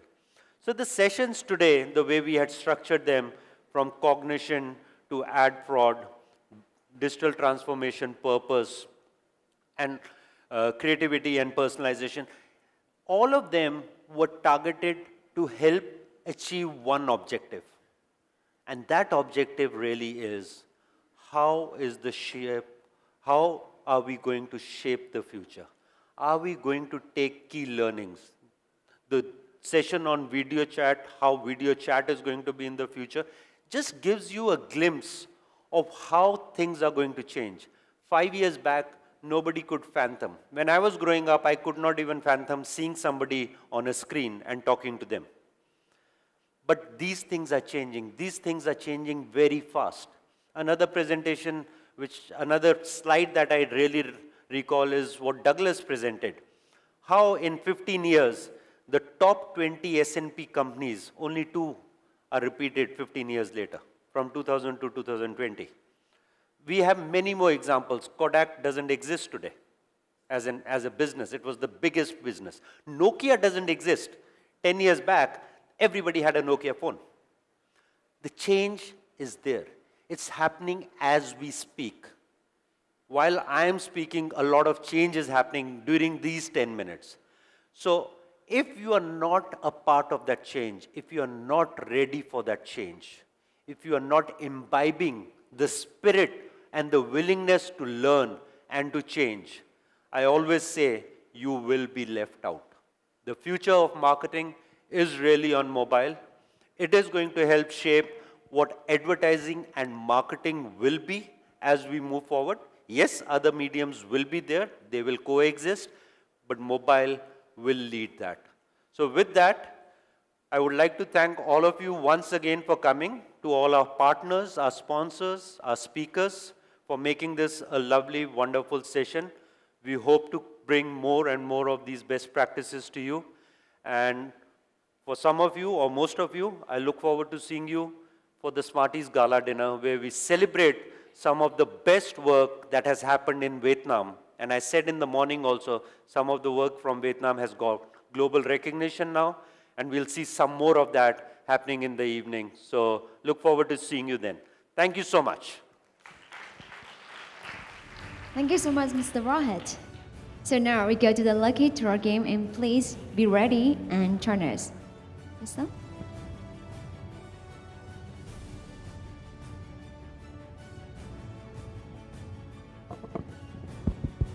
Okay, before we finish, we just have some lucky gift for the guests to remain right now. So, sorry, I have an oven, please? Can you click on the LED? So to find the winner, please. I will remove from, okay. Can you do that? Tụi em bấm đi. Ok, stop đi nhé. Ok, cái này là số điện thoại của bạn thắng giải. Thì bạn nào có số điện thoại này chúng ta giơ tay lên nha. Can you see it? Any with that number? 0938 914 So I count 524. 524. Okay, no, nobody. Okay, one more time please. Em ơi bấm lại lần nữa giùm chị đi. Okay, stop.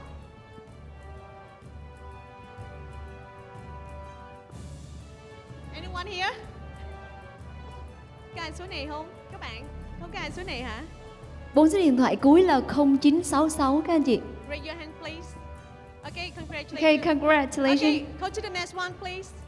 Món thứ hai là gì các em? Bạn này là Owen, xin mời em lên đây. Rồi mời thứ hai, chúng ta sẽ bắt về màn hình chính và chúng ta là Sun House nhé. Đây là dành cho những người thích nấu ăn nè, phải không? Đây là một quà rất đặc biệt từ Sun House. Ok. Rồi play, stop.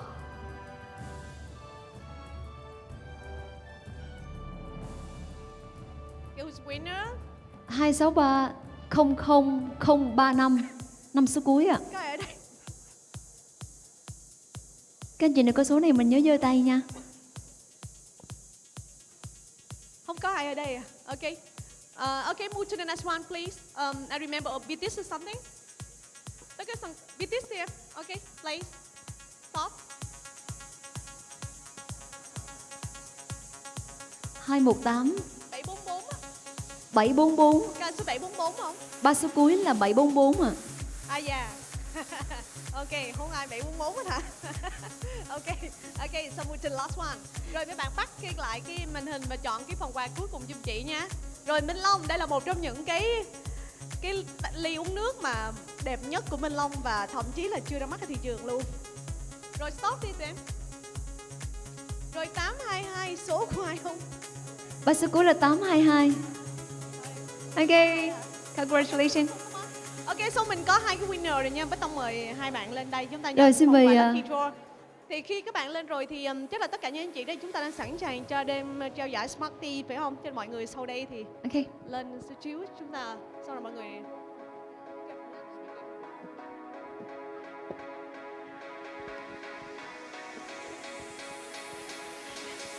Mình có 4 phần quà nhưng mà chỉ có 2 người nhận, tại vì 2 cái phần kia quay không có ai ở đây hết. Dạ rồi, xin mời hai anh chị ra giữa luôn ạ.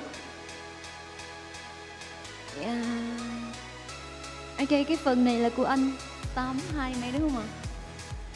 Dạ rồi, phần này của chị. Dạ, mình cho tràng pháo thật lớn để chúc mừng cho 2 người may mắn nhất không ạ? Xin cảm ơn hai anh chị.